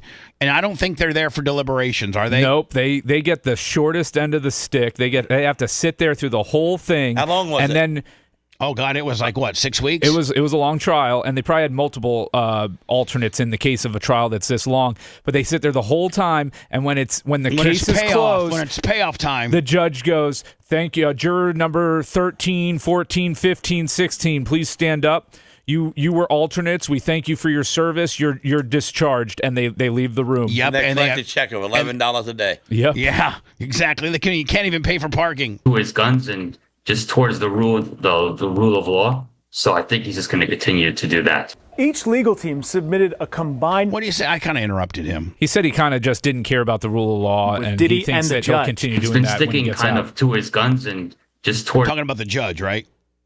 Yeah. The rule of law. So I think he's just going to continue to do that. Each legal team submitted a combined hundreds of pages of documents for the judge to consider when sentencing. In July, you'll remember that Combs was acquitted of the most... Brian, could you do some reverse psychology if you were the prosecution or the defense team, and you know the other side has submitted hundreds and hundreds and hundreds of pages, and that might be an irritant for the judge to have to go through all that, and you made yours very brief, but would that be like a kind of maybe a positioning? No, I don't think it works out well for you. Now, you don't want to have redundancy and 85 people saying the same thing and annoy the judge with that, but at the same time, you have to put forth evidence that mitigates the aggravating evidence that the prosecution's putting forward. So those victim impact statements from Cassie, from the hairdresser, have to be addressed. You have to address them, and you have to counter them in some way, shape,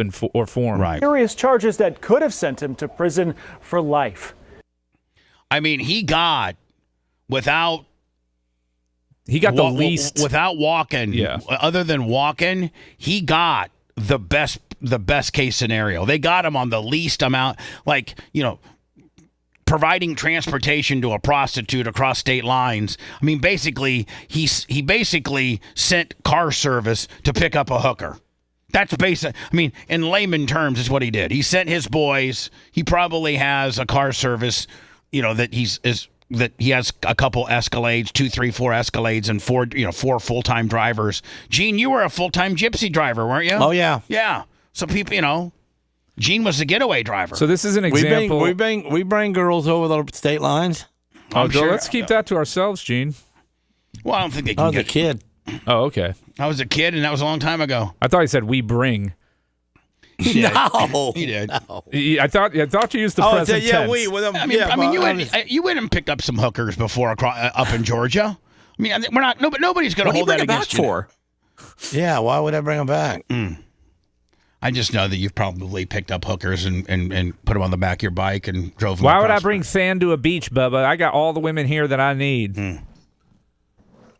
Okay, my bad.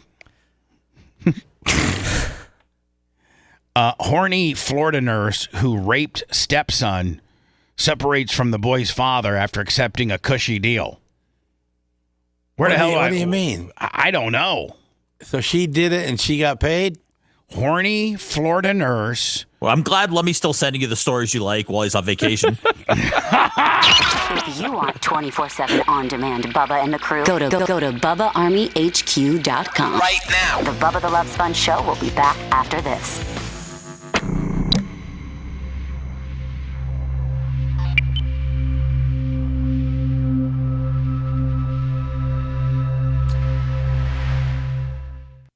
Yeah. What's your porn of choice to watch, Bubba? Like, what gets you the hottest? Oh, probably some amateur MILF stuff. Yeah? With, like, boy toys? No. No? Now, how old was the stepson? 15? 15. Wow. You want to shoot a porno at the dirt track, Bubba? No. I'm in the middle of Be a cool theme. I might get another water because I drank all mine. You can have this jerky back, Gene. This one lit me up pretty good. I survived it, but it's got some heat. Boy, it does, don't it? But I took it. I'm a real man. I'm rugged like you, Gene. Not like you, but in this one instance.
had a little piece left a little while ago, and I put it in my mouth. I said, I don't know why I'm doing this, but and it was like really cold. Oh man. So I really. You didn't even get a big bite out of it. You just got a little. You got very little satisfaction. And then I chewed it up a little bit longer.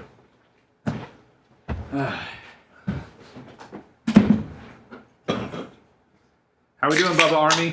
Nobody wants to hear a song today? Hear a song? Oh, because you're a singer? Yeah, I'll do 20. If they donate $20, they get to pick a song and I sing it a cappella during the break. Sweet. Yeah.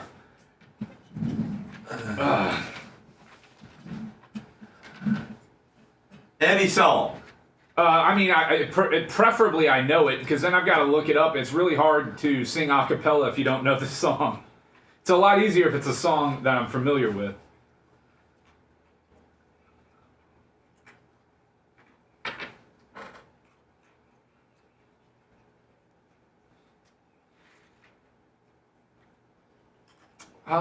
There was one Insane Clown Posse song that I was vaguely familiar with. What was it?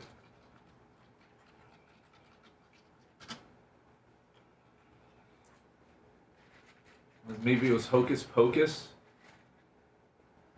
I think it was Hocus Pocus.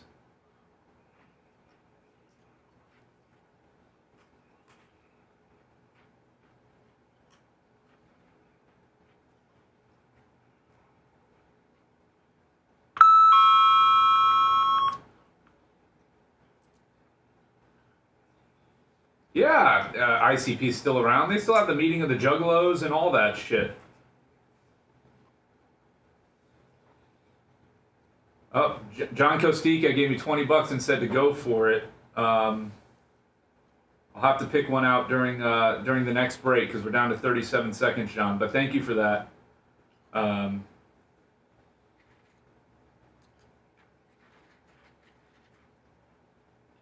Oh, Wham? Okay, I can do that too. So I got Iggy wants a Wham song, and John gave me a song of my choice. So you guys will get 2 songs during the next break. Let me write myself a note so I don't fizz or gizzet.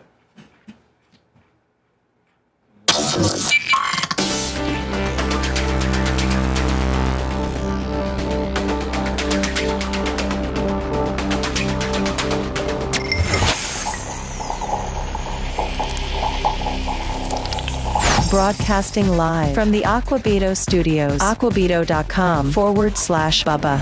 It's the Bubba the Love Sponge Show. Don't forget, sometime this weekend, if you like, appreciate it, move us up on the Apple TV Top 10 documentary deal. Video Killed the Radio Star, a Waltz film production. You can rent it for $4.99. Apple TV, Google Play, Amazon. Just type in Video Killed the Radio Star. It'll pop up. It'll give you a $4.99 rental option. Rent it and watch it. Appreciate you. Thank you. I think you'll get a whole different, you've been having me for, well over a decade, cry and bellyache about the injustices that I've faced and just how the good old boy network in this town works. And even on the federal level. And it may give you a different perspective on how this all went down. You pretty much know the story. This just kind of validates what I've been saying. But it's got a little bit of a wrinkle to it that I've not really got into over the years. And that is, Now, let me ask you a question, Brian, with Comey being in hot water, who was the head of the FBI. He was the head of the FBI when this effery, started happening in 17 and 18, when this was still potentially, when they were cutting deals with Keith Davidson to flip on Michael Cohen. Comey, I think, was the FBI director at that time. Do you think that he has anything to do with this? I mean, we didn't really go down that path at all. Because, Michael Cohen was the guy that, was pretty much hand-delivered to us on a silver platter with regards to who Keith Davidson flipped on. But, I don't think the FBI necessarily can start working with a person and consider them a cooperating witness without. I mean, I think the director probably knows about most of the people that they're flipping as cooperating witnesses.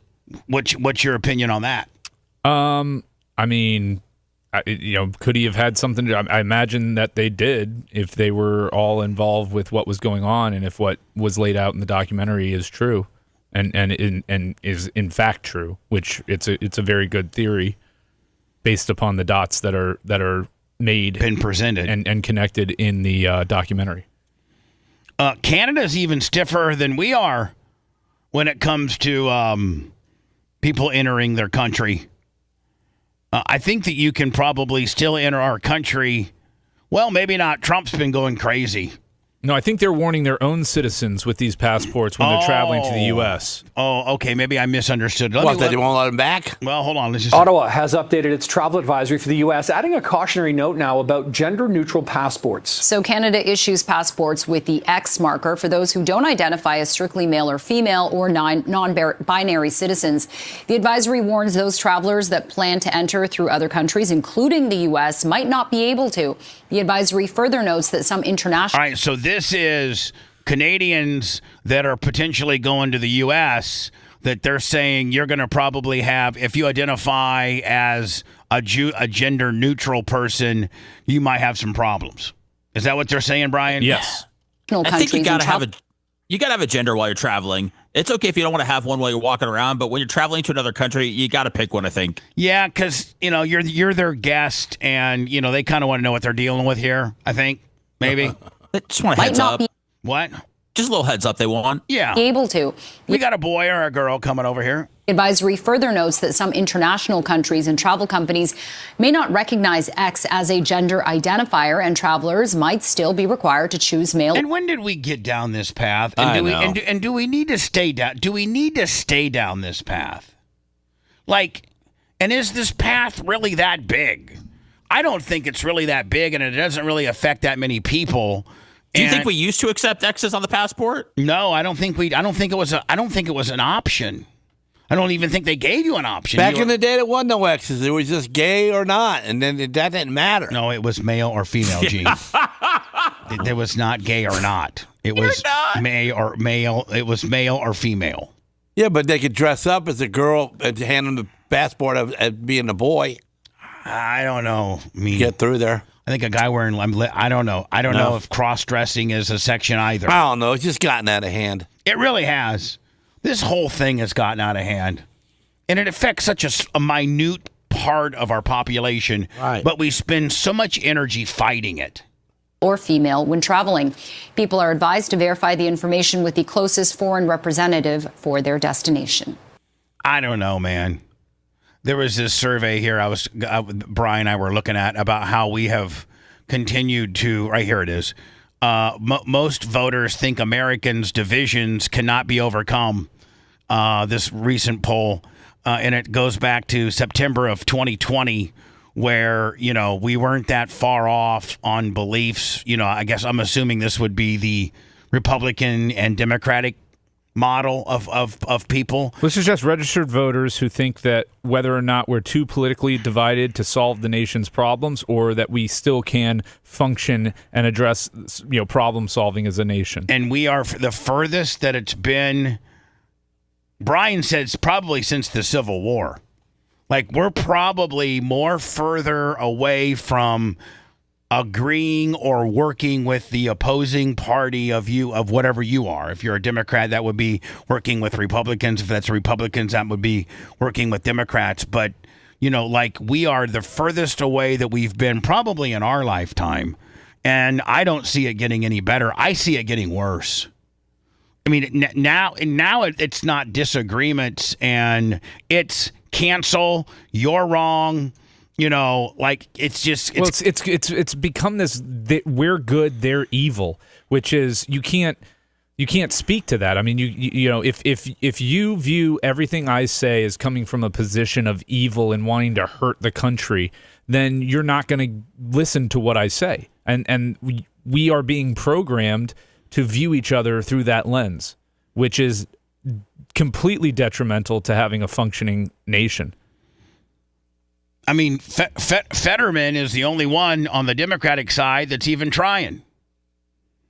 I mean, right? I mean, the guy that we all thought was somewhat of a nut job has actually pulled the nose up a little bit and seems like to be, Most of them came together on the Epstein files. Yeah, but we can't get those. I know.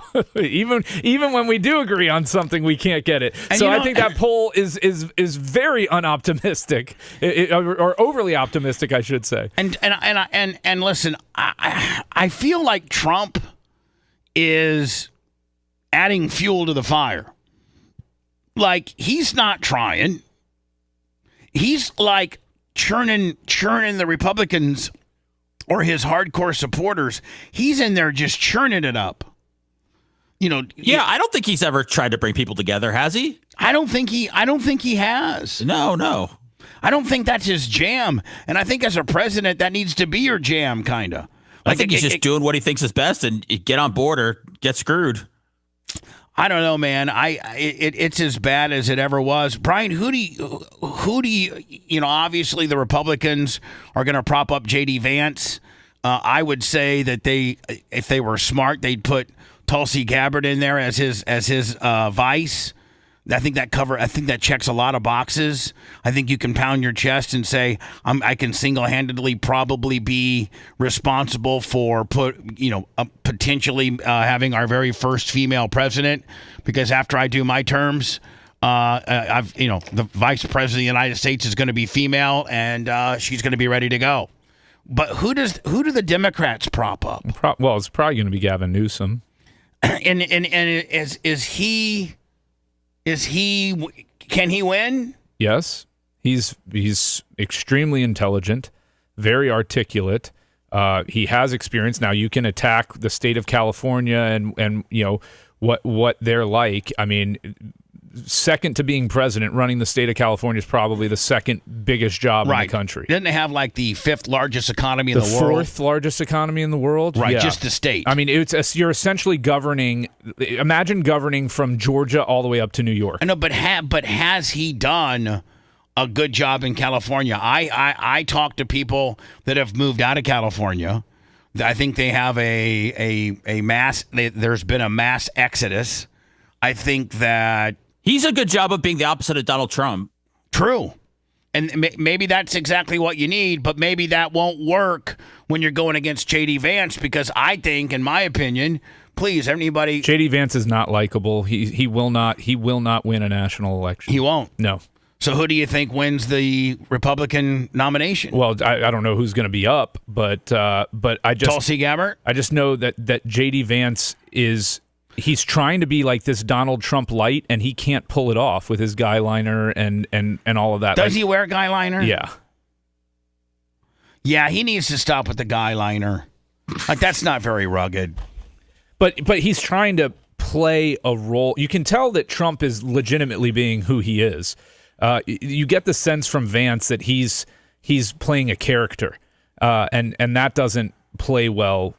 He's just not going to have the swagger that Trump does. He's not going to energize the Republican. You don't think he has voters. the authenticity? No, he's not authentic. See, I think he's the opposite of authentic. I disagree. I think he's a more polished, more less radical, more even-keeled conservative than Trump. Trump's just out of hand. He's just a wild man. Says what he wants, doesn't care, fires everybody. Just, I think J.D. Vance is a more tempered and a better, he's certainly, I think, better spoken. Well, that's not saying a whole lot. I know. I mean, Trump gets hung up onto these few words. Tremendous, we're excellent, we're great. It's going to be a tremendous bill. He speaks at a 3rd to 4th grade level for a reason. So Donald Trump. One thing Donald Trump is really good at doing is listening to focus groups and understanding what sells. He's a great salesman, and his messages are couched in language that is selling to his base, and that's all he needs to do. Short little spurts, right? Just not. He doesn't make you feel dumb listening to what he says. Mark West saying Lasker bringing the heat, $20 on PayPal. Thank you. So J.D. Vance is. You say J.D. Vance is not the Republican nominee? Oh, he very well could be. I think you said would he win easily, and I said no, I don't think so, because he's not Trump, and he's going to run like he is Trump, and it's not authentic. Do you think DeSantis throws his name in the hat? I think he very likely could emerge again. A lot can happen. There's a lot of time between now and then, man. 3 years. There's a lot of time. I mean, until people legitimately start running, we probably have like another and announcing that they're going to run. We probably have another year plus, and it's going to boil down to who does Trump put his blessing behind, and it'll be interesting to see if he gives it to anyone. Because he's got to give it to his Veep, doesn't he? No, he tried to have his last one killed.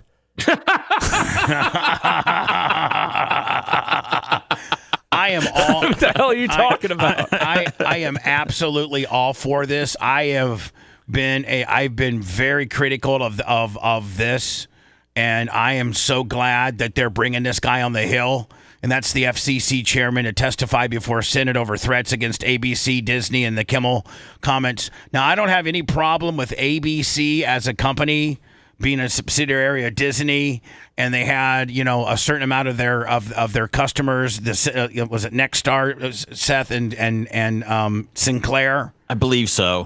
Who owned about 28 or so ABC affiliates that got a hold of the parent Disney company and said, we don't agree with what Jimmy Kimmel said about the Charlie Kirk / political. I don't have to get into the Kimmel monologue that caused the crap storm. Where I have a problem with, and I did all along, is when the FCC starts sticking its nose in to private broadcasting companies' talent pool and or what their talent's saying. The timeline on this... That is a very, very big slippery slope, and I was very critical of that. The timeline on this is very clear, too. I know that on the right, they've been shouting out, this isn't First Amendment, it's a business decision. No, the timeline is this. Absolutely First Amendment. Direct threat was made to affiliates by the head of the FCC that we will look to pull your licenses if we don't do something about Jimmy Kimmel. Later that day, Nexstar, NextGen, and Nexstar and Sinclair write ABC saying, "Hey, we need you to do something about Kimmel. Take him off the air, or we're not showing his show." And then ABC acted. That is finally ABC nutted up and be like, "This is a slippery slope." Because they lost $3.7 billion in value because people were frantically canceling Disney, Hulu, and ESPN. Carr, the head of the FCC, threatened regulatory measures against the network and Disney in response to Kimmel's remarks, leading two media companies that own ABC stations across the country to preempt his show. Remember in the documentary where Mark Ober told Clear Channel Communications, fire Bubba over the hog deal, fire Bubba or I'm going after you.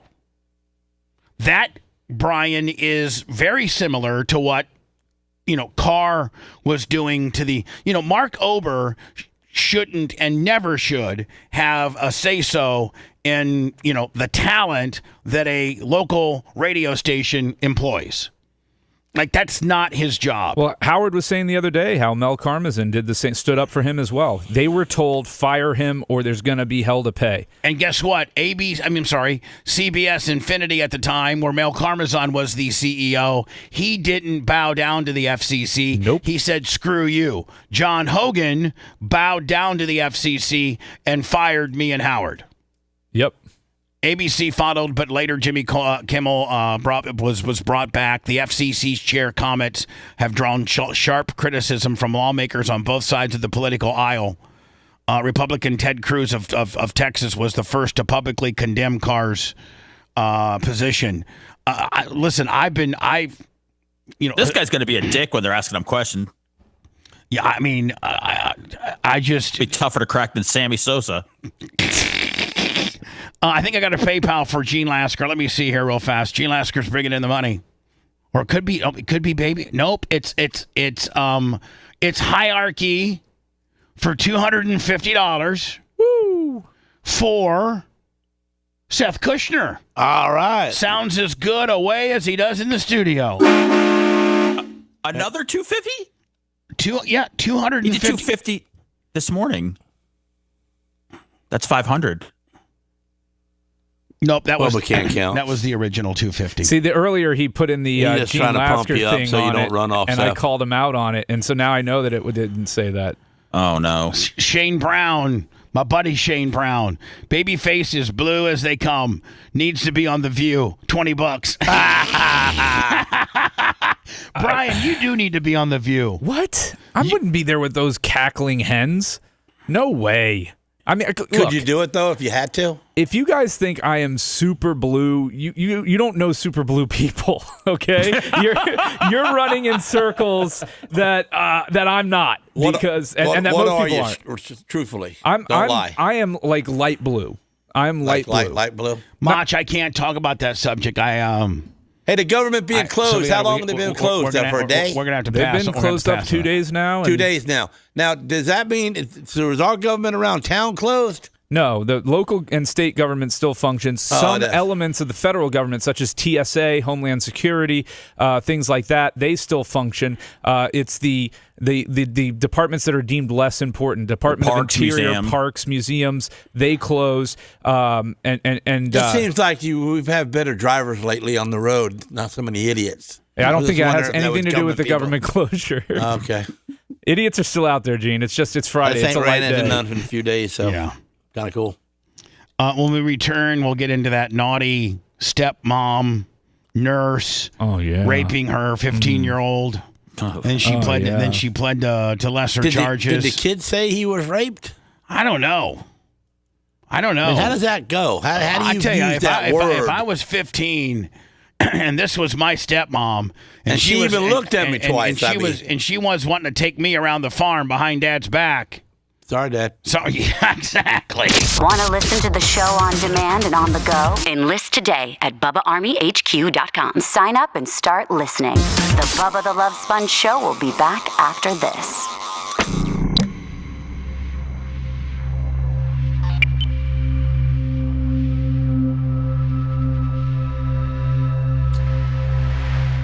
In the article, so I would say husband and wife there. All right, I got some songs to sing. Jitterbug. Jitterbug. Jitterbug. Jitterbug. You know this one, Gene, right? You put the boom boom into my heart. You send my soul sky high when your loving starts. Jitterbug into my brain. It goes a bang, bang, bang till my feet do the same. But something's bugging me. Something ain't right. My best friend told me what you did last night. Left me sleeping in my bed. I was dreaming, but I should have been with you instead. Wake me up before you go. Don't leave me hanging on like a yo-yo. Wake me up before you go. I don't want to miss that high. Wake me up before you go. People paid money. Cause I'm planning on going solo. Wake me up before you go. Take me dancing tonight. I wanna hit that high, yeah. Oh my God. That was good. I hit the high. I hate my job. All right. You hate your job? You hate what your career's become? Oh, damn. So this goes out to Johnny K. He told me to pick a song for him, and so I got this for you, Johnny K. I would swallow my pride, I would choke on the rhymes, but the lack thereof would leave me empty inside. Swallow my doubt, turn it inside out, find nothing but faith in nothing. Wanna put my tender heart in a blender, watch it spin round to a beautiful oblivion. Rendezvous, then I'm through with you.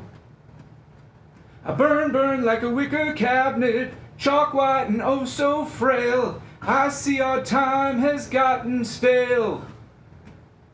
The tick-tock of the clock is painful, all sane and logical. I wanna tear it off the wall. I hear words in clips and phrases, I think sick like ginger ale. My stomach turns and I exhale. That's all I'm gonna give you that. There you go. Do you remember all them words? That one I did know, but I had it pulled up just in case. Wham! So this part of your personality is how you got that hot wife. Yeah.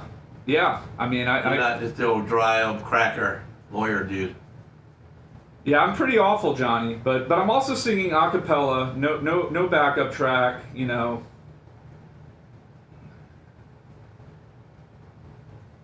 Let's see. Somebody asked for "Please Don't Go." I guess it's a techno song by somebody named KWS. But I mean, there's only like 10 words to the whole song. You gotta look that one up.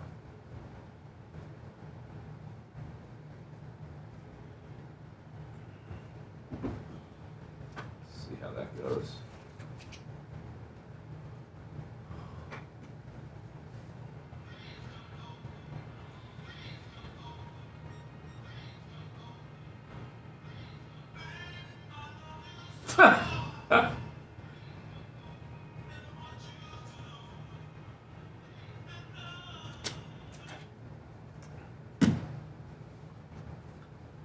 So they want me to sing this as Seth, I love you so, and I want you to know that I'm gonna miss your love the minute you walk out that door. Please don't go, and then it's please don't go literally the rest of the song.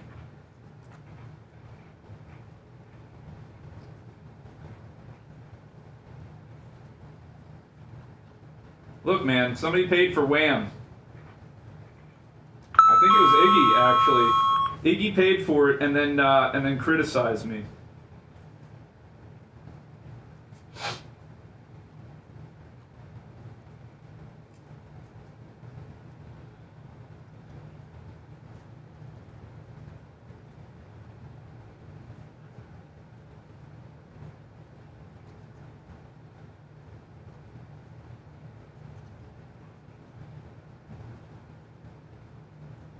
I'll do some manly shit later when I'm fucking my hot wife. How about that? That's the manly shit I'm into. Fucking hot chicks.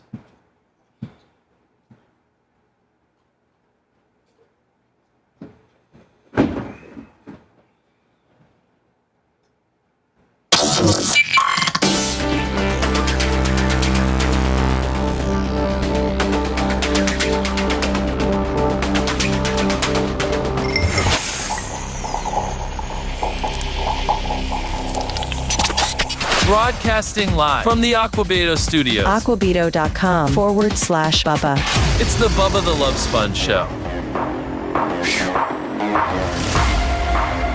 God, I wish it was 10 o'clock. Get the hell out of here. You only got 30 minutes. You can leave Gene and I. We'll finish up the show there, big guy. We got it from here. Yeah, no problem. Oh, and Seth's here too. I forgot. Yeah. Hey, big boy. I like Kush looks good now. I think he made like a little of adjustment, and he looks even better now. He put on a hoodie, took off the hat. Yeah, it looks good. I think he may have even changed the glasses. Yeah, are you there, Seth? Yeah, I know. I just didn't know you guys were paying attention to my fashion choices I've been making. Yeah, it's like you've made a couple different ones today. You've kind of like made a couple different outfit changes. Well, I have access to all these clothes, all these beautiful wardrobes, so it's easy to change. You look great. I'm excited for. It's only going to get better. But just with for day one, I give it about an 8.5 or a 9 for day one. Brian, I mean, okay. We haven't even been able, to dial his processing and his mic so it matches ours, and we're gonna order a little bit larger of a green screen. There's a couple things we're gonna do. He needs a windsock, a mic condom. You think he does? I mean, everybody else has one. You're trying to make it look like he's in the studio, so. Yeah, you're right. I got one right here for him. Okay, no problem. Here you go. I'll hand it to you through the screen. Thanks, man. Horny Florida nurse who raped stepson separates from the boy's father after accepting a cushy plea deal. The Florida nurse who was accused of raping her teenage stepson has separated from the boy's father. RadarOnline.com reports Alexis Van Yates, who is now serving 2 years in prison after pleading guilty to lesser charges, tried to justify her actions by noting how similar to his father the 15-year-old looked. I don't know if Brian. What does that matter? I think that's a horrible defense, right? I mean, is she saying she got drunk and confused? Was that her defense? Your Honor, I mean, he looks just like his dad. What do you expect? They are hung the same way. Von Yates was arrested after her husband walked in on her and the teenager engaging in sex last year. She and David Yates have remained married since 2017, and the couple shares 2 biological kids. So they got 2 kids together. He had this 15-year-old stepson with another woman. He, the dad, walks in on him pouring the coals to her. Pictures of the once happy couple populate David's social media chronicling their relationship that all changed last July. So is it July of 25, you think? Oh, he was just there for summer vacation. My wet, hot summer. This all changed July when David's son from a previous relationship visited his father and stepmother for a summer vacation. So I can't think of a better summer vacation. No, than plowing your stepmom? Who looks like this? Yeah. Call me a sick, dirty bastard that needs to be in prison. But if I'm 15 and this is my stepmom and my dad, and when she's putting the moves on me. Better hope this thing don't go to a documentary because we won't beat it.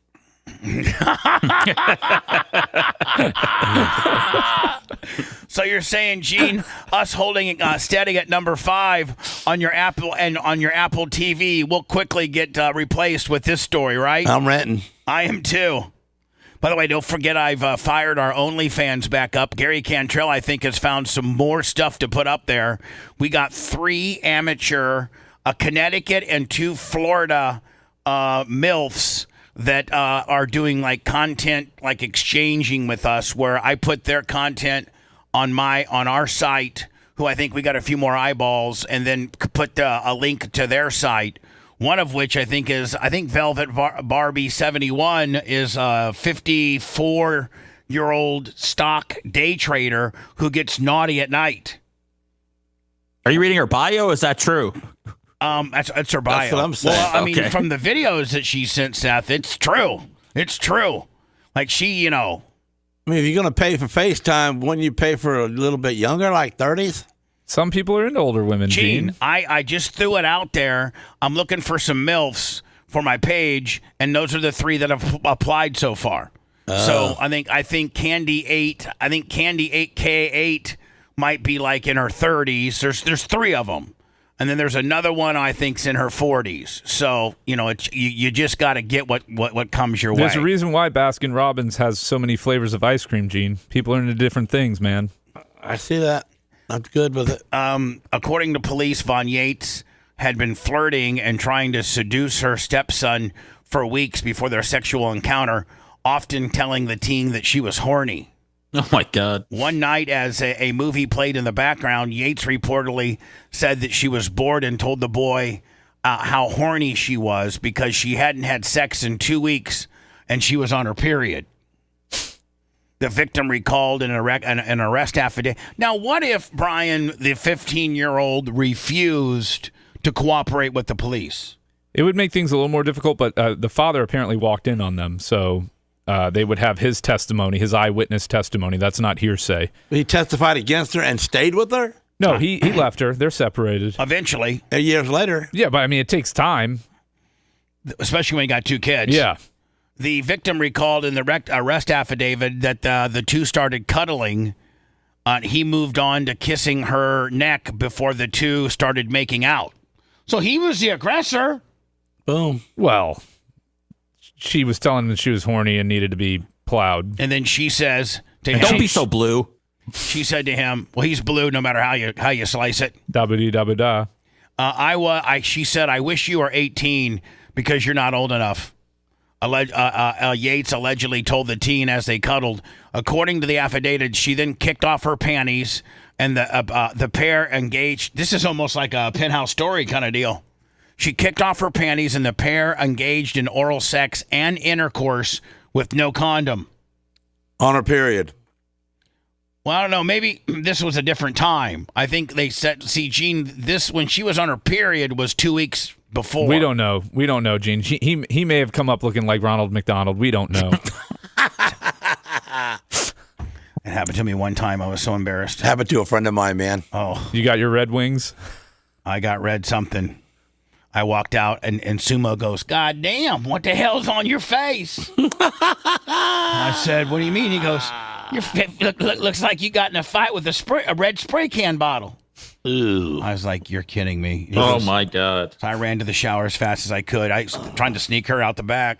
You don't know what blood tastes like? Not really. I thought it was All right already. Bubba, they told you she'd be bleeding after the abortion. Jesus. Man, my stomach is churning, man. It's hot very stuff so here. You need some pretzels? I don't want no more now. When the boy's father came home from work early, he allegedly found them naked on the couch having sex. Shocked, he began throwing things at the two and saying, what the F is going on? Yates reportedly begged for forgiveness and tried to reason that the naked underage victim looked like the father when he was younger. Okay. It's not cheating if it looks like your significant other. That's good to know. And here you can see she's been crying here. See the makeup all, when they finally arrested her. I wonder where this is, this is Mary. Ocala. Oh, yeah, this is Ocala. Oh, she's probably been to the track. Oh, man, she's been at your track. She's been at the track. When she gets out, I'm making her the trophy girl. You know what, though? When she gets out, Brian, she'll probably have to register as a sexual offender, would she not? Of course. Yeah, because she actually, it says pled no contest to a lesser charge of lewd and lascivious battery. So, yeah, she'll have to register as a sex offender. Hold on. 10 years. So, yeah, Von Yates was originally charged with sexual battery on a person 12 to 18 of age by a person in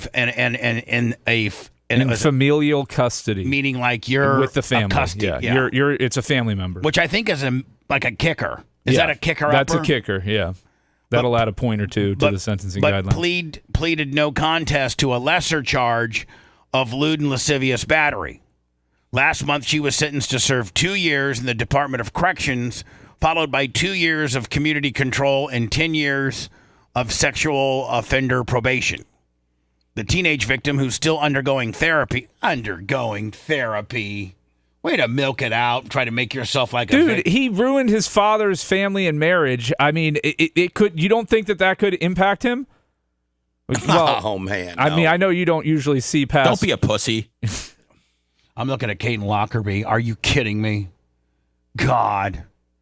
That is the most beautiful woman. She was my stepmom. Which my one, in the horny middle? nurse stepmom. No, the one she's not on TV anymore. Oh. The teenage victim, who's still undergoing therapy, has reportedly only spoken to his father once this past year.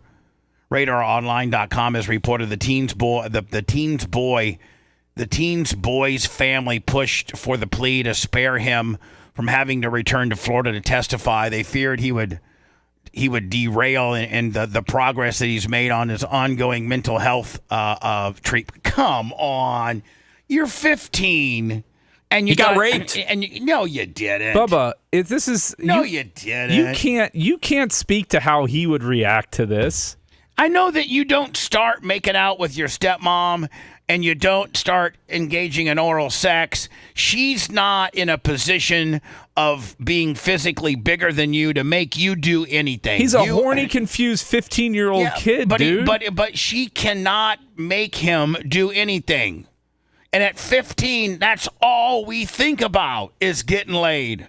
Can we get some instead of masturbating 6-7 times a day, we only think, if we're going to be intellectually honest, as 15-year-old boys, the ultimate was to get some real vagina. So if this happened to you, let's say Doug Clem remarried, hot stepmom, you go out to visit him. He's now got 2 other kids. You're there for the summer. This exact scenario plays out. And you'd be like, well, it's fine. No big deal. See you, Doug. And she's this hot? See you, Doug. And she wanted it? Yeah. Ain't no problems. And your dad catches you, and you ruin that family. I didn't ruin it. I'll say, Dad, stay with her. I'm coming back next summer. Just saying. Man. Dad, you got you a hell of a woman on your hands there. I mean, she taught me, Dad, things that I always wanted to know about, and she taught them to me. I've had to sit here in my bedroom and masturbate for the last 3 or 4 years, just wishing that I could get a real girl. And I got one, and she taught me stuff, and and it was all my idea. And she, was not the aggressor at all. And I could have said no at any time. And she's not physically bigger than me. She can't make me do any of this. I did it all on my own. So did you love your dad enough to say, and I'm not as big as you, Dad, so I didn't hurt it? Seth, what were you going to say? I hate to go to this place, but I'm so far away. But I mean, it's like if Tyler hooked up with Merch Crick. It's not, and he was younger. It's not, it's not cool. When you put it like that.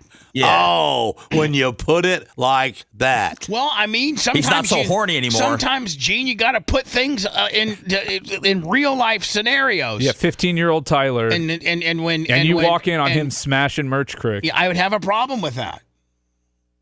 With him or her? The whole scenaro's not good. So would you throw things like that? Now, would you call Tyler a pussy if he was messed up in the head by it?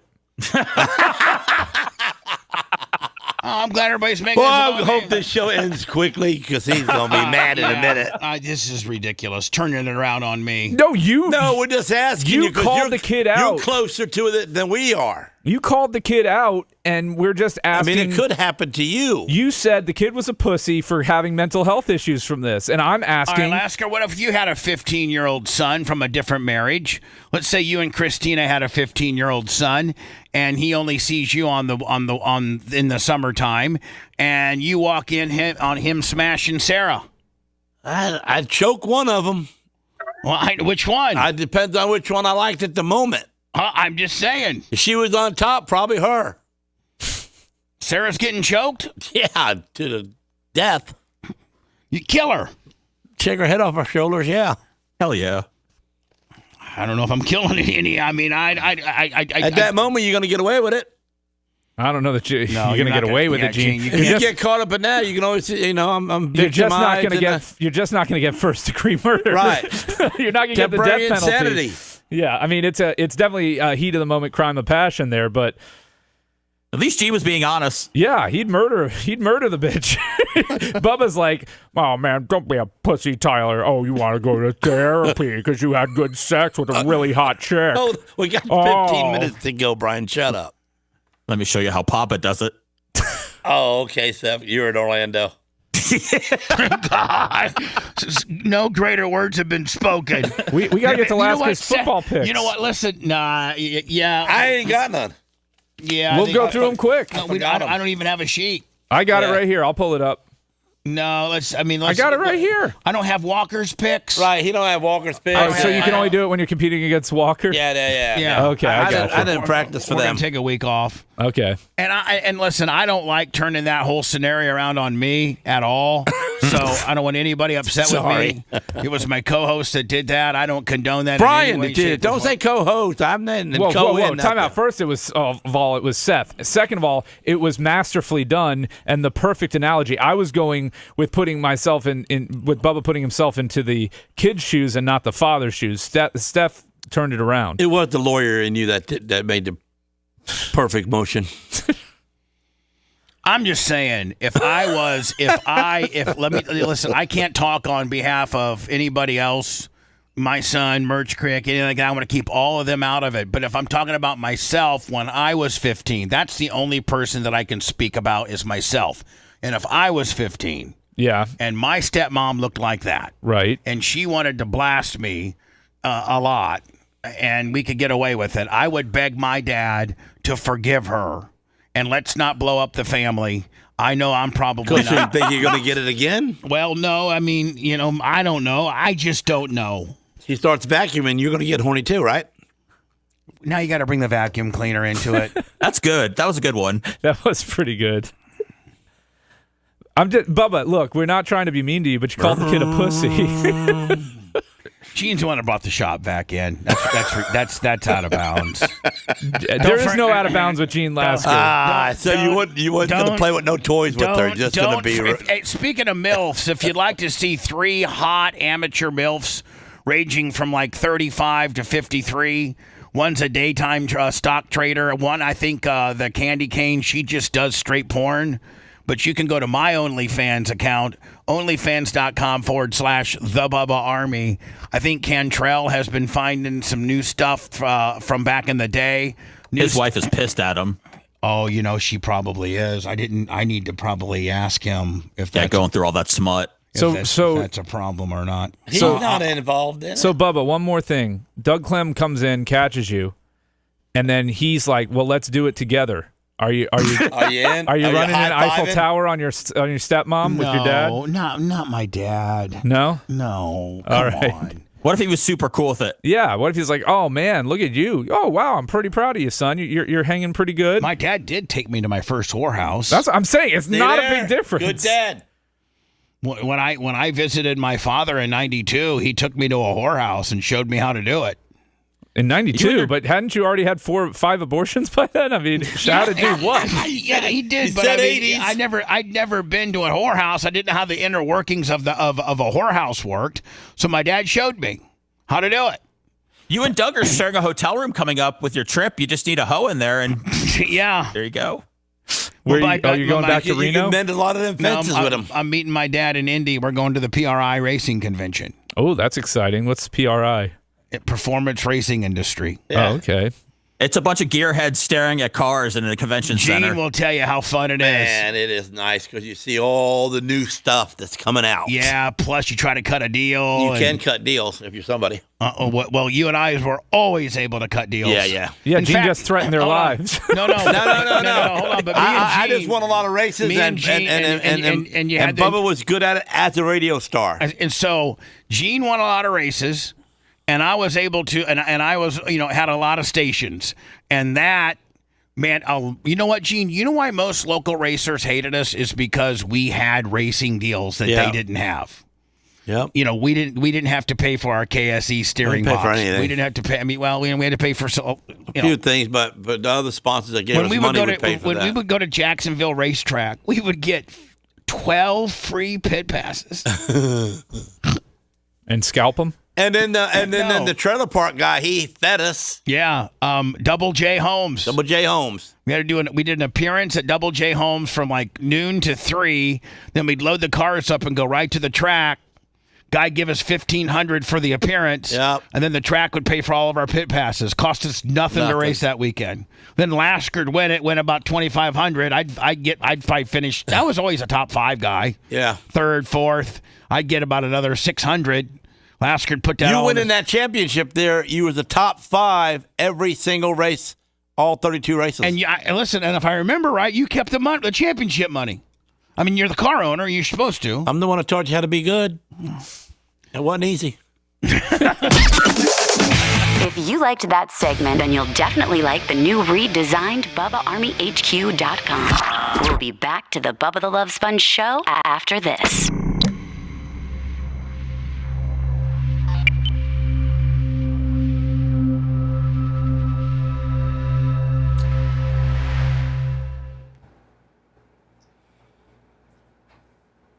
You should get Bye Boy out there, Bubba, and have him go around to the vendors telling him he has a super loose rear end. Is there anything they can do to help him with it?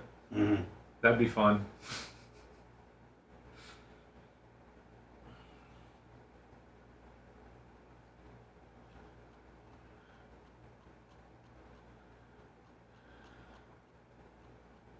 There's no more songs to sing. We're good. I'm all caught up. All caught up.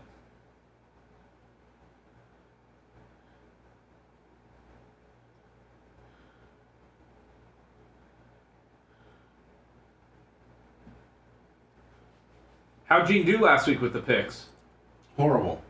5 and 11. 3, 10, and 1. Oof. By sticking with all the left siders.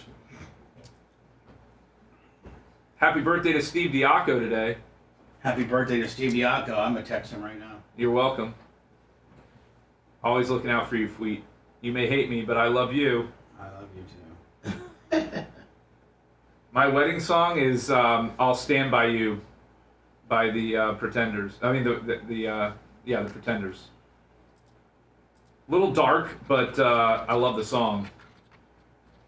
I forget what we danced to.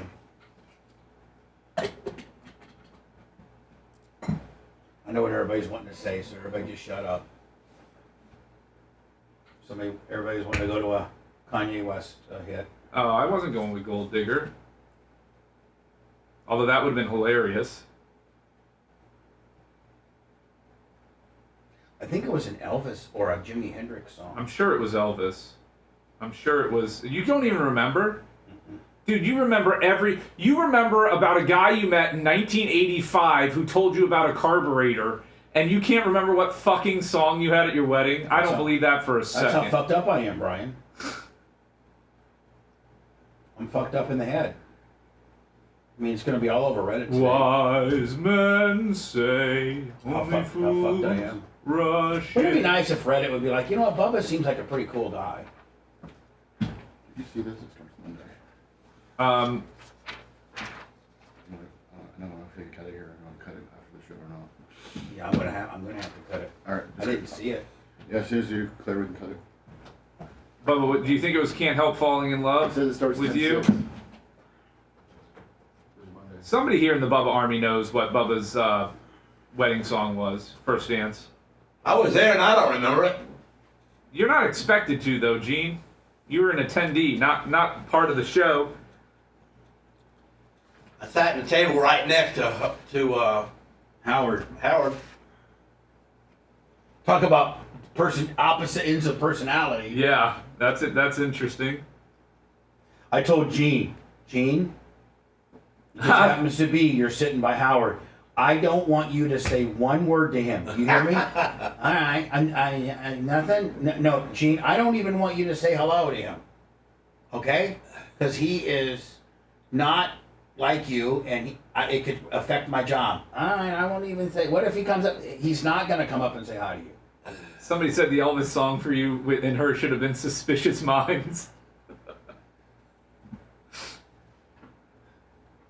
We can't go on together. I mean, you got the whole video of the whole thing, right? Yeah, wedding. We definitely know what his first. That's what I'm saying. I don't buy that he doesn't remember it. Well, a lot's gone on in his life. He's not going to remember something dumb as that. He remembers the most minute details, dude. That's true. I think it might have been Can't Help Falling in Love with You. Yeah, that was my guess. I don't know. Is Colton doing the weekly wrap up by himself, or is there's no wrap up show this week?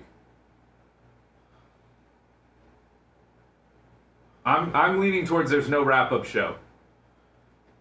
So this is it. Hope you got your fill. You didn't watch the whole thing. Look it back up. Yeah, go back and listen to an old show. Did you see on my dually where I put my plastic Bubba Army sticker? No. I sent you a picture. Right in the middle of the front windshield. No, I put it on the driver's side above the 350 on the quarter panel, so it's right on that top of that fender. You probably need another one to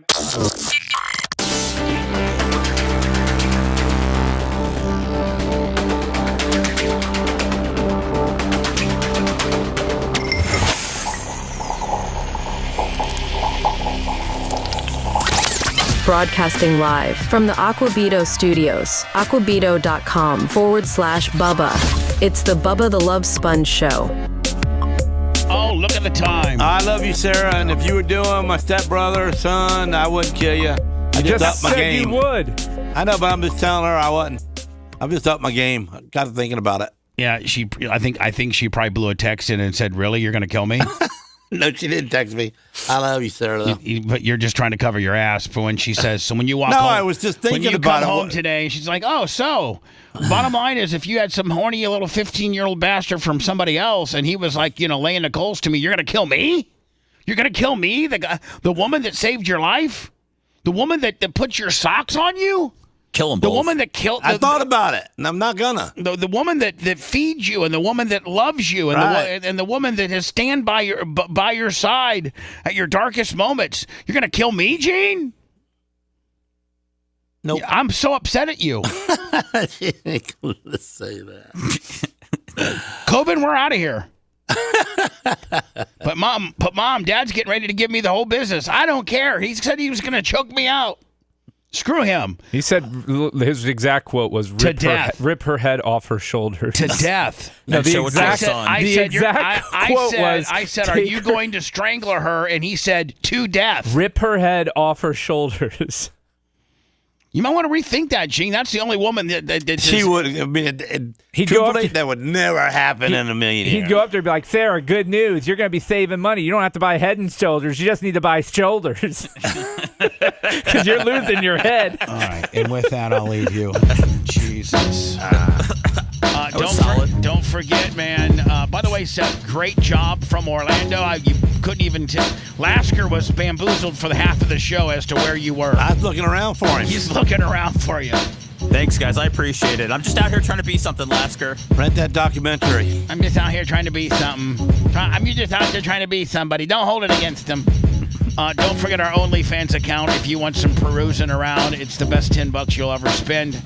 OnlyFans.com/The Bubba Army, or rent that documentary if you could this weekend. Do me a solid. Everybody's got $5. Everybody's got $5. Google Play, Amazon, and Apple TV. Video killed the radio star. Back Monday.